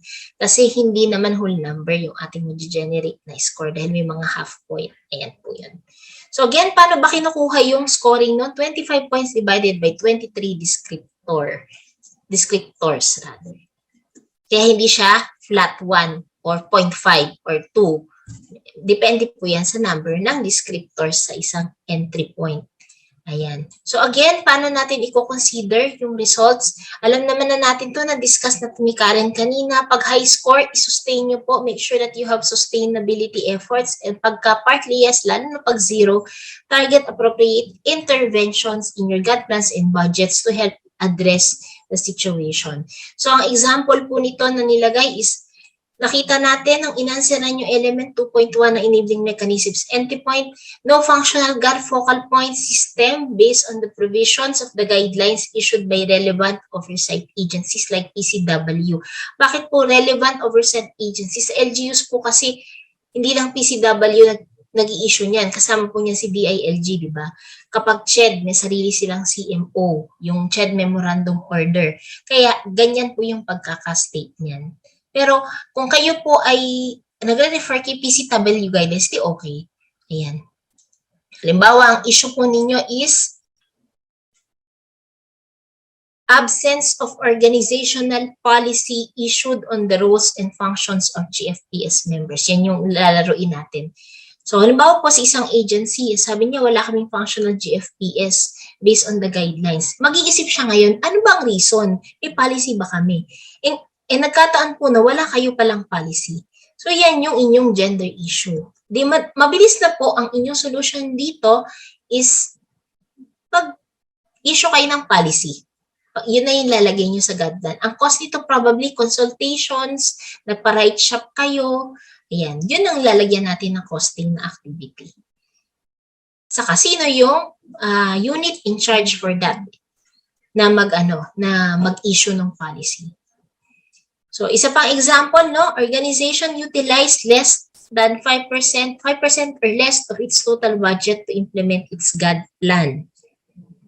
So, halimbawa, nag-isip-isip tayo, ano ba yung reason ba't mababa na utilization natin?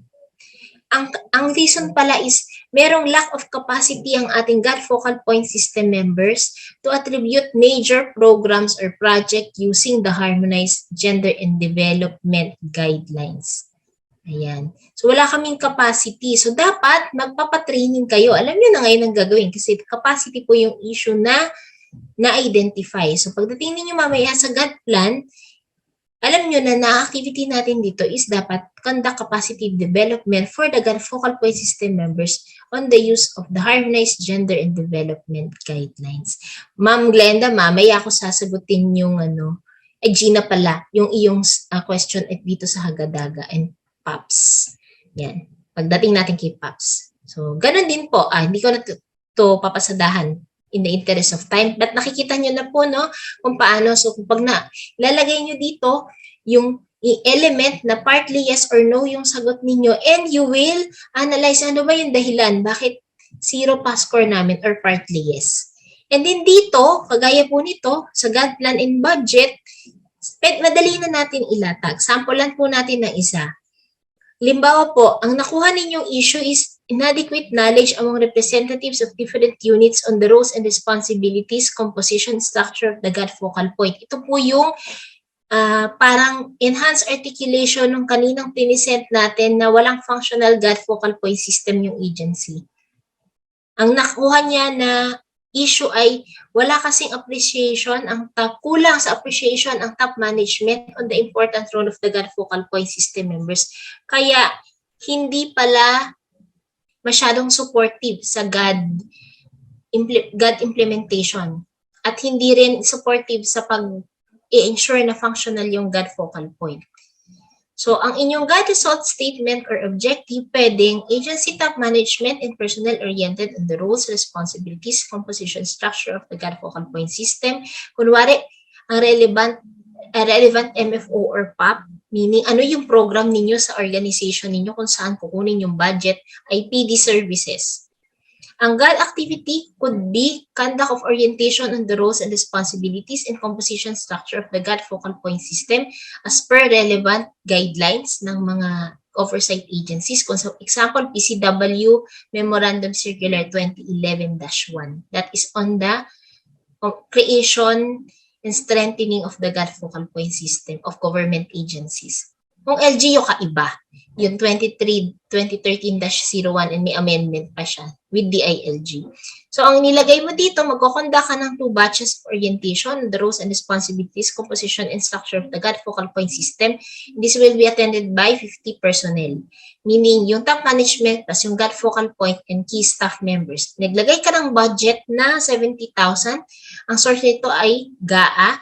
And si HR ninyo yung responsible unit since siya yung in charge sa internal capacity building ng staff members ng inyong agency.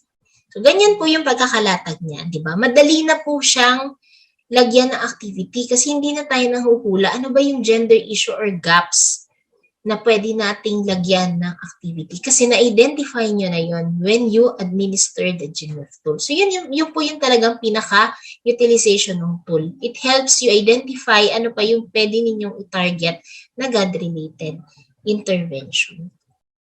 So, nandito na po tayo sa PAPs entry points. Ayan. For LGU, sometimes you call this PPAs or Programs, Activities, Projects. Sa LGU naman, Programs, Projects, and Activities. So, pareho lang po yan.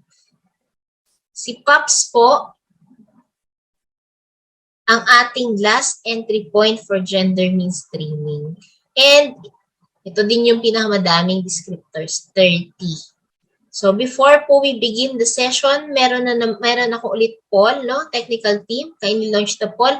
The question is, blank is the most direct entry point in gender mainstreaming since it involves actual implementation of GAD mandate of an organization. So, ang choices po ay letter A, enabling MECs, letter B, progress activities and projects or PAPs, and letter C is GAD plan and budget. Meron tayong clear lead, ano? Tama po ang sagot natin, it is the PAPs. O, kasi PAPs entry point siya, ano? So,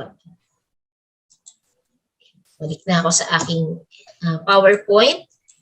And let's begin our discussion by listening to the introductory video about what this entry point is all about. The Programs, Activities, and Projects, or PAPs. This refers to flagship programs, activities, and projects that serve as a strategic entry point to mainstream gender perspective in the organization. PAPs is the most practical entry point, since it involves the actual implementation of the mandate of an organization. Organizations may apply gender analysis tools such as the Harmonized Gender and Development Guidelines to assess gender-responsive mainstreaming through PAPs. Examples of PAPs are contained in the Program Expenditure Classification Outcomes and Strategic Plans of the organization.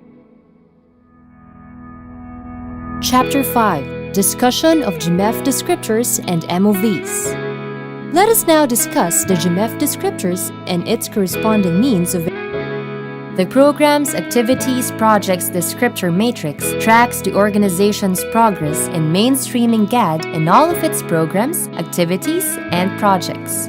At Level 1, an organization has expressed initial support to gender mainstreaming through the conduct of GAD capacity development sessions. It has also involved clients to ensure that their gender issues are taken into account, and sets up a GAD corner containing GAD IEC materials. At Level 2, the organization already has a GAD agenda or strategic framework to guide its gender mainstreaming efforts. Deepening sessions for GFPS members and concerned staff members are also conducted, especially on the application of gender analysis tools. Lastly, IEC materials are customized for the organization's use, and a GAD section in the website is planned or set up. At Level 3, the organization ensures that the implementation of its GAD PAPs are monitored. External clients are also capacitated through relevant GAD sessions. Finally, a knowledge management system to ensure the transfer of knowledge on GAD is set up. At Level 4, the organization ensures that monitoring of its GAD PAPs is sustained and its impacts evaluated. Sector-specific GAD capacity development sessions for both internal and external clients are also conducted, as well as periodic application and reapplication of gender analysis tools. A sustainability action plan for gender mainstreaming is also developed. And finally, at Level 5, the organization is now recognized as a learning hub for its noteworthy GAD efforts. GAD knowledge products and IEC materials produced by the organization are also utilized by other organizations as references or models to develop their own GAD-related materials. The complete list of possible means of verification can be found in the GMEF Handbook. So, characteristics of the entry point. So, si PAPs entry point, siya po yung pinaka-practical na entry point doon sa apat, among the four, the policy, people, enabling mechanisms, and then this entry point of PAPs. Bakit nawawala siya? Yan. Activity counterpart po kasi siya ng efforts conducted doon sa tatlong nauna. Which means to say na tinatanong niya ano yung activities you have conducted to come up, for example, with the GAD agenda, to establish or to set up the GAD mechanisms like the knowledge management system. Kaya po, yung iba sa inyo na nakapag-administer na ng tool and things na bakit parang paulit-ulit or may questions na umuulit-ulit, sinadya po yan. Yan. Ayun po yung ano dyan, trivia. Sinadya po yan for horizontal validation. Yung tinatawag nating, meron po kasi yung vertical and horizontal alignment. Dapat, pag sinabi ninyo na kayo ay may GAD, na capacitated yung inyong GAD focal point system on gender analysis, pagdating sa PAPs, nag-conduct kayo ng mga capacity development sessions on gender analysis. Tinatry niyang tingnan kung consistent po yung inyong sagot. Yun. So, yung kaninang tanong, si Ma'am Gina po ata ang nagtanong nun, ano po bang gagamitin sa PAPs? Ito po bang GMEF na PAPs questionnaire o yung hagadaga? Ang sagot po doon is kung nag-GMEF kayo, syempre itong GMEF questionnaire. Pero kung kayo po ay mag-a-attribute sa GAD plan and budget, hindi po pwedeng gamitin for attribution ang GMEF. Ang pwede lang po as per the guidelines na in-issue yung 2012-01 and 2013-01 for LGUs, JMC, di ba, and JC, is the hagadaga, yung Harmonized Gender and Development Guidelines. Kasi that is the only tool that is approved for attribution using the GAD attribution of the GAD budget as part of the agency's GAD budget. Hindi po pwede si GMEF, ha? Yun po yung linaw doon. Dito po kasi sa PAPs entry point, tatanungin din kung yung po bang mga GAD focal point system members and program implementers na nag-i-implement and nagmo-monitor ng program ay naturuan kung paano gumamit ng gender analysis at nag-attribute or nag-i-integrate ng GAD perspective sa programs. So in a way, tinatahi niya rin po yung element na dapat capacitated si GAD focal point and concerned staff members on the use of GA tools like the Hagadaga. So kasama din siya dito. Again ha, kapag po ina-assess natin yung paggawa natin or pag-conduct ng activities para mapalalim ang gender mainstreaming sa ating agency, ito pong PAPs entry point questionnaire, ginagamit natin ito. Pero kung attribution po ng budget, kung gano'n nakalalim ang integration ng GAD sa inyong major or flagship programs, Hagadaga lang po yung pwedeng gamitin. So, yun po yung sagot natin dito. So pasadahan ko, ang challenge naman dito is dependent siya kung kayo ay naka-implement ng descriptor sa policies, people, enabling, and enabling mechanisms. So usually, pag mataas ang PAP score ng isang agency, mataas din yung ibang entry points kasi may ginawa kayong activity. Except na lang po in cases na ang tagal nyo ng nakapaggawa ng policy or nakapag-capacitate ng people, wala namang bago, then pwedeng yung PAPs nyo, hindi na rin siya tumataas. Pero kung sakaling pong need i-reconstitute yung GAD focal point at kailangan ng bagong bugso ng capacity development, usually mataas ang PAPs nun. Kasi pag mababa din yung score nung corresponding na entry points. Ayun po yun. Again, wag po kayong wag po kayong magtaka kung medyo parang umuulit siya dun sa ibang entry points kasi sinadya po yan for horizontal alignment purposes. Para ma-counter-check namin kung talagang consistent yung sagot nyo. Kasi pag magkaiba po, dun ang validator papasok. Ihingiin niya yung MOV para ma-settle niya ano ba talaga yung final score. Okay. So ano yung mga papasok under PAPs? Unang-una po is ito, policy and or plan formulation, review, and issuances. Capacitating concerned personnel on GAD. Di ba parang people din to at saka policy. Sabi ko sa inyo, medyo umuulit. Application of gender analysis tools to the flagship programs and projects. Ito yung Hagadaga. Kasama din si GMEF, of course, pero hindi siya sa programs, sa organizational assessment siya. Review, development, and distribution of GAD advocacy materials. So, kasama yung GAD knowledge products and GAD corner. So, ito yung nasasabi kong unique sa PAPs entry point. Yung development ng GAD IEC materials. Kasama dyan yung mga sectoral briefers na may nakalagay na sex disaggregated data.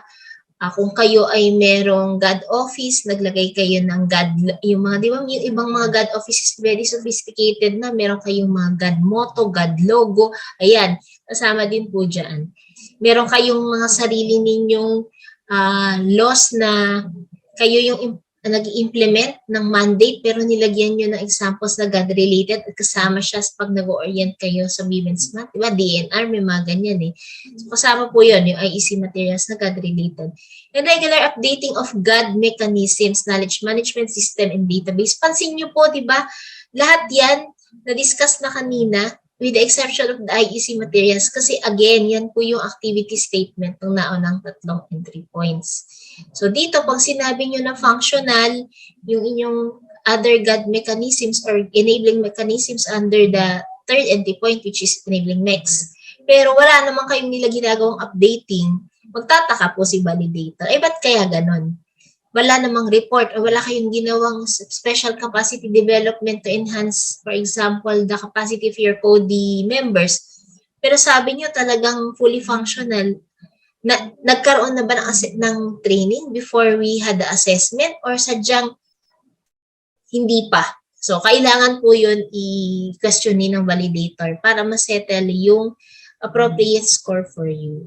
Yun. So, para kaming auditor din, kung COA budget po, tinitingnan utilization. Kami naman, tinitingnan namin kung tama po yung pagkakascoring vis-a-vis your submitted means of verification. So, not all the time naman po, Pagka walang MOV, walang ginawa. It's just that wala kayong nasusulat. So, dapat, yan, mechanism din yan, di ba?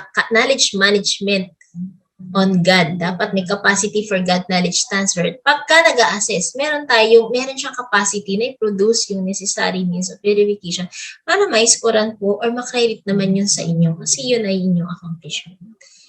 Okay, so ito po, namumula-mula pa ang ating descriptor matrix. Sa PAPs, we have 30 descriptors.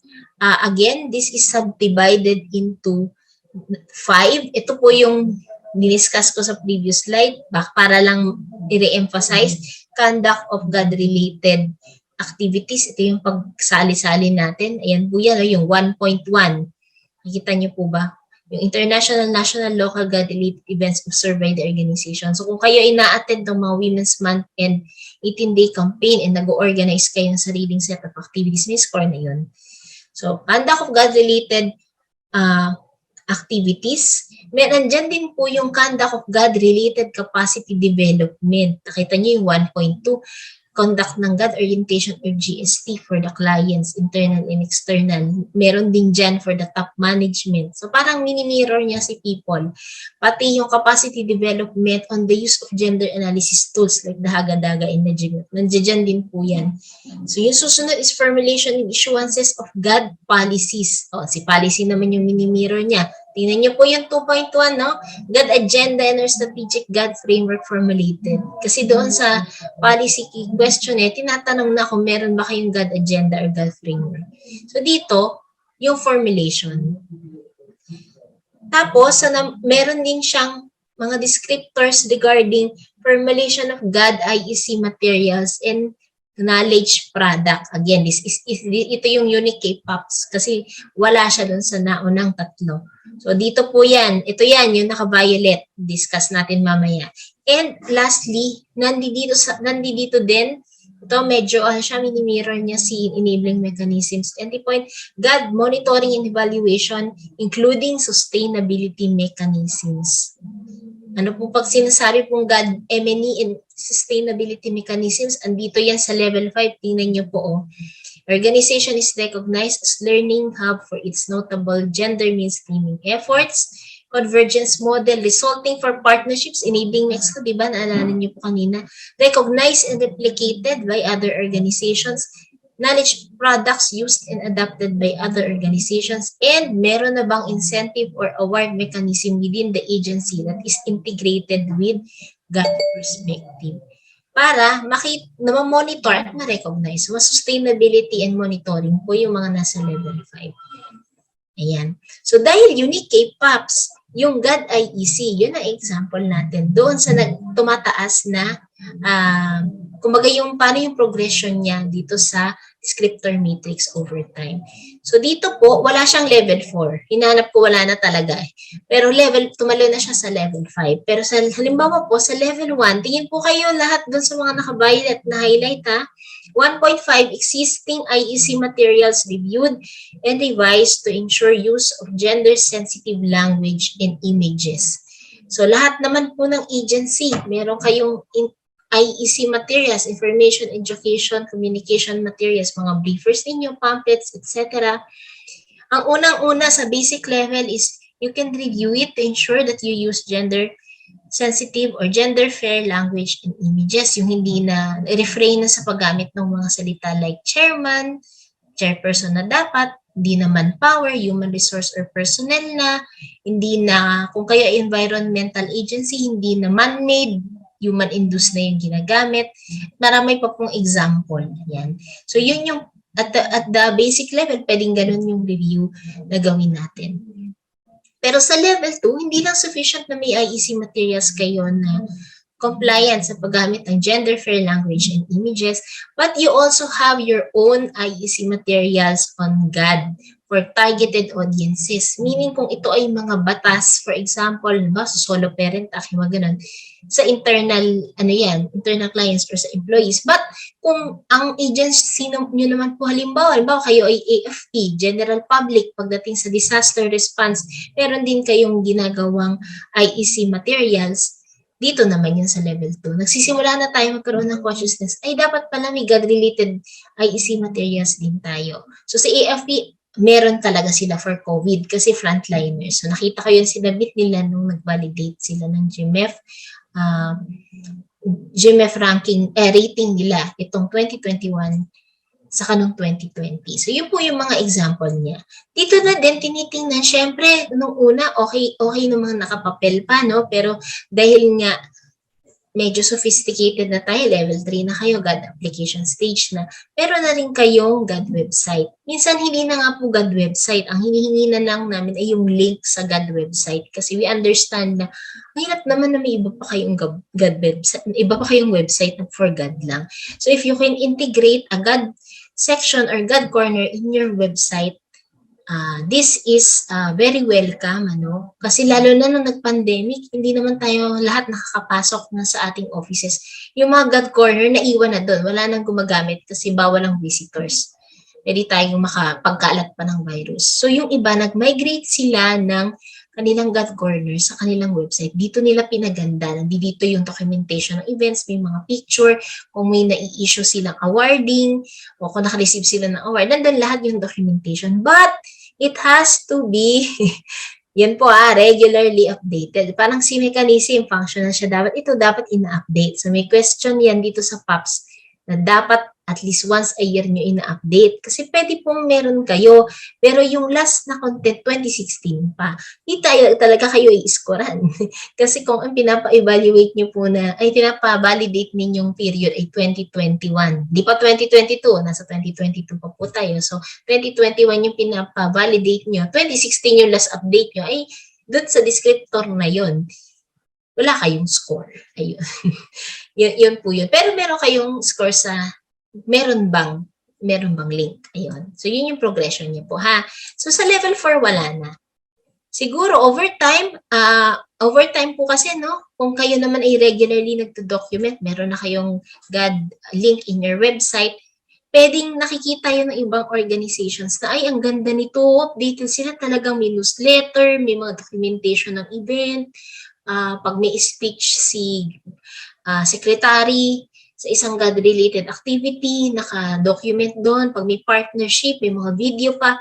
Gayahin kaya natin kasi ang ganda na-update sila agad. So, pwedeng gawin na din siyang model or standard ng ibang organizations para magbuo nun sa kanilang sariling GAD website or link sa GAD website. So, again, the burden of proof para patunayan po talaga kayo ay nireplicate, dapat meron kayo. Pwede namang email yan. Pwede po bang pumunta sa inyong office para po aralin kung paano nyo ito ginawa. We would like kasi to make our own. Ayun, pwede na po yun. And later on, nag-thank you sila sa inyo. May letter recognizing na nakatulong yung kanilang inquiry sa inyo to develop their own system or their own GAD website. You can use that as MOV when we do the validation. Pero pag wala po, mahirap. Mahirap natin i-validate yung score. So make sure po you take down notes kung sino-sino itong mga nagre-replicate ng inyong efforts. Ayan. So again, let's situate the PAPs entry point dun sa 5 levels ng gender mainstreaming para mas maintindihan natin kung ano yung mukha niya over time, lalo na pag nag-progress. Sa level 1, ang medyo madami, no? Kasi level 1, starting pa lang to, so talagang maraming activities. Focused ang mga agencies or organizations sa pagkakandak ng capacity development session for concerned personnel. Inuuna dito usually si GAD focal point. Later on, nagpapa-executive briefing. Ayan yun. Consultation with clients. Engagement with PCW relevant organizations and individual experts on GAD. So sabi nga ni Ms. Nharleen kanina, hindi naman all the time dahilan yung walang GAD expert. Saka kasi baka pwedeng meron na sa inyong organization na expert na. Or usually, kapag ka po kailangan nyo ng expert, punta po kayo sa website ni PCW, nandoon yung aming directory of GAD resource persons, yung aming GR pool members that you may engage. Nandoon din po yung kanilang mga info kung saan sila specialized na field. So, pwede matulungan na mamili. Pero syempre po, bayaran nyo sila. Yung kanilang professional fee, dapat kasama ng inyong GAD plan and budget for the year. Yan, para mapupondohan. And then, plan or set up GAD corner containing IEC materials or references for use of the agency. Pwede po ito kasi, halimbawa, di ba, pag meron tayong mga clients na bibisita sa office habang naghintay sila for a meeting, for example, mapabrowse nila kung meron kayong mga relevant GAD-related materials na nasa inyong GAD corner. So itong GAD corner naman, this can be as basic as bulletin board. Pwedeng may mini library, pwedeng digitized na. So over time, nagiging mas sophisticated na tayo about this. Yan. So yan po yung level 1. Foundational activities kasi ito. Punta naman tayo sa level 2. So, sa level 2, yan. As a GAD agenda or strategic framework. Sa level 2, usually, hindi pa buo si GAD agenda. Kasi si GAD agenda po, dalawa yung composition niya. The GAD strategic framework and the GAD strategic plan. Si GAD strategic plan po kasi medyo mahaba. So, usually sa level 2, nagsisimula na sila sa framework. Kasi ito yung mas maikling document. Pwedeng tapos na or GAD strategic framework pa lang yung tapos.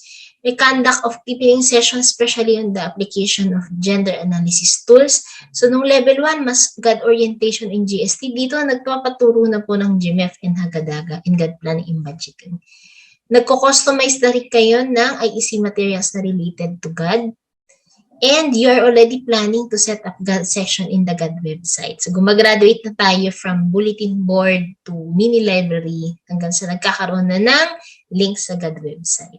So, progress, ano naman po yung incremental and progressive ang ating efforts. So, no need na ma-pressure agad na sobrang ganda. Dadating po tayo dyan. Basta consistent ang ating efforts. Yan. So, level 3, you monitor also the implementation of GAD plan and budget. Dito na, pag level 3 na po kasi yung agency, pansin namin na sila ay nag-integrate na ng GAD sa programs and they make sure they monitor. Kasi required yan, di ba? Pag GAD accomplishment report, nagpapa-PMI report, implementation report. You also start to capacitate external clients. Minsan sinasama na po sa GST or if you have specific na sector-specific trainings, naglalagay na doon ng GAD perspective. And you also set up knowledge management system for the transfer of knowledge on GAD. So dito sa level na to, hindi pa naman kailangan no parang GMEF level. If you have the funds later on, pwede naman po. Pero ito yung mga naka-Excel or minsan sa HRIS ini-integrate. Pagka nanghingi na kami ng data na pwede pong patingin kung ano yung example ng meron na kayong profile ng GAD focal point in the trainings they have attended. Meron ng mga agencies na nakakapagbigay po ng may profile talaga. Ito na, yung na-attendan niya over the years. Ito pa yung wala siya. So yung mga ganyan na klase na knowledge management system, naka-file na din yung mga GAD plans submitted over the years. Ano yung mga edits ni PCW. Madali na pong i-transfer kung mawawala yung GAD focal point ninyo. Re-reassign, magre-resign, naman namatay, no? O basta po may changes within the organization. Specifically, useful, lalo na nga po ngayon, di ba? Magkakaroon tayo ng change in administration. So, may magpalit-palit ng mga officers. Sana meron ng ganito para po hindi mahirap yung transition na mangyayari. Okay, so level 4, conduct of sector-specific GAD capacity development sessions for internal and external clients. So, hindi lang generic, naglalagay na kayo ng sector-specific GAD capacity development. Ano example nito? Ang example ko po ay yung yung mas close to my heart. Yung halimbawa, sa peace and security sector, meron din silang tinatawag na National Action Plan on Women, Peace and Security at merong peace and security related efforts na regarding the inclusion of women, pati yung consultation sa mga local peace mechanisms. So, sinasama na nila yun. This is an example of sector-specific GAD capacity development sessions. So, it will differ po per agency kasi iba-iba yung mandate natin. Then, the conduct of periodic application and the application of gender analysis tools. Ito na yung mga palagi kayo nag-update ng GMEF ratings ninyo. Kayo din ay nag-annual application na ng HCDG sa inyong major programs or projects. And you have developed a sustainability action plan which could be integrated in your GAD agenda. Basta merong sustainability part yun. Yun po yung pwede nyong gawin. Pwede din namang separate if you want. O, sa level 5 naman, syempre pag ganitong level po, mataas na to eh. Recognized na kayo as a GAD Learning Hub ng PCW or kung kayo po ay LGU ng DILG and other award-giving bodies. Pag sinabi pong recognized as GAD Learning Hub, dapat po yung ibang organization nag-recognize ha. Baka po kasi ang nag-recognize ay sarili yung agency. Medyo mahirap po yun. Thank you, Keith. Ano pa po example nito? Si Department of National Defense, meron siyang PAGAD Awards. So yung mga under ng DND family, if you are also recognized by that, then you could also have a score here. With convergence models resulting from partnerships, so ano ba yung masasabi kung may ganitong agency na naalala ko, si PAPCOM, yung kanyang Mr. GAD, for example. Nanganak na yan sa lahat ng regional office, nag-partner sila with other LGUs, for example, sa Aklan, na si Aklan, hanggang sa barangay level, meron na rin from Mr. GAD, may Junior GAD, ang dami ng nag-convergence, nag-anak na yung partnership na yan. So, pwede pong ganun. TSWD also has partnerships na may convergence na sa baba. Then, GAD knowledge products and IEC materials produced by the organization are used by other organizations as reference or model to develop their own. Halimbawa po, yung GAD code ni ganitong probinsya, ginamit na inspiration or reference ni ganitong munisipyo. Pwede naman po yun, basta documented, diba? May sulat kayo to prove. Wag lang po copyhin per forward, ha? Kasi minsan, parehong-pareho. Ayan. So, okay naman po mag-benchmark.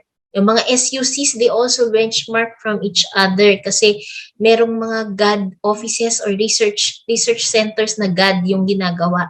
So, they visit each other and they try to establish the same sa kanilang mga schools. Pwede din po yun. Basta may documentation. Ayan. Kasi hanapin po yun, hindi lang ni PCW, but ng inyong co-auditor. So, para justify po yung expense ninyo sa benchmarking.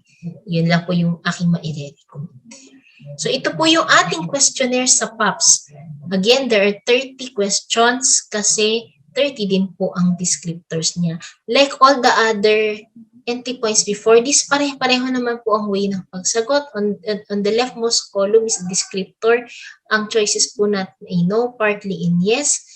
Then we have the column for score per item and the means of verification. Again, last reminder na po ito, pag walang means of verification, wala po tayong score. Ganyan ang trabaho namin na nagbabalidate. Kasi dapat meron po kayong documented evidence dito na meron talagang ginawa. Kung wala pa this year, next year make sure na meron na para po maisasama yun sa scoring. So example po tayo. Ito po yung unang parang cluster or category ng descriptor under PAPs, yung conduct of GAD-related events, mga campaign. So, 1.1 is the organization observing international, national, local GAD-related events. Ano ang pinaka-common po dito ay si Women's Month at saka si 18-day campaign. So, tinatanong dito, the organization has not initiated or participated, wala tayong score. Pero kung meron ka naka-participation sa at least 1 to 2, then you have a partly yes score of 0.41. And kung nakapag-participate or meron kang set of activities or nag-participate ka sa 3 or more observance of international and national local GAD-related events, meron kang full yes score of 0.83. Ayan. So dito, sa last column, pinapa-enumerate ano-ano yung mga events na inattendan mo in kailan.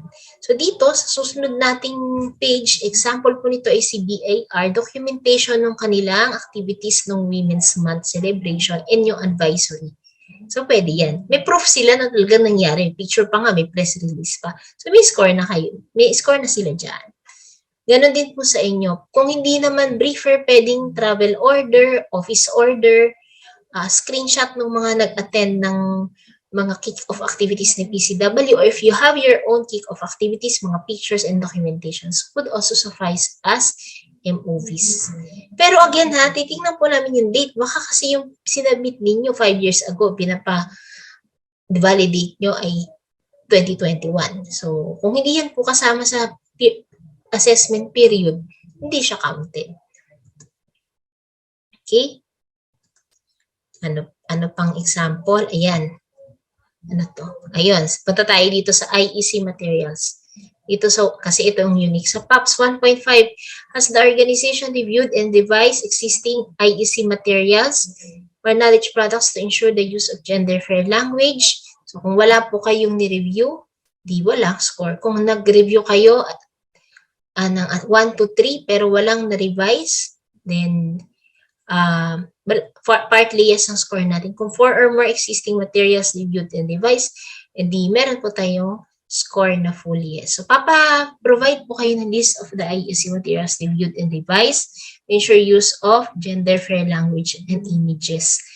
Pwede din pong hindi list, pwedeng screenshot. Ayan. So, pag kami screenshot, nakikita mo kasi yung text, tinitingnan talaga namin, ay wala na bang manpower, wala na bang chairman, wala na bang fireman, yung mga ganon. Naayos na ba nila, make sure na gender fair language images. Meron po kami na huling agency na may score dito ng full yes. Kasi meron na din talaga sila na issuance ng policy on the use of gender fair language and images. Nung chinek namin yung contents ng kanilang manual, meron pa na hindi nakita. So, dito sila ay nag-partly. Pero dun sa issuance ng policy, under policy and the points, full ang score nila. So, kita nyo po, ganun yung validation na ginagawa ni PCW. Yan. So, dito makikita natin sa susunod na slide yung example ng IEC material na meron si Phil Rice. So, meron silang parang GAD newsletter and meron niyang chapter on GAD. Ayan. Gender and Development, page 18. Yan o. Pati yung kanilang they made sure that the images they use gender responsive or gender sensitive images. Palaging may men and women. Kasi diba sabi natin, pagka mga STEAM courses, yung mga science courses, puro lalaki usually ang nagdo-dominate. So dito, they made sure na yung mga gagamiting pictures kasama ang men and women pareho. Hindi lang puro lalaki. Ayan. So, dito naman, sa level 2, nandito yung formulation ng GAD agenda. Saka, nandito din yung formulation ng GAD plan and budget based on the GAD agenda, emerging issues, and international and national GAD mandates. So, kanina may nagtatanong about the GAD code. Kasama po ba yun? Na-iskoran po siya sa policy. But, pwede din siya mag-contribute dito sa 2.2 kasi para maka-full yes ka, dapat yung iyong GAD plan ay based sa at least 3. Una, GAD agenda and GAD code, emerging gender issues like COVID-19, merong gender implications yan. International and national GAD mandates like the Magna Carta and our guidelines and our results of gender analysis. So sa 4 na yun, dapat may at least 3 ka na basis. Pero po kung ikaw ay government agency, ang basis mo ay GAD code, hindi po yun kasi walang GAD code ang agencies. Ang may GAD code po ay LGUs. Yun po ang counterpart po niyan sa atin ay GAD agenda. So, ang mga LGUs po, kung meron na kayong GAD code, wala na pong kailangan, hindi na po need na mag-GAD agenda. Ayan. So, yun lang po ay difference in nomenclature. Sabi nga nung isa namin dating staff, pangalan lang po nagkaiba. So, sa agency, GAD agenda, GAD code po yung ginagamit na term sa LGUs. Yan. Example po is the DNR GAD agenda. So, meron silang, ito po ay draft, hindi pa siya finalized. So, they have a score of 0.5 because partly pa lang. Hindi pa ito napirmahan ng kanilang secretary. So, the DNR GAD agenda is from 2021 to 2025. Baka gagawin na nga itong 2022 to 2026. Kasama po si PCW sa nag-i-input dito. Kaya ito yung ginamit kong example since meron kaming copy. Ayan. Then, tinatanong din po dito kung gumagamit ba kayo ng training needs analysis. Pansin nyo po, nung nag-join kayo dito, di ba, pinag-TNA kayo ni Miss Nharleen at may pre-test pa, may post-test pa. Kasi that is a way to ensure po na yung pong training na ibibigay sa inyo, yung laman itong sessions natin ay appropriate sa inyong needs. And to also make sure na natututo kayo kaya may mga test. Karamihan po ng agencies, Usually, dito hindi makasagot ng full yes kasi hindi na nagpapa-TNA. Pero may mga ibang agencies din na nakikita namin na talagang they have instituted training needs assessment sa kanilang training. Hindi lang po sa GAD training sa lahat. So, if they have their own, okay po yun. Good yun sa amin. So, tinatanong dito sa 2.3, has the organization conducted deepening sessions on GAD based on the TNA or updated policies and tools as part of continuing capacity development of the GAD focal point system and concerned staff members? So, dalawa po yung elements na tinitingnan. Nag-deepening sessions ba kayo at gumamit ba kayo ng TNA? So, kung pareho, full yes kayo. Kung isa lang, nag-conduct lang, walang TNA, hindi kayo maka-full yes. Karamihan dito, nakikita namin na agencies puro 0.5. Kaya, ang ginagawa na lang po namin is pag kung magko-conduct ng training, papa-TNA na kami. So, that could substitute for this. Ang example po nito is si PhilRise, Ayan yung kanilang processing nung kanilang TNA. So, yan yung example niya.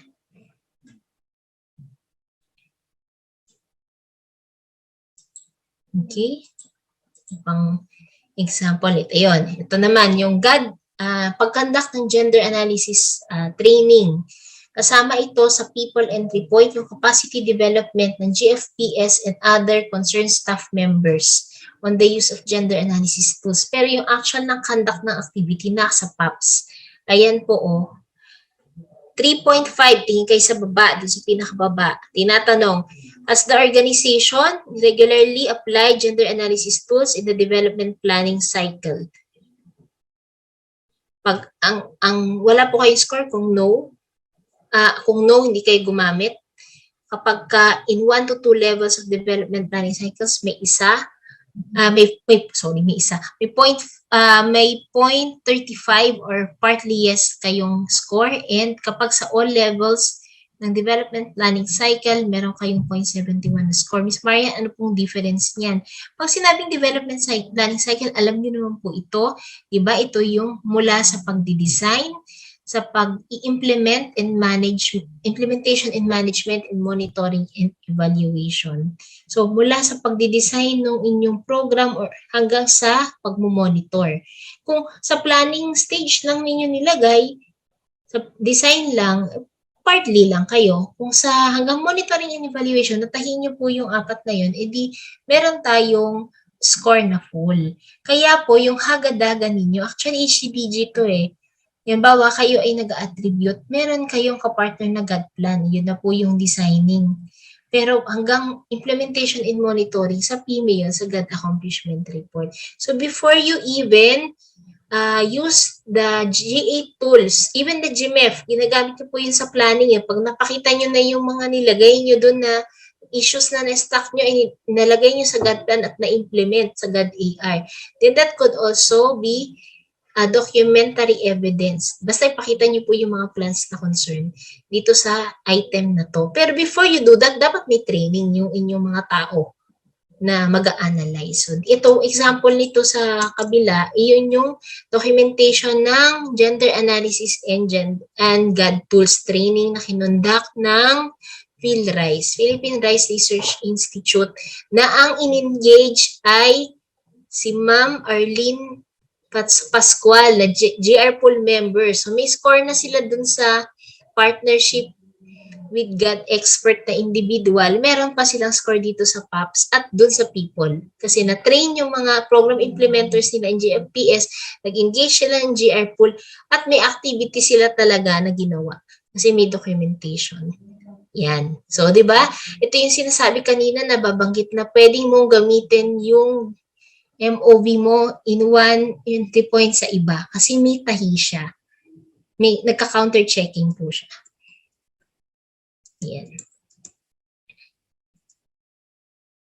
Dito tayo sa 5.4 kasi ito po yung again medyo unique sa PAPs kasi meron siyang sustainability mechanism, M&E and sustainability mechanism. Tinatanong, has the organization's existing award incentive system, yung internal sa agency or sa LGU, been integrated with GAD perspective? According po kasi sa Magna Carta of Women, doon sa institutional mechanisms na part si PCW and even other agencies can create their own incentive or rewards mechanism on GAD. So, pwede po yung gawin. Pero ito, minsan, usually ito ay medyo, kapag yung agency ay bihasang-bihasa na sa GAD, doon nakakapag-create na ng ganitong mechanism. Kasi dapat, bago ka ma-awardan, di ba, napagdaanan mo karamihan ng mga levels. So, award system not yet integrated with GAD perspective, wala pang score. Pag award system being reviewed for the integration of GAD perspective, then meron tayong score na 0.62 or partly, and pag na-integrate na yung GAD perspective dun sa award system is 1.25 or full yes. May time po na may ganito kasi ang COA, na kapag institutionalized na sila and ini-invite po once ang PCW as part ng panel of judges. So kung baka may ganito na sa inyo, then pwede po please secure yung guidelines mismo and kung meron na kayong documentation ng awarding. Ayan, ang example po niya yung currently fina-finalize is the D&D-wide Gender and Development Awards. So they are institutionalizing this year and kasama po doon sa nag-i-input sa policy IPCW. Yan. I'm sure merong mga iba dito na nag-institutionalize na ganito or nagpaplano na po na mag-establish ng same incentive and rewards mechanism. Okay. So, nalalapit na po tayo sa pagtatapos ng ating session. Neil, pasensya na. Medyo mag-extend tayo. Siguro 10 minutes lang naman. Yes po. On time naman po tayo, ma'am. Time naman tayo. Ayan. Yes po. So, we will launch the last poll for my session. Ang sagot po, tanong po ay statement ito actually. Will you agree or not? The PAPs and the points has the most number of descriptors among all 4 gender mainstreaming entry points. So is this true or false? Yes, the answer po is true. Ano po kaya ang answer ng mga false? Ayan. So PAPs po ang may yes, true kasi 30. Again, repeat po natin. Si Karen sa policy has 13. Yan ang pinaka-konti, policy. Ang pinakamadami, ang susunod niyang entry point is people with 26 descriptors. Siya yung second na pinakamadami. Tapos, enabling MEX with 23, 30 yung PAPs. Kasi nga, siya po yung activity, para support activity statement for the descriptors na nauna. Yung policy, people, and enabling MEX. Kaya siya, sinalo niya lahat, tas the IEC and the sustainability mechanisms. Kaya siya yung pinakamadami.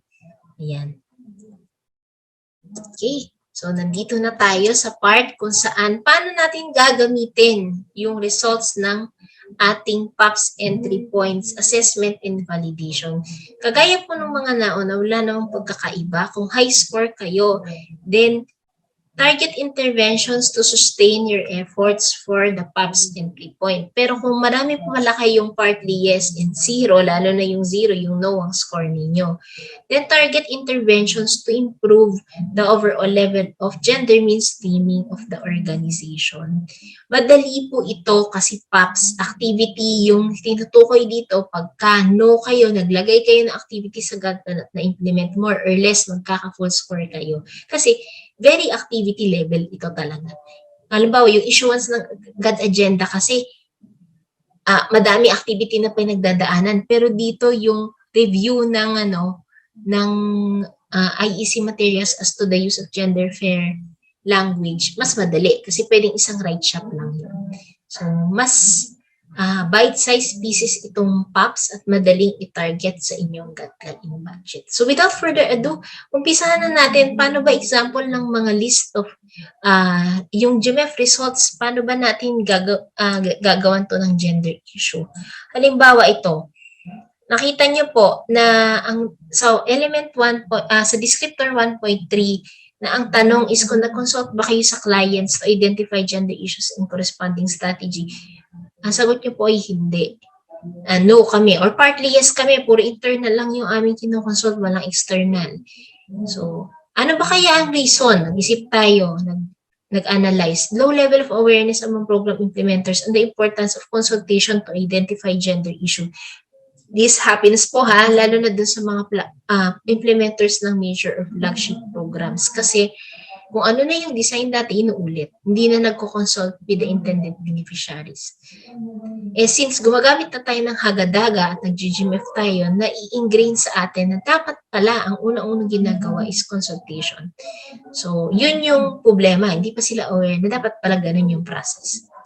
Or aware sila, medyo nakalimutan na. So, pwede ang intervention mo is gumagawa ka ng orientation regarding hagadaga na, ito pala yung elements for gender responsive program design para aware sila na dapat may consultation. Ano pa pong example? Meron pa tayong dalawa dito.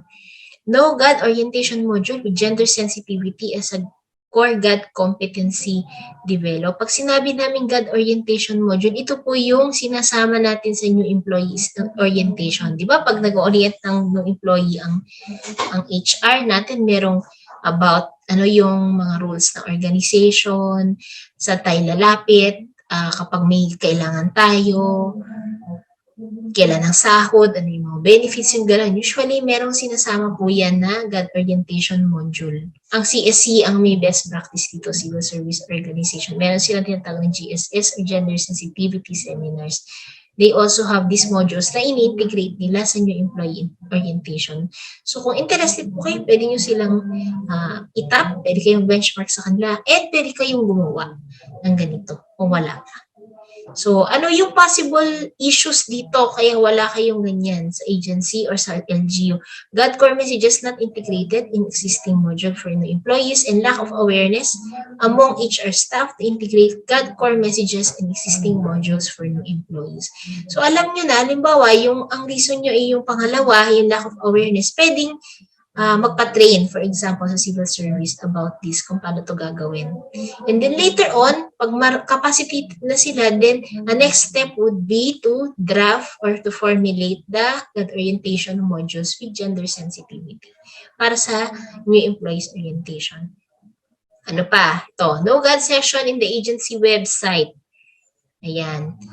Pwedeng low prioritization to concerned office for the creation of GAD section in the agency website.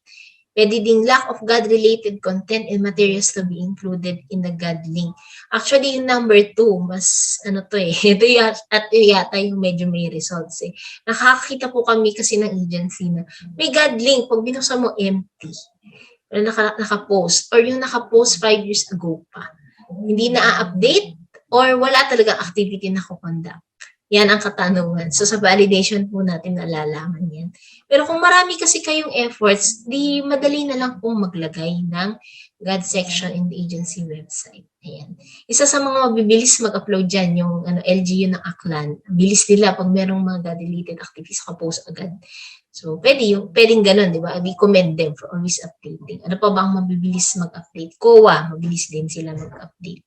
CCC updated din, for example. PAPCOM updated din. So far doon sa mga nakita ng PhilRise, yan.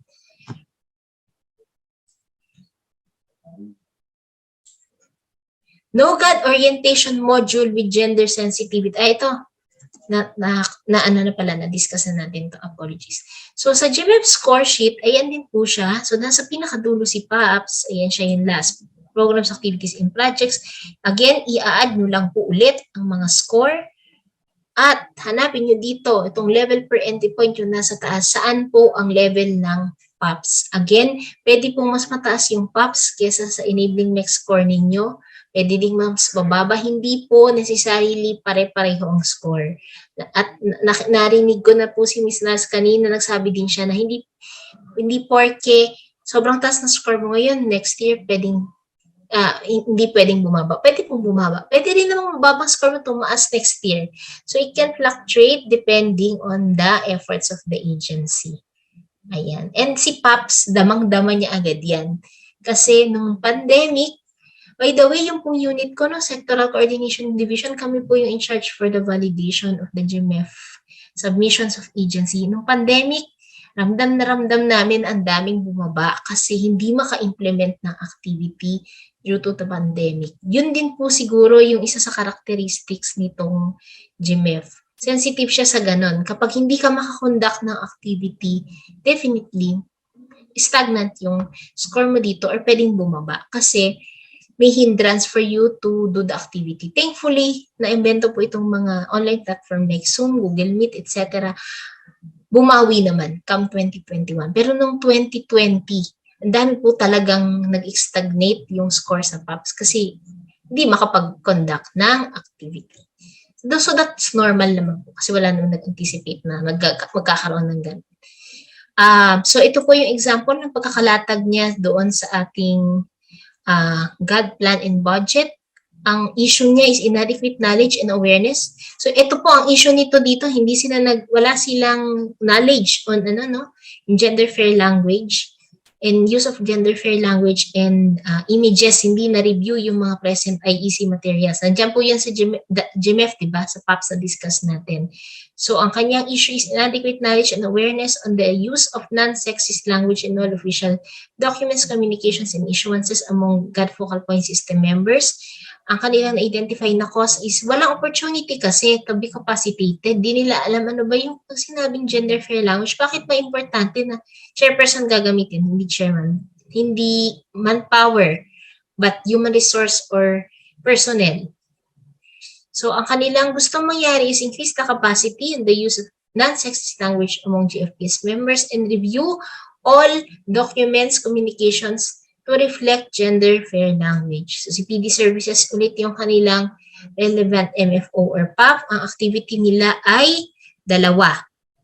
So, conduct of orientation on the use of the gender fair language among the GFPS members. But they do not stop there kasi a mere orientation will not make your IEC materials compliant to the use of gender fair languages and images. Kailangan mo din mag-conduct ng workshops to review existing documents, communications to reflect gender fair language. Ang kanilang target is 2 batches ng orientation ang i-conduct, attended by 30 PACs, so 60 PACs kasi 2 batches. Ang kanilang budget ay 170,000. Source ng budget is GAA, HR and Policy Division. Bakit may Policy Division? Kasi sila yung in charge to ensure the revision of the existing policies and communications na makikita na gumagamit pa ng mga terms na hindi pa gender fair. So, mas malaki-laking undertaking to kasi hindi lang orientation but merong gagawing revision. Diba? Na kanina na pag-usapan po natin na sa IEC materials kasama yung may question specific to the review and enhancement of IEC materials to ensure compliance with the use of gender fair language and images. So kung magawa talaga nila to, may pag-full score po sila doon. A-attach lang yung means of verification, documentation nitong conduct ng right shop and the orientation at ano-ano yung mga na-enhance or na-revise na policies and communication to reflect use of gender fair language. So, yun po yung example ng paglalatag nito sa GAD plan and budget. So, that's all for my presentation. I hope hindi naman tayo masyadong nag-overtime. Yes po. Hindi naman po tayo saktong-sakto po ang ating oras. Sakto, very good. So, ayan, thank you, Ms. Marian, for that very insightful discussion. Sabi nga niya, the success of any gender mainstreaming efforts depends on the functionality of enabling mechanism. Yan, yung sabi ni Ms. Marian kanina. Yung mga resources natin and mga mechanisms, hindi lamang dapat siya available. Dapat siya ay na-utilize at nagpa-function ng maayos. Especially yung ating mga GAD budget. We should use it para ma-mainstream talaga si gender sa ating processes at sa ating mga stakeholders.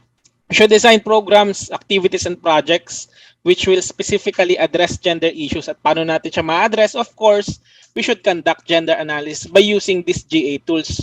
We have like the GMEF, the Hagadaga, the Girl Assessment Tool, and other GA tools na available. So kagaya ng nabanggit ko kanina, yan, for today's webinar, we invited 2 government agencies to share their experience in using the GMEF tool. So mukhang andito na po sila sa ating Zoom, sa ating screen, ayan. Aside from the actual experience, they will also share to us the benefits and gains of using the GMEF tool, the challenges they have encountered in administering the GMEF tool, and how their respective agencies utilize the findings and the results of the GMEF evaluations. We are glad na kahit madami din silang ginagawa sa kanilang mga opisina ay napagbigyan pa rin nila tayo. Ito ay nagpapakita lamang ng kanilang strong commitment sa gender and development. So, ayan, let's welcome po our first chair for today. The first agency that will share their experience to us will be the Department of Tourism. May we call in the Secretariat of the DOT GAD Focal Point System, Ms. Ruth T. Elequen. Ms. Ruth T. Elequen is also the Chief Tourism Operations Officer of DOT's Program Coordination and Implementation Division. Ayan, good afternoon po, Ms. Ruth. Executive Director Christine Yuson Chavez, Chief Nharleen Millar, PCW officials, GAD duty bearers, a pleasant day to all of us. This afternoon, I will be sharing with you the experiences and learnings of the Department of Tourism in using the Enhanced Gender Mainstreaming Evaluation Framework. To give you a background, the DOT started using the GMEF tool year 2019. Since then, the DOT has been gaining new ideas, knowledge, and awareness in GAD mainstreaming. As we move forward, allow me to share with you how the DOT upgrades and continues to strengthen its GAD mainstreaming efforts. As discussed earlier by our expert resource persons, the Enhanced GMEF is a tool that is being used to assess the levels of GAD mainstreaming efforts of an agency. This is a gender analysis tool which can be used to track progress and provides a holistic view of the gender mainstreaming process in the agency. We at the DOT ensure that we are updated with the policies and guidelines on gender and development, as well as, of course, with the new devices in measuring our efforts on gender analysis. This is also to properly address the new and emerging issues and concerns on GAD. First, I would like to share with you the key personnel who took part in the administration of the Enhanced GMEF tool. These are the people behind the success of the DOT's GAD responsiveness and mainstreaming efforts. Secretary Bernadette Romulo Puyat, Undersecretary Edwin R. Enrile, and Director Carlos L. Magnaye are the officials of the DOT who led and supported the campaign and efforts on GAD. Secretary Berna is known for her advocacy in gender and development, even during her stint as an undersecretary in the Department of Agriculture, where she used to handle GAD. Director Magnaye, as the head of the Office of Special Concerns and DOT's GAD Focal Point System Secretariat, initiated the application and use of the Enhanced GMEF tool.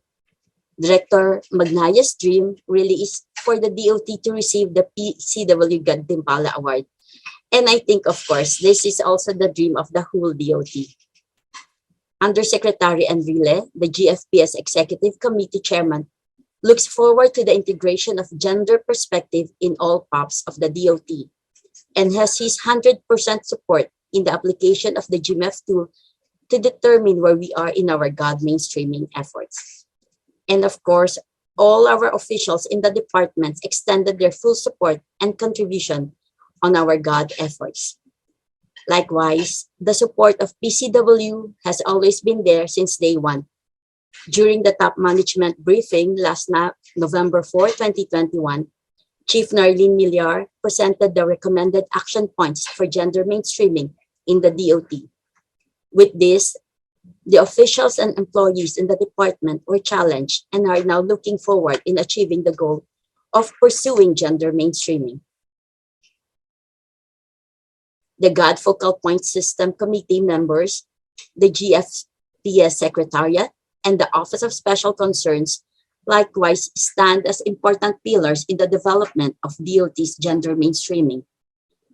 These people are in the core of the application of the Enhanced GMEF tool, studying every detail and specification in order to achieve everyone's goal.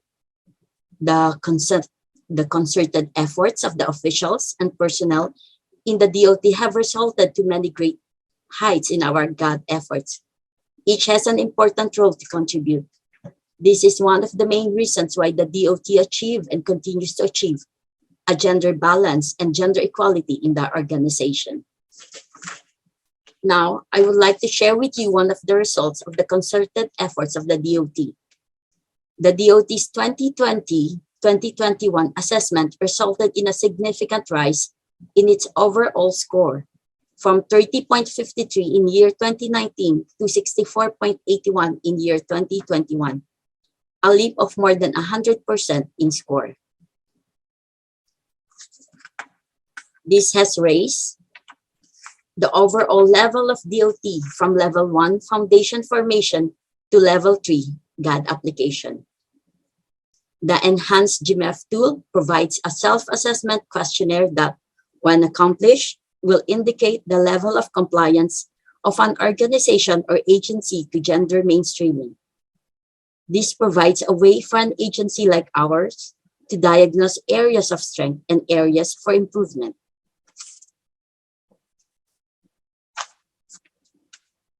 These are the 4 entry points of gender mainstreaming: policies, people, enabling mechanisms, and programs, activities, projects, or PAPs. The table herein shows the score difference of the DOT and how much it increased from the year 2019 to the year 2021. The policy entry point increased by 9.2 points, people by 11.65 points, enabling mechanisms by 8.35 points, and PAPs by 5.08 points, indicating that the agency has made considerable progress in all 4 agencies in 4 entry points. Based on the GMEF validation report, DOT's various efforts in each of the entry points are commendable, such as the issuance of policies articulating its support to gender mainstreaming, integration of GAD perspectives in the issuance of Gender Toolkit for Tourism, the National Tourism Development Plan 2016-2022, integrated with gender initiatives, annual conduct of GAD planning and budgeting, continuous capacity development initiatives among GFPS and staff members on GAD, collection and use of sexist aggregated data, and reconstitution of its GAD focal point system have all contributed to improved scores. In fact, the DOT received the highest score of 19.07 points in the people entry point. In the said report, it was shown that the agency's reconstitution of the GAD focal point system demonstrates that the majority of its members hold critical positions within the organization. DOT made a concerted effort to strengthen the capacities of its GFPS members, program implementers, and staff members by conducting GAD-related activities, training, and workshops. It is also important to note that the department also appoints qualified women staff members to leadership positions. These have contributed to the increase of DOT's score in the people entry point, contributing to an enormous leap from level 1 to level 3. So, what are the benefits and gains in using the enhanced GMEF tool? First, it is an effective tool in assessing the levels of DOT's GAD mainstreaming, which can also provide a holistic view of the gender mainstreaming process in the agency. Second, it gives an efficient way of identifying areas of strength and pointers for improvement, including the identification of the 4 entry points. And third, it helps the department improve its GAD mainstreaming efforts. Overall, the department, after utilizing and applying the enhanced GMEF tool, has eased its planning and monitoring process. How did the DOT utilize the findings and results of the GMEF evaluations? The DOT used the findings and results of GMEF evaluation as a way to attain higher levels of gender mainstreaming. As the report provides for the pointers for improvement, the DOT may strategically solve and enhance its GAD processes, plans, projects, and programs. We likewise share the efforts and results to the whole agency. In fact, when the employees learned about the increasing level of the DOT in terms of gender mainstreaming, we are all on fire to contribute more and increase the scores to attain highest levels. Lastly, we use the results in encouraging employees to contribute more in the GAD mainstreaming efforts of the DOT. We commend and recognize the people behind this success. In the process of attaining the department's goal, there are also challenges encountered. Siyempre, hindi mawawala yan. We stated 2 challenges here. But of course, we may encounter more challenges along the way. This is a learning process, and we are happy in the DOT that we deal with the challenges constructively. First, identified challenge we encountered is the familiarization with the GMEF tool interface and worksheets. The tool is technical. It really exerts time and effort to be familiarized with it. Like all processes, it may be difficult to understand it at first, but if you really study it, it is actually easy to use and apply. Second is the identification of the 4 entry points and their needed means of verification. We take this as a challenge kasi we want every GAD efforts to be included and recognized. Dito na pumapasok yung pag-collect ng data, files, and documents. It is difficult on our part to collect all MOVs, but we are now starting to have a stable system of storing, gathering, and identifying MOVs per office so that we can easily submit and present MOVs. Allow me to discuss with you some of the sample validation from the PCW. The self-assessment that we made, including the worksheets and MOVs, were submitted to the PCW for evaluation. Take note that the scores are being validated by the PCW. In this side, you can see the variance of scores given by DOT to itself and the score given by PCW. Dito na rin pumapasok yung mga identified pointers for improvement in terms of gender mainstreaming. For example, in terms of policy entry point, the PCW noted that upon validation, there is no submitted memorandum or special order regarding the adoption of the GAD agenda. The submitted GAD agenda still requires approval and signature from the top management to be given a full score. We did not get the full score because upon validation, the GAD agenda still needs an approval and signature from the top management. With this, the DOT may start working on this requirement and later on Hello, Miss submit. Ruth. Ayan. Parang nawala po yung presentation. Ayan, bumalik na pala. All right. Okay. Sorry. Okay. We did not get the full score because upon validation, the GAD agenda still needs an approval and signature from the top management. With this, the DOT may start working on this requirement and later on submit the signed agenda, contributing to the increasing of scores and levels in the GAD mainstreaming. Okay. Also in people, entry point, for example, we did not get the full points because of lacking MOVs. The PCW noted therein that since the period of assessment is from 2020 to 2021, the accepted MOVs should be within those years. As per checking of the submitted documents, DOT GFPS attended GST and GA training for 2021 and 2020. The attached memorandum on the conduct of GPB Webshop is not a valid MOV for this entry point unless DOT provides attendance sheets or documentation report that GFPS members attended the said GPB Webshop. As you can see, it is important to identify list of possible means of verification that the organization may refer to when validating the results of the administration of the GMEF tool. Attendance in the conducted trainings and workshops is one of the important MOVs that the agency should document. Here in this slide, you can see the list of MOVs per item in the policy entry points. For example, in item 2.2, one of the MOVs is the department order on the guidelines for the DOT's GAD tourism works. In item 2.3, we submitted naman DO 2021-079, which is the department order prescribing the use of gender-sensitive language in all documents, communications, and issuances of the DOT. As you can see, these MOVs were used to increase the scores of the department in the policy entry point from 0 to 1.67 each.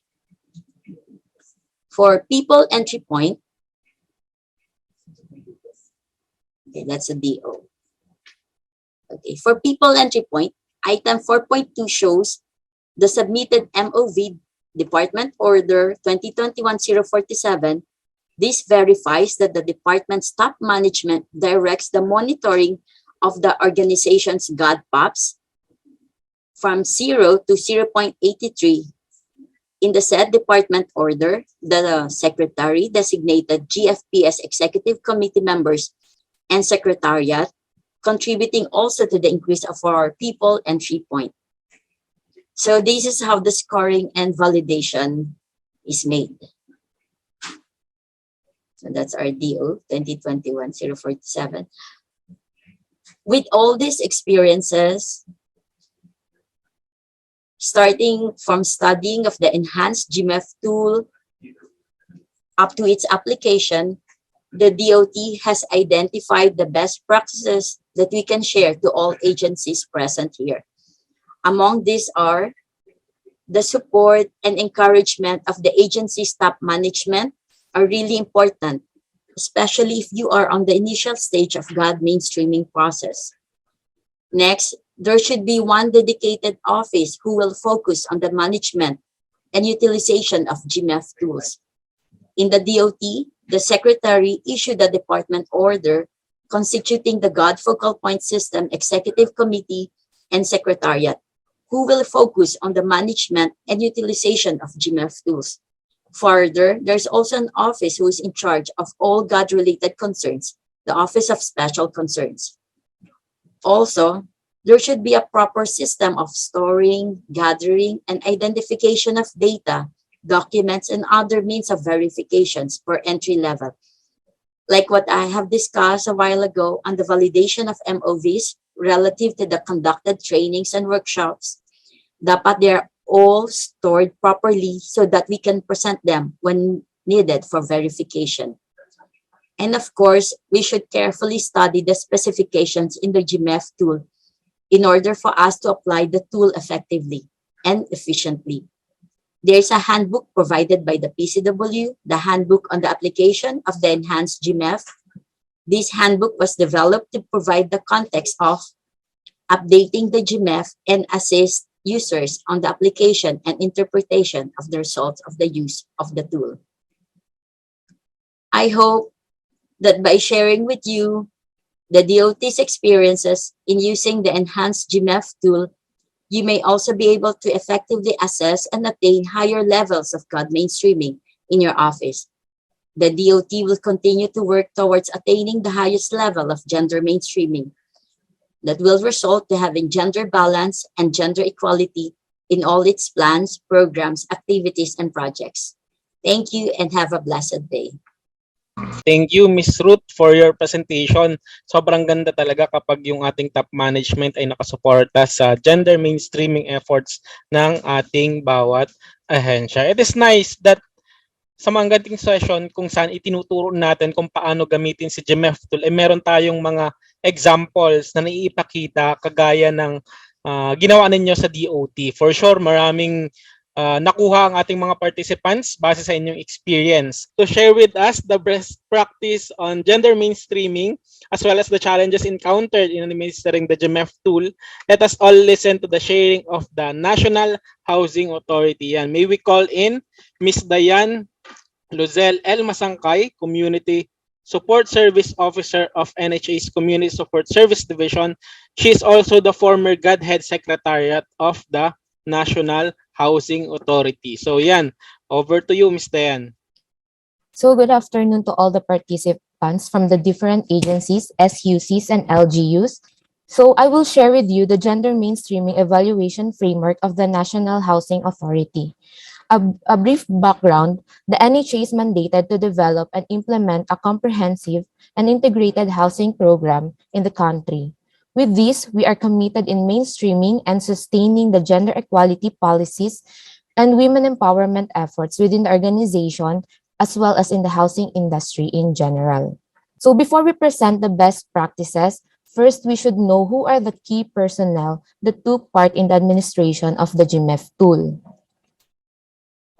The people who took part in the administration of the GMEF tool are the NHA Gender Focal Point Executive Committee. So later on, I will show you the composition of this committee.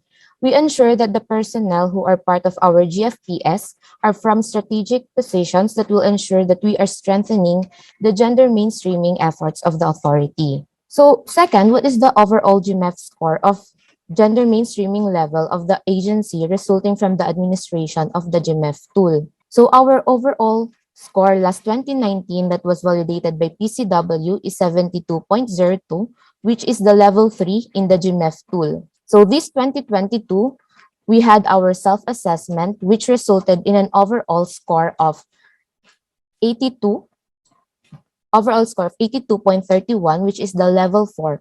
So our self-assessment score, when combined with our baseline score, will be 87.65, which is the level 4 of the GMEF tool. So because of the PCW validation last 2019, where the overall score is 72.02 or level 3, the NHA was recognized as one of the outstanding gender-responsive government agency and was given a GAD Timpala Bronze Award. So what are the benefits and gains of using the GMEF tool? So first is knowing the agency's level in gender mainstreaming. So it is important to know where we are in order for us to identify where we should be. So second is identifying areas for improvement. So it is really beneficial for us to know that areas where we need to improve. And lastly is to acknowledge and monitor our GAD efforts.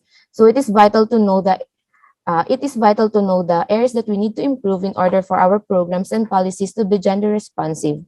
Through the use of GMEF tool, we are able to monitor the GAD efforts of our agency. So of course, if we have our benefits and gains, we also experience challenges in administering the GMEF tool. So first challenge that we experience is of course the familiarity of the personnel that administer the GMEF tool. So of course, if we have new GFPS, and it's their first time to administer the tool, it will be difficult. Kaya we had our trainings, and of course, webinars like this will be a big help to the agency's GFPS. So second is that this GMEF tool should be accomplished by group.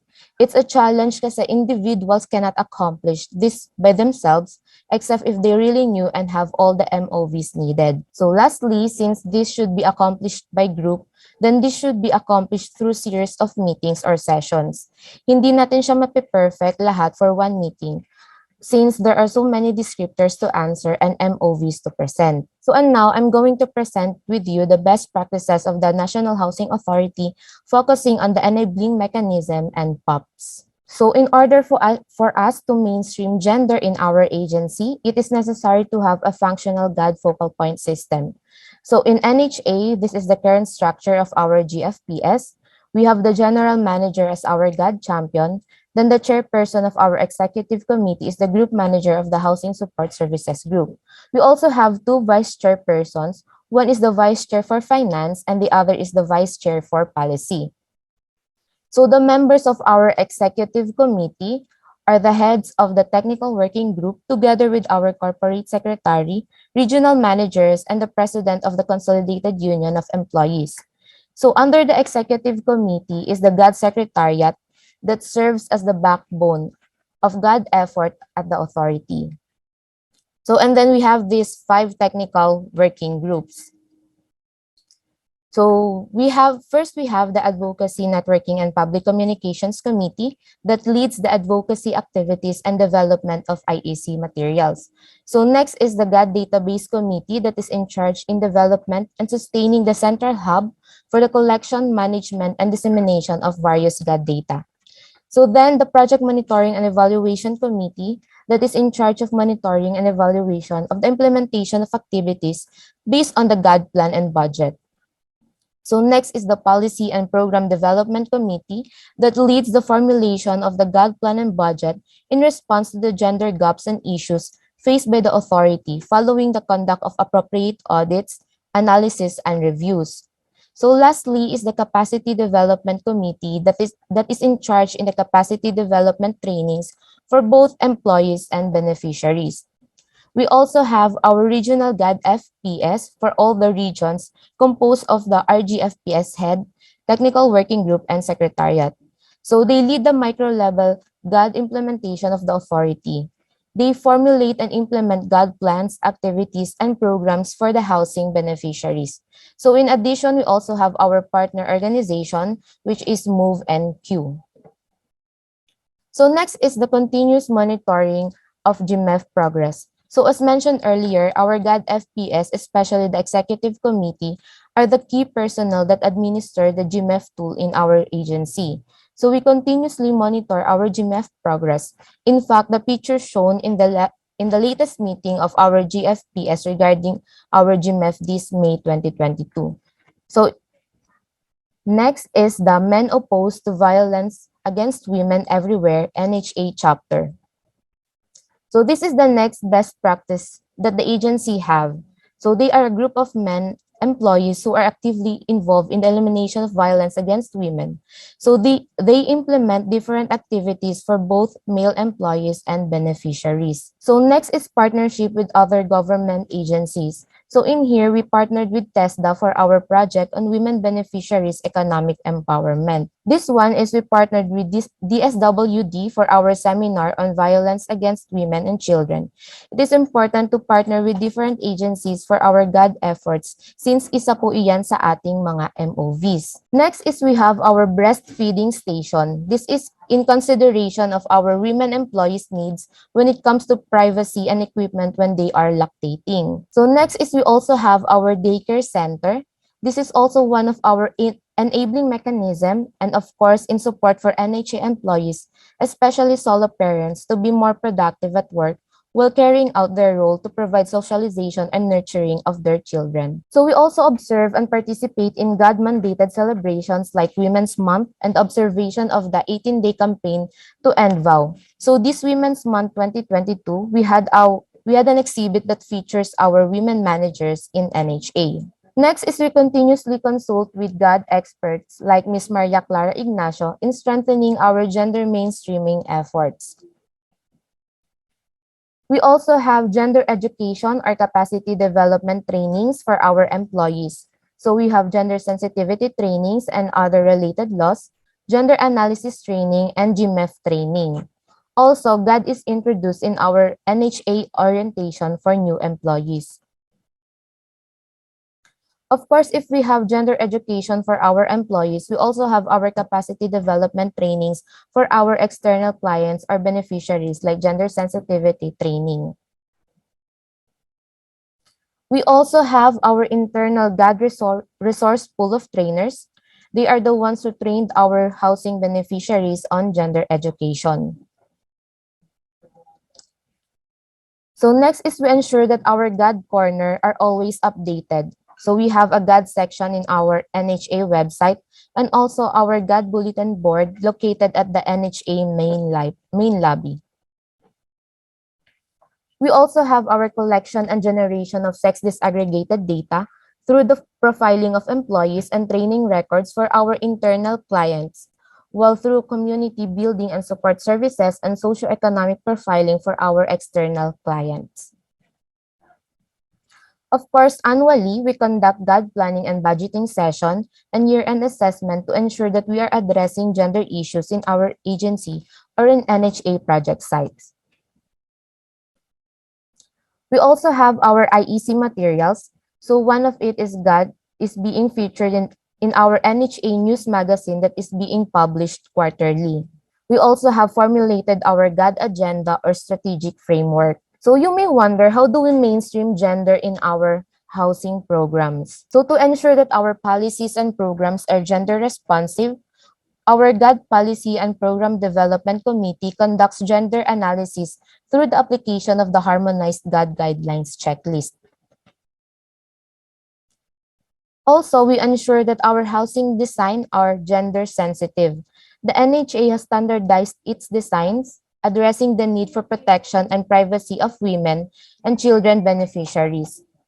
So gender concerns have also been considered in site development, with the location of community facilities made accessible and safe for women, children, and the elderly, like open space, schools, daycare, and health centers, community churches, and market sites. So our gender-sensitive housing design features lofted housing units with partitions and store space for greater livable space and to encourage home-based livelihood activities. So I will show you the video of our gender and development in NHA.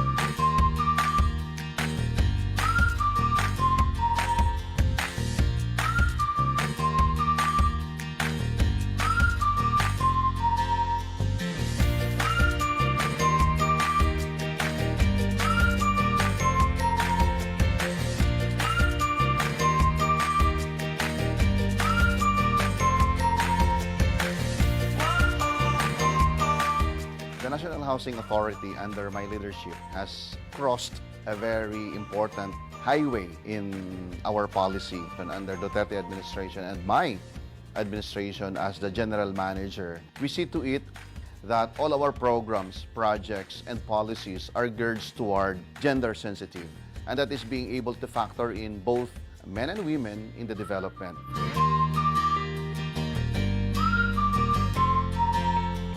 Right now, NHA is in Pillar 3 application level. In fact, we're all excited that we have a number of responsive policy issuance that our GAD champion has prepared and being implemented right now. In all of our phases, for example, in the observance of the Magna Carta for women, we've made sure that most of our projects will comply to the provisions of the law. That the basic and the most fundamental changes that we departed from the old into the new is for one basic design, because in the design of NHA in the past, it used to be the 22-floor area.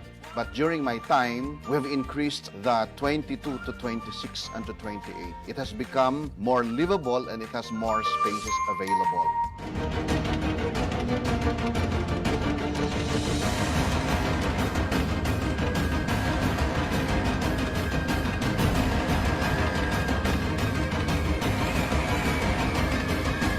A number of policy guidelines has been pursued. In fact, our GAD champion has ensured that all of these are implemented nationwide.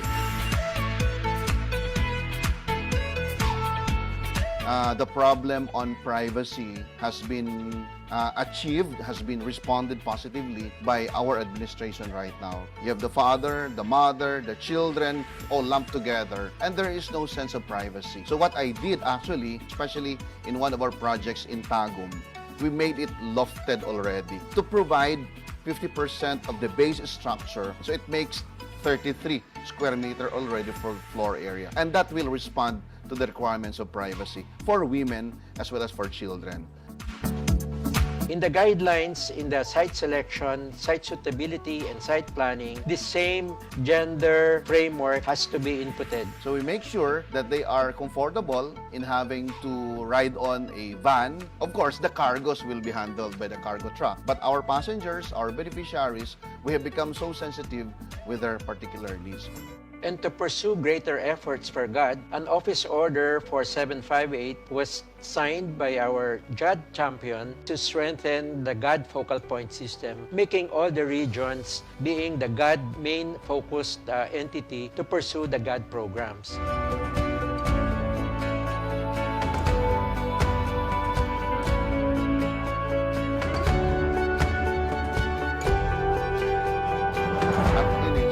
If we see that there is a declaration that they are solo parent mother. So in that manner, we normally prioritize them in the selection as well as in the award. And between 2015 up to 2018, we were able to complete 164,000 units. And these are all GAD-empowered communities nationwide. And above all, we also have the LRBs, which we call the low-rise building 5-story walk-up. And it's very essential for us to be able to profile them, differently abled or the different capacities. It matters to us. We cannot assign you and award you to a 5th floor that by which it will be doubly hard for you to walk up. Dito okay na yung bahay namin. Maganda yung tubig, malakas yung tubig, maganda rin po yung ilaw.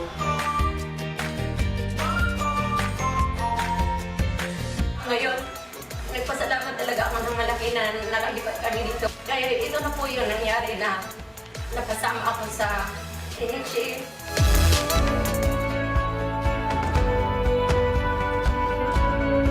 We also want to make mention that for 2018, an 8.8 billion program attribution was actually pursued and implemented. And to ensure that we have GAD perspective in the entire authority, we have 100% attendance in all the GST programs, both for the employees and communities of NHA projects. The target of NHA right now is practically around 50,000 a year.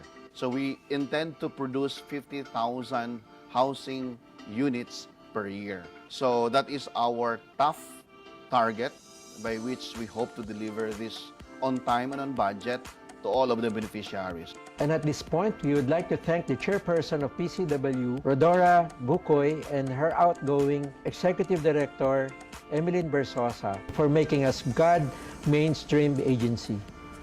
In behalf of the National Housing Authority, we are very honored and pleased to have been awarded the Bronze Award as GAD Timpala Award 2018. We're very challenged, happy to have been awarded, and we shall gladly receive the award that we shall continue to provide the better technology, the better policy, the better procedure to be more gender sensitive to our clients and to our people. Maraming salamat po.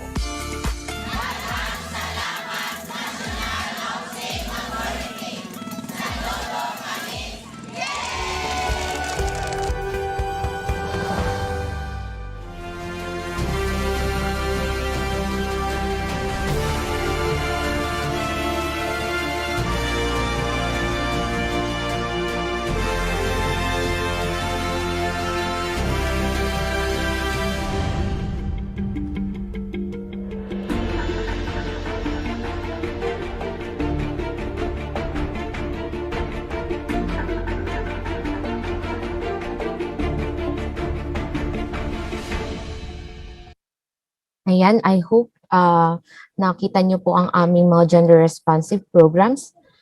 So lastly, if you have concerns or would like to request our assistance when it comes to the gender and development in your agency, you may email us at gad@nha.gov.ph. We are always more than happy to help you. Maraming salamat po. Ayan, maraming salamat for that very smooth presentation. Talagang mapapahuwa ka na lang sa mga accomplishments ng NHA when it comes to gender and development. So we are hoping that our participants were able to learn from NHA about your actual experience tsaka yung mga good practice in administering the GMEF tool. So yan, ibang level talaga kapag GAD Timpala awardee. So I hope marami tayong na-pick up sa kanila, especially in their best practice in gender mainstreaming. So ayan, we are very thankful kay Ms. Ruth from DOT at kay Ms. Dayan from NHA for joining us in this webinar and for sharing valuable experiences in gender mainstreaming in administration of GMEF tool. So and now we are moving to the next part of our session. So alam ko marami sa atin yung may mga tanong kanina and some of which are already answered by our technical team. So kumuha po yung mga technical team na namin dito, pumili sila ng mga questions to answer here live sa ating platform. So to help us answer our participants' questions, yan, we are calling back our 3 resource persons, yan, Ms. Narls, Ms. Karen, and Ms. Marian. So ayan po, ini-invite namin ulit kayo dito sa Zoom platform to answer the questions of our participants. The technical team, kindly pin and spotlight our resource speakers as we commence our open forum. So as to our first question, ayan, basahin po natin. I just want to be clarified this time. Ayan. I just want to be clear. Ayan. There are 2 tools, the Hagadaga or the HGDG and the GMEF. Which of the 2 are are we going to use, or the two will simultaneously be used in certain PAPs? So ayan, so sino po kaya ang willing magsagot dito sa ano? Although alam ko naman na lahat ng ating speakers ay kaya sagutin ng mga tanong na ito. Sige, ako na lang kasi Pops yung tanong, no? I think napasadahan na din to kanina. So, ang sagot po dito is if you are assessing the level of gender mainstreaming efforts of an agency, syempre, ang gagamitin mo yung GMEF. Meron yung corresponding na questionnaire for the PAPs. But if you would like to measure the extent of mainstreaming ng gender perspective sa isang flagship program or major program for GAD plan and budget attribution, ang gagamitin mong tool is yung HCDG. So, magkaiba po yung gamit ng dalawang tool. Yung GMEF po, hindi pwedeng gamitin sa attribution to the GAD budget. HCDG lang po yun. Yes, just to add to what Marian mentioned, yes, you can simultaneously use the two. You are doing GMEF assessment at the same time you're also doing program assessment, but you are using different tools. So for the organization, you're going to use the GMEF to measure the level of gender mainstreaming, but for the level of gender responsiveness of program, flagship program as mentioned by Marian, you're going to use lahagadaga. So kung masipag yung inyong GFPS at gusto nyo sabay kayong mag-assess, you can use both at the same time. Pero remember, this was mentioned by Marian pero medyo mahina yung boses niya. You only use hagadaga to attribute, no? That's the tool used for attribution to the GAD budget. You cannot use the results of the GMEF to attribute. Okay? Wala pong monetary equivalent yung levels 1 to 5 sa attribution sa GAD budget. Pero yung mga activities or mga programs nyo na nilagay as MOV, pwedeng may cost yun, di ba? Nasa GAD plan ninyo yun. So yun yung dapat tandaan po natin. Hindi pwedeng, kunyari level 3 kayo sa GMEF, magkano i-attribute nyo? Wala pong ganun. Sa hagadaga lang tayo gumagamit. Proceed po tayo siguro sa question number 2. Ayan. Is there any government law or regulation regarding GAD mainstreaming policies for private companies? Ayan, meron daw po ba tayong mga policy sa gender mainstreaming sa mga private companies natin? Yeah, ako na Marian muna, no. So yung as mentioned, the Magna Carta of Women, which is a national law of the land, covers everybody, hindi lang pang government 'yon, ano. However, the institutional mechanism part of the Magna Carta, which where the GAD budget policy is articulated, only pertains to government related resources, no. But it should not stop, of course, private institutions from following the Magna Carta, no? Regardless of whether meron kayong meron kayong GAD budget policy or not, you have your own resources and you also have your mainstream, di ba? They also have their mainstream. They have their corporate social responsibilities, they have their own recruitment, so they have their own policies for their product development. So pwede naman din talaga nilang i-mainstream yung GAD perspective. Kasi Magna Carta is the law of the country and it covers all citizens of the Philippines, no? So, yun lang, mas malaki yung responsibilities, of course, ng government agencies because we are the duty bearers. We should work hand in hand with the private sector. Di ba meron ng mga PPP, public-private partnership schemes. So, yun, even if there is no specific provision for the budget, but you can use the private sectors or private corporations can use the Magna Carta. Pwede daw bang gamitin yung GMEF ng private companies? Yeah po, yan. No, while the GMEF, when we designed the GMEF, really, Marian, kasama kami sa team, to really focus for the government, no? But there are other tools naman available, no, developed by international funding institutions or international institutions or agencies like UN Women or other institutions na pwede namang magamit ng mga private sector. Medyo meron kasing mga hinahanap yung GMEF na baka hindi applicable sa mga private institutions. Pwede naman siguro nilang tanggalin yun at ialis sa descriptor, pero mas maganda makahanap kayo ng ibang tool for private institutions. But you can always try to use the GMEF. Wala namang masama kung gusto nyo subukang gamitin yung GMEF tool. Okay, I think we can proceed to question number 3. Ayan. So, is it permissible to modify some keyword in the descriptors para ma-contextualize sa institution namin like sa mga public schools, or we will religiously followed what is stated in the framework as long as it is arbitrarily understood by our GFPS on the descriptors concerned. So ayan. Marian, what's the answer here? Tayo yung gumawa nito We do not prescribe po na palitan ninyo kasi po the tool was made para po iisa yung ating standard. Pag po iniba natin siya, hindi na siya comparative. Hindi nyo na siya, mag-iiba-iba na tayo ng measure. So probably meron po talagang counterpart, di ba, si GAD focal point system, baka ang tawag niyo po ay GAD committee or some other name, pero yun din po yung function, then pwede naman siyang mag-substitute sa GAD focal point. But still, we will assess or validate your assessment doon pa rin po sa mga guidelines and functions nila based on sa ating mga existing like the MC 2011-01. Tama ba? Tama, yes, that's correct, no? Ito yung medyo challenging siguro para sa mga schools. No, marami actually participant dito coming from different high schools and public schools, no? The GMEF kasi when we designed this, it's supposed to be an agency-wide tool, no? Kasi kayo parang part kayo, microcosm kayo ng Department of Education.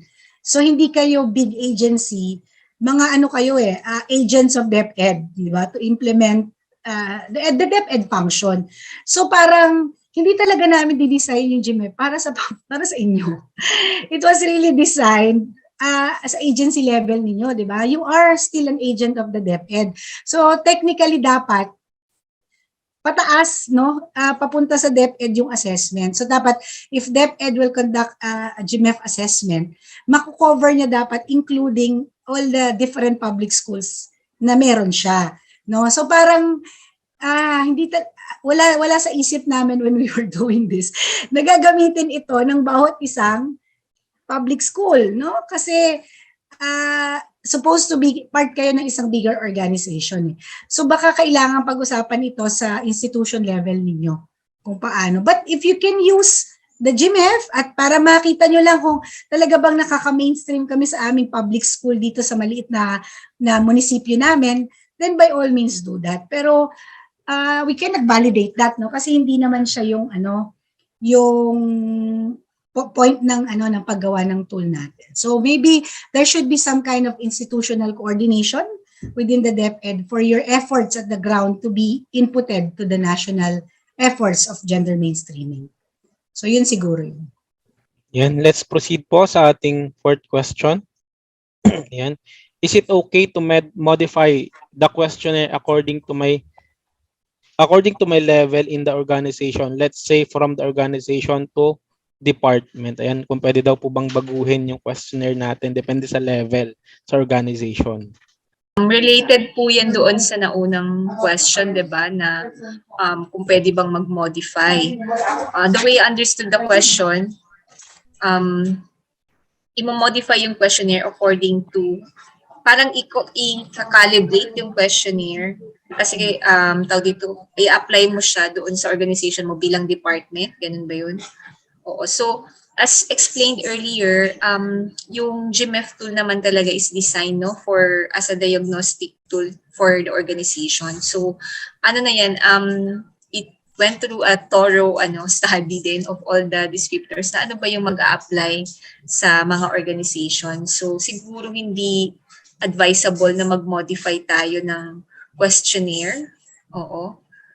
That's my response. Yeah. Yes, just to support what Karen mentioned, no? Pag minodify nyo, gumawa na lang kayo ng sarili nyong tool. You have to follow what the GMEF tool has stated, no? Actually, meron kaming sinasabi diyan sa guidebook, no? Kung may kopya kayo nung itong hindi ba makita, guidebook. Pwede kasi may question talaga or descriptor na hindi applicable, di ba Marian? Na hindi applicable sa inyong institution, no? Kung talagang mapapatunayan ninyo that it's not really applicable to us, then that could be removed from the list. Tapos, i-redistribute nyo yung 25 points for that entry point, no? Pero for you to modify the questionnaire para sa para hindi na siya GMEF kasi hindi na siya magiging standard. Yun yung gusto sana natin walang to standardize all of this assessment tool for gender mainstreaming across different agencies. So yun. So we can proceed to our question number 5. Ayan. Is the GMEF tool considered as a GAD audit? Are there any other GAD audit tool that we may use in our organization? How frequent is the organization required to conduct GAD audit for submission to PCW? So ayan, tatlo po yung question niya in one. Who would like to answer po first sa question natin? Okay, ako na muna. Ayan, Is the GMEF tool considered a GAD audit tool? Yes, it's a gender analysis tool. No, so it is an organizational assessment tool. So by that kind of principle, it's a gender audit tool. Gender audit meaning social audit, no, conducting assessing the gaps and the good points for gender mainstreaming in the organization. May iba pa bang tool? Yes, we still have the participatory gender audit tool, no, that developed by ILO. So you can also use that. How frequent is the organization required to conduct audit for submission? We are not requiring you to submit your gender audit to PCW. You're doing that because you need that to assess the gaps in terms of your gender mainstreaming efforts or the gender responsiveness efforts of your organization. You use the result to plan. You use the result for the development of your GAD agenda, for the allocation of more resources, for the development of your GAD plans, no?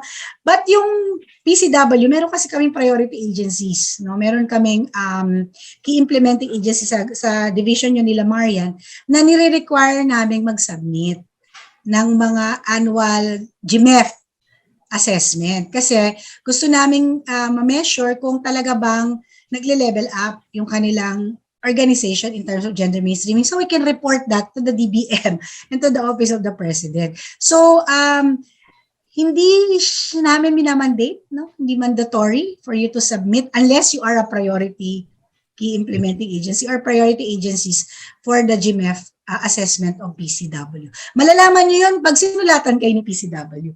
May dadating sa inyong letter na we would like to have a meeting for us to validate, kindly submit the results of your GMEF, ganon. So meron din kami mga partner institution like we have partnership with Local Government Academy, National Youth National Youth Commission, we have the PNP, the Philippine Air Force. Yan. So may mga direct National Youth Commission, sorry. May mga direct agencies kaming make a partner na talagang gusto naming ma-assess yung level of gender mainstreaming nila para malaman namin at the end of our partnership nag-level up ba sila. Kasi this is how we also pilot our proactive technical assistance strategy to this selected agency. So baka Marian and Karen would have some additions. Yes, thank you, Ms. Narls. Dagdagan ko lang yung sinabi ni Ms. no? Para mas malinawan sila. So currently po, our division, yung Sectoral Coordination Division, handles yung priority sectors na nabanggit ni Ms. Nharleen kanina. So these are the Women's Economic Empowerment, yung mga agencies under that like DTI, for example, Department of Agriculture, mga partners po namin yan. Then we have education, so kasama po dyan si DepEd, CHED, and TESDA. We have also peace and security, so the military, the police, OPAP Pro, yung dating OPAP, saka si Department of National Defense, and we also have environment, so yung DANR and family, Climate Change Commission, OCD, PWOX, Pag-asa. So bakit po sila yung napili? Kasi hindi po namin kayang lahat-lahat i-monitor. So we prioritize na for this time period, ito pong 4 na sectors na ito and their key implementing agencies will be provided with technical assistance kasi important pong role nila sa implementation ng certain provisions of the Magna Carta of Women. Of course, this may change po sa mga susunod na administration kasi dapat naman mag-accommodate pa kami ng mas marami in the future. So, yun lang po for now. Ayan, thank you, Miss Marian. May idadagdag ka po ba, Miss Karen? I'm not sure kung nasagot yung frequency ng pag-conduct ng GAD audit for submission to PCW. Kasi di ba meron tayong prescribed time frame, at least 3 years para mag-assess. So, yun po ang lookout natin. Kasi ang importante naman dito is meron na ba tayong i-assess? Baka wala pa ho tayong mga na-implement gusto na nating mag-assess din, di ba? So, siguro i-follow na lang natin yung prescribed na at least 3 years. But of course, if you want to assess, halimbawa, di ba, share namin sa discussion namin ng mga entry points na pwede kasi sa taon na to ang assess natin people or policy kasi meron tayong mga efforts addressing these entry points. Ayun po. Thank you. So, ayan, thank you. So, to sum up yung answers po ng ating mga RPs, ayan, kung audit tool ba siya? Yes, audit tool po siya. At kung gaano siya gaano ka-frequent kailangan gamitin. So, pwede natin gamitin yung 3 years pero depende sa kung ano ipaprioritize natin for certain years. Ayan. So, we can proceed po sa question number 6. Ayan. Do we have suggested templates or training modules that our own Speakers Bureau may give or cascade for our stakeholders in the field levels? Ayan. Kung meron daw po tayong mga templates or training modules. Parang sinagot ko na po natin. Anyway, so we have ladderized modules, no, na ito, yung design ng mga webinar series namin are ladderized modules that you can look into, no, the design here. But ang suggestion ko kasi sa inyo is to engage experts, no, yung mga GAD practitioners like our gender resource pool kasi mas matutulungan nila kayo to design your capacity development interventions para mas nakafocus siya sa training needs ng inyong organization, no. Maraming nagtatanong sa inyo kanina pa sa Q&A, pwede ba kaming mag-roll out immediately after namin maka-attend sa training na ito? Ang sagot ko doon, yes, you can do roll out immediately. Pero kung i-consider nyo na yun na capacity development, tanungin nyo rin yung sarili mo, am I an expert on the topic already? For me to be able to say na naibigay ko ng tama yung mga explanations na binigay ng mga resource persons na expert on the topic. So kung medyo alanganin pa kayo doon, siguro more practice muna. So merong mga training modules na templated pero usually kasi ang training design is based on the training needs of the participants. So medyo mahirap yung kopya tayo ng kopya, hindi naman pala yun relevant dun sa target audience mo or hindi pala yun yung kanilang kailangan. So, we always design our training based on the results of training needs assessment. So, yun yung dapat una nating tignan and then engage the services of an expert to help you kung medyo walang technical expertise sa GAD sa inyong organization. And lastly, i-build nyo yung internal expertise nyo. Like NGA, nag-offer na yung NGA ng GAD planning and budgeting training para na silang I think that's free of charge kasi meron nagtanong kanina dito, wala kaming budget kung pwede ba. So nag-offer na si NHK na pwede nilang tulungan. So kumbaga parang they're already providing technical assistance externally to their organization because they have built internal capacities. So yun yung mahabang sagot dito sa tanong na ito. May idadagdag pa po ba tayo, Miss Karen and Miss Marian? Ayan, so I think wala na po. So let's proceed to our next question. If the GFPS of a public school will utilize the GMEF tool to determine its gender mainstreaming level and also in determining the gender issues in the organization, who will be the authority to validate the school the GMEF results? The PCW po, our respective division office, GPS na yun. Kung yung GFPS nila sa division office. Or kung meron pa po daw na need na mag-validate. I think this is related to the question kanina, no? Yung tungkol doon sa gagamitin nila yung public, parang same person din siguro to. Inulit lang na yung tanong niya. No, so I think we already explained this, no, na the GMEF was really designed as a centrally based assessment tool for each central agency. No, so the advice here is if you can, then use the GMEF tool para lang makita nyo kung talagang meron ba kayong gender mainstreaming efforts sa inyong public school. Pero PCW po will not validate that because that's beyond our mandate. Kung lahat po kasi ng public school ay magpapavalidate, ay wala na po kami ibang gagawin. Ano? But we are willing to validate the results of the DepEd.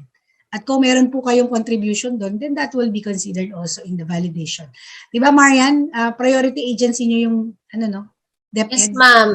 Priority agency po ang DepEd. Kaya lang medyo, siguro dahil ang function nila is napakalawak, tapos nagka-pandemic pa, so nagkaroon ng changes sa ating delivery ng education, especially doon sa mga bata. Hindi po nila masyadong na-update yung kanilang GMEF for the last couple of years. Hopefully, bumawi po ngayon starting 2022. But sabi nga po ni Ms. Nas, dahil po yung isang public school ay under ng isang division office, and the division office is under a regional office ng DepEd, dapat po ang mag-lead na assessment si DepEd GAD Focal Point System. Saka po natin siya i-validate as part of the overall submission of DepEd. Kasi doon, ganun po yung, yung structure ng isang public school. Nakakabit siya sa DepEd.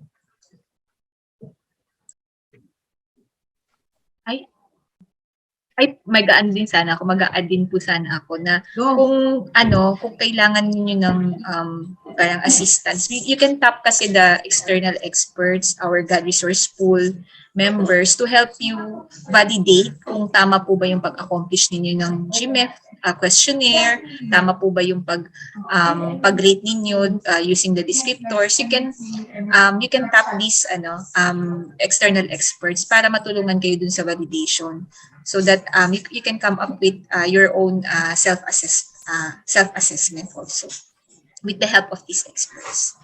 Thank you.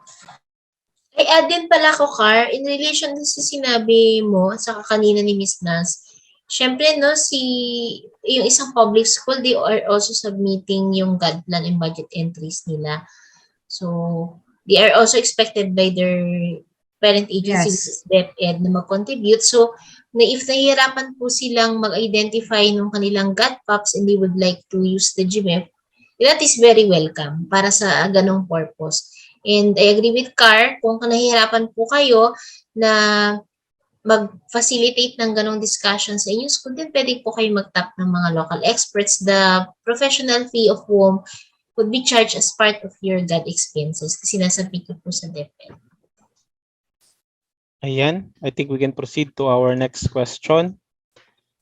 If the LGU used a girl tool, do they need to conduct GMEF also? Ayan, kung pwede daw pong kapag gumamit na ng Karen will answer. Yan, yes po. Oo, the LGU can make use of these tools kasi magkaiba naman yung tinitingnan, di ba? Sa girl tool kasi yung gender responsiveness ng ating services and facilities in the LGU. Yan yung isa ding training po yan, And yung level, ang tinitingnan naman natin sa GMEF, ano yung level ng gender mainstreaming ng LGU natin? Nasaan na ba ang LGU natin? Nasa level 3 ba?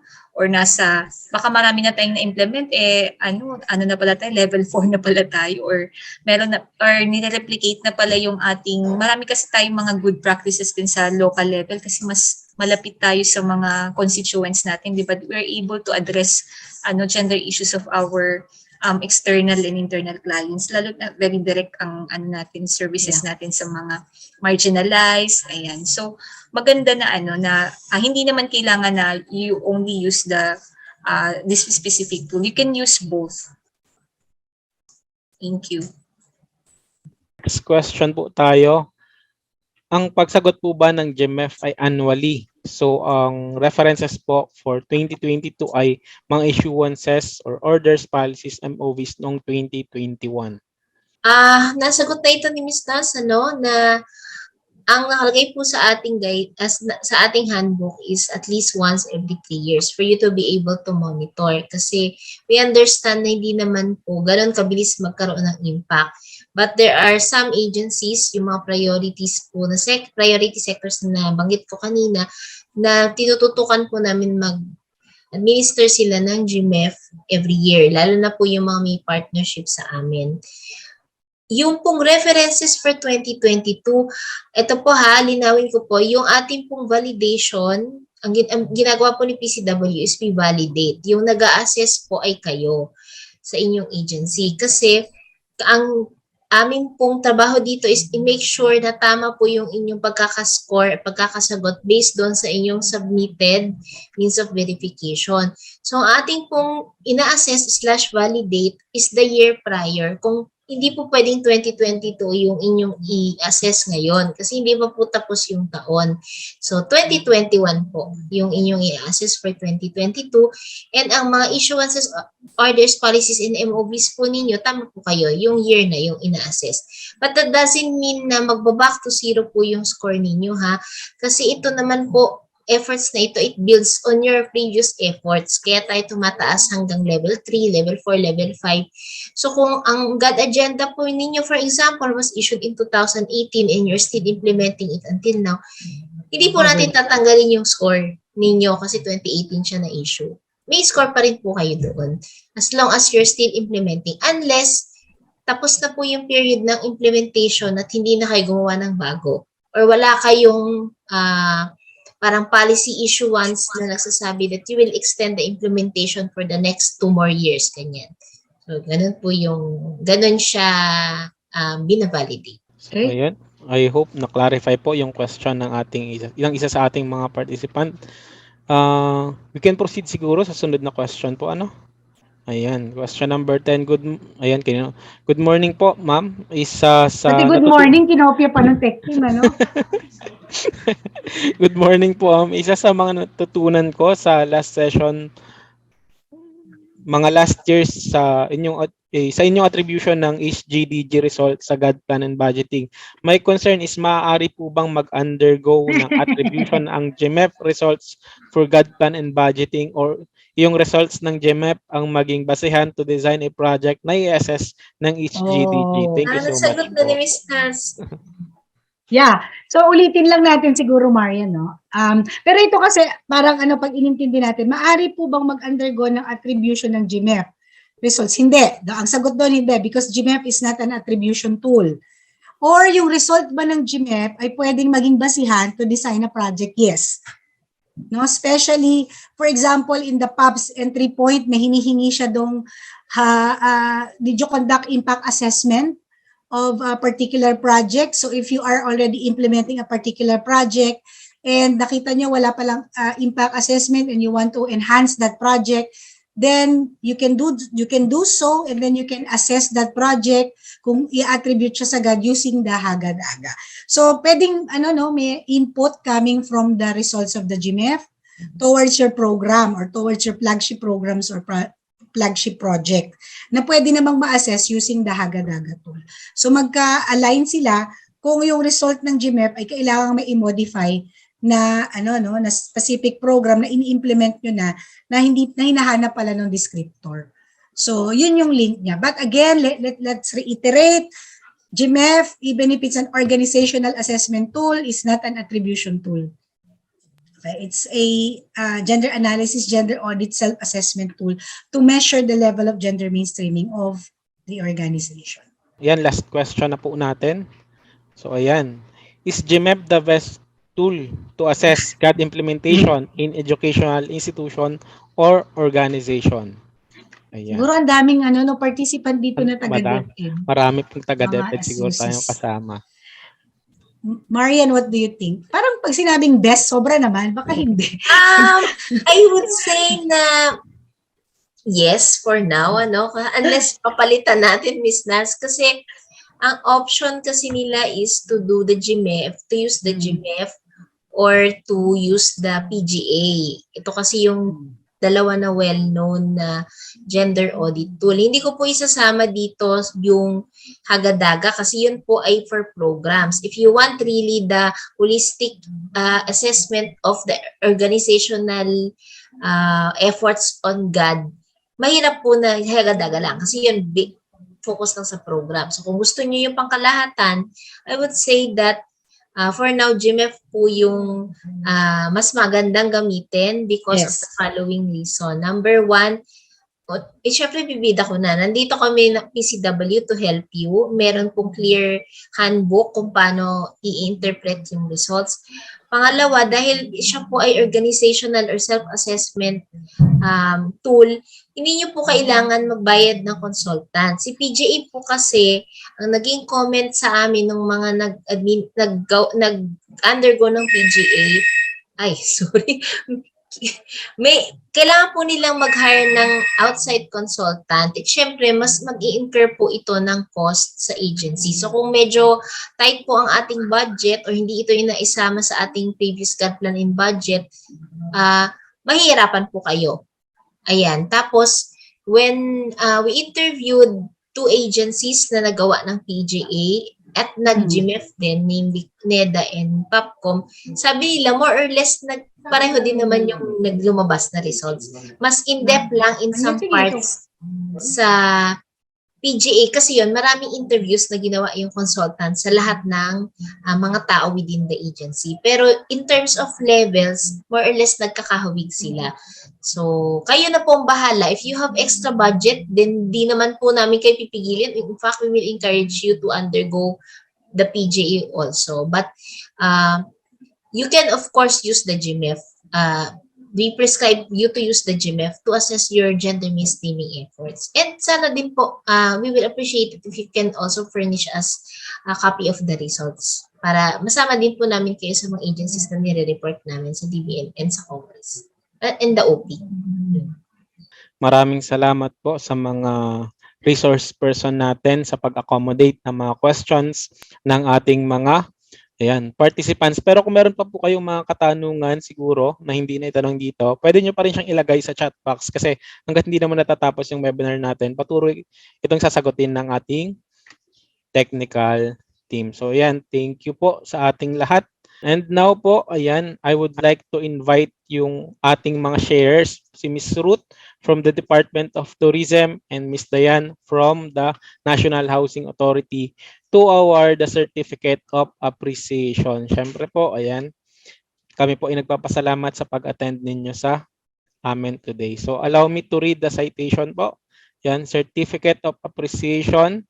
This certificate is given to Ms. Ruth T. Eleken for sharing the Department of Tourism's gender mainstreaming efforts during the PCW GAD Webinar 4 in-depth orientation on gender mainstreaming evaluation framework given this 23rd day of June 2022 in Manila. Congratulations po and thank you Ms. Ruth once again. Another po certificate. Certificate of Appreciation. This certificate is given to Ms. Dayan Luzel L. Masangkay for sharing the National Housing Authority's gender mainstreaming efforts during the PCW GAD Webinar 4 in-depth orientation on gender mainstreaming evaluation framework given this 23rd day of June 2022 in Manila. So maraming salamat po. Again, we would like to thank you for being part of this webinar. You set a good example po para sa ating mga participants. Sana ma-adapt natin yung mga practices or good practices na meron si DOT at saka si NHA when it comes to gender mainstreaming. Malay natin po sa susunod na webinar, kayo na yung maimbitahan namin to share your experiences at saka best practices sa gender mainstreaming. At we're looking forward na kayo naman po yung maimbitahan namin sa susunod na webinar. We are approaching the end of this webinar, but before that, let us summarize our learnings from the 3 sessions na kinonduct natin. So, nalaman po natin dito na si gender mainstreaming is merong dalawa ding karakteristik halos. So, it is a strategy and as a process. So, first, natutunan natin or as a strategy, gender mainstreaming is incorporating women's and men's concern and experience into the design, implementation, monitoring, and evaluation of policies and programs in all social, political, civic, and economic arenas in order to promote equality. So, So, na-identify po natin yung mga concerns ng mga kababaihan at kalalakihan natin para maisama po natin ito sa mga programa na ini-implement natin in order to promote equality sa ating society. It is also a process. So paano po siya naging process? It analyze how the proposed action such as yung mga policy or yung mga activities or mga programs would impact both women and men. So ano naman po yung significance of the GMEF tool na kinandak natin kanina? So with the annual or regular application po of the enhanced GMEF tool ng mga agencies at saka ng LGUs, we will able to assess strong points and points for improvements towards facilitating the formulation of annual gender and development plans and budgets and GAD agendas. We can also identify capacity development needs or capacity developments of on GAD useful when requesting technical assistance from PCW and other GAD experts. So yan, nakita din po natin yung iba't ibang gender levels of gender mainstreaming kanina. So yan, by identifying po itong mga levels, iba't ibang levels ng gender mainstreaming, nakita din po natin kung ano yung mga actions or mga steps or mga targets na pwede nating iset para mas mataas pa yung level ng gender mainstreaming sa bawat ahensya po natin. So we also identified the 4 entry points na meron ang GMEF tool. First, sa ating second session, in-identify natin or discuss natin si policy and people entry points. So yan. So sinabi dito na si policy entry points, yun yung official statements and pronouncement of support for gender mainstreaming.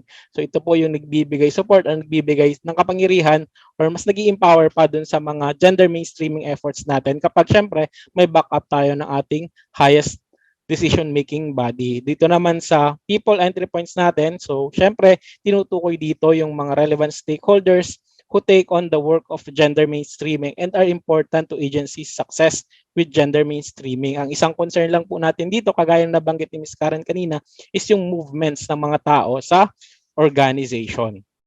Next is yung pong enabling mechanism natin at saka yung ating PAPs entry points. So sa enabling mechanism natin, this refers to the systems and mechanisms installed, including the funds allocated for GAD activities within the agency or organization. So dito pumapasok yung ating mga GAD plan and budget, yan yung mga capacity development, yung mga knowledge management system natin, saka yung mga partnership at saka external linkages. Yun namang sa ating PAPs entry points, ayan, this refers to the flagship programs or activities and projects that serve as strategic entry point to gender mainstreaming in an organization. So ayan, challenge lang din po, sabi kanina na Ms. Marian, dito pagdating naman sa PAPs entry points is masyado siyang nakadepende dun sa other 3 entry points. So ayan. So the GMEF tool emphasized that, yan, so sa pag-aaral po sa session natin ngayon, nalaman natin na gender mainstreaming is more than simply doing gender analysis. It is developing developing specific strategies in order to improve gender equality. So for gender mainstreaming, achieving gender equality of an organization is an essential part of its mandate. So by using GA tools such as GMEF, we can create an institutional structures, we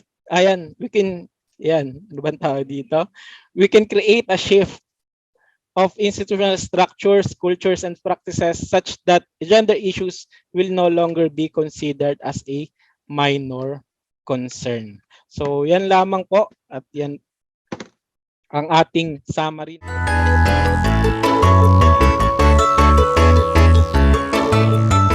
To wrap up these sessions for today, we have with us the PCW Deputy Director for Operations, Maria Cristina Josepina Valmes, DDK. Good afternoon po. Good afternoon, Neil. A pleasant afternoon.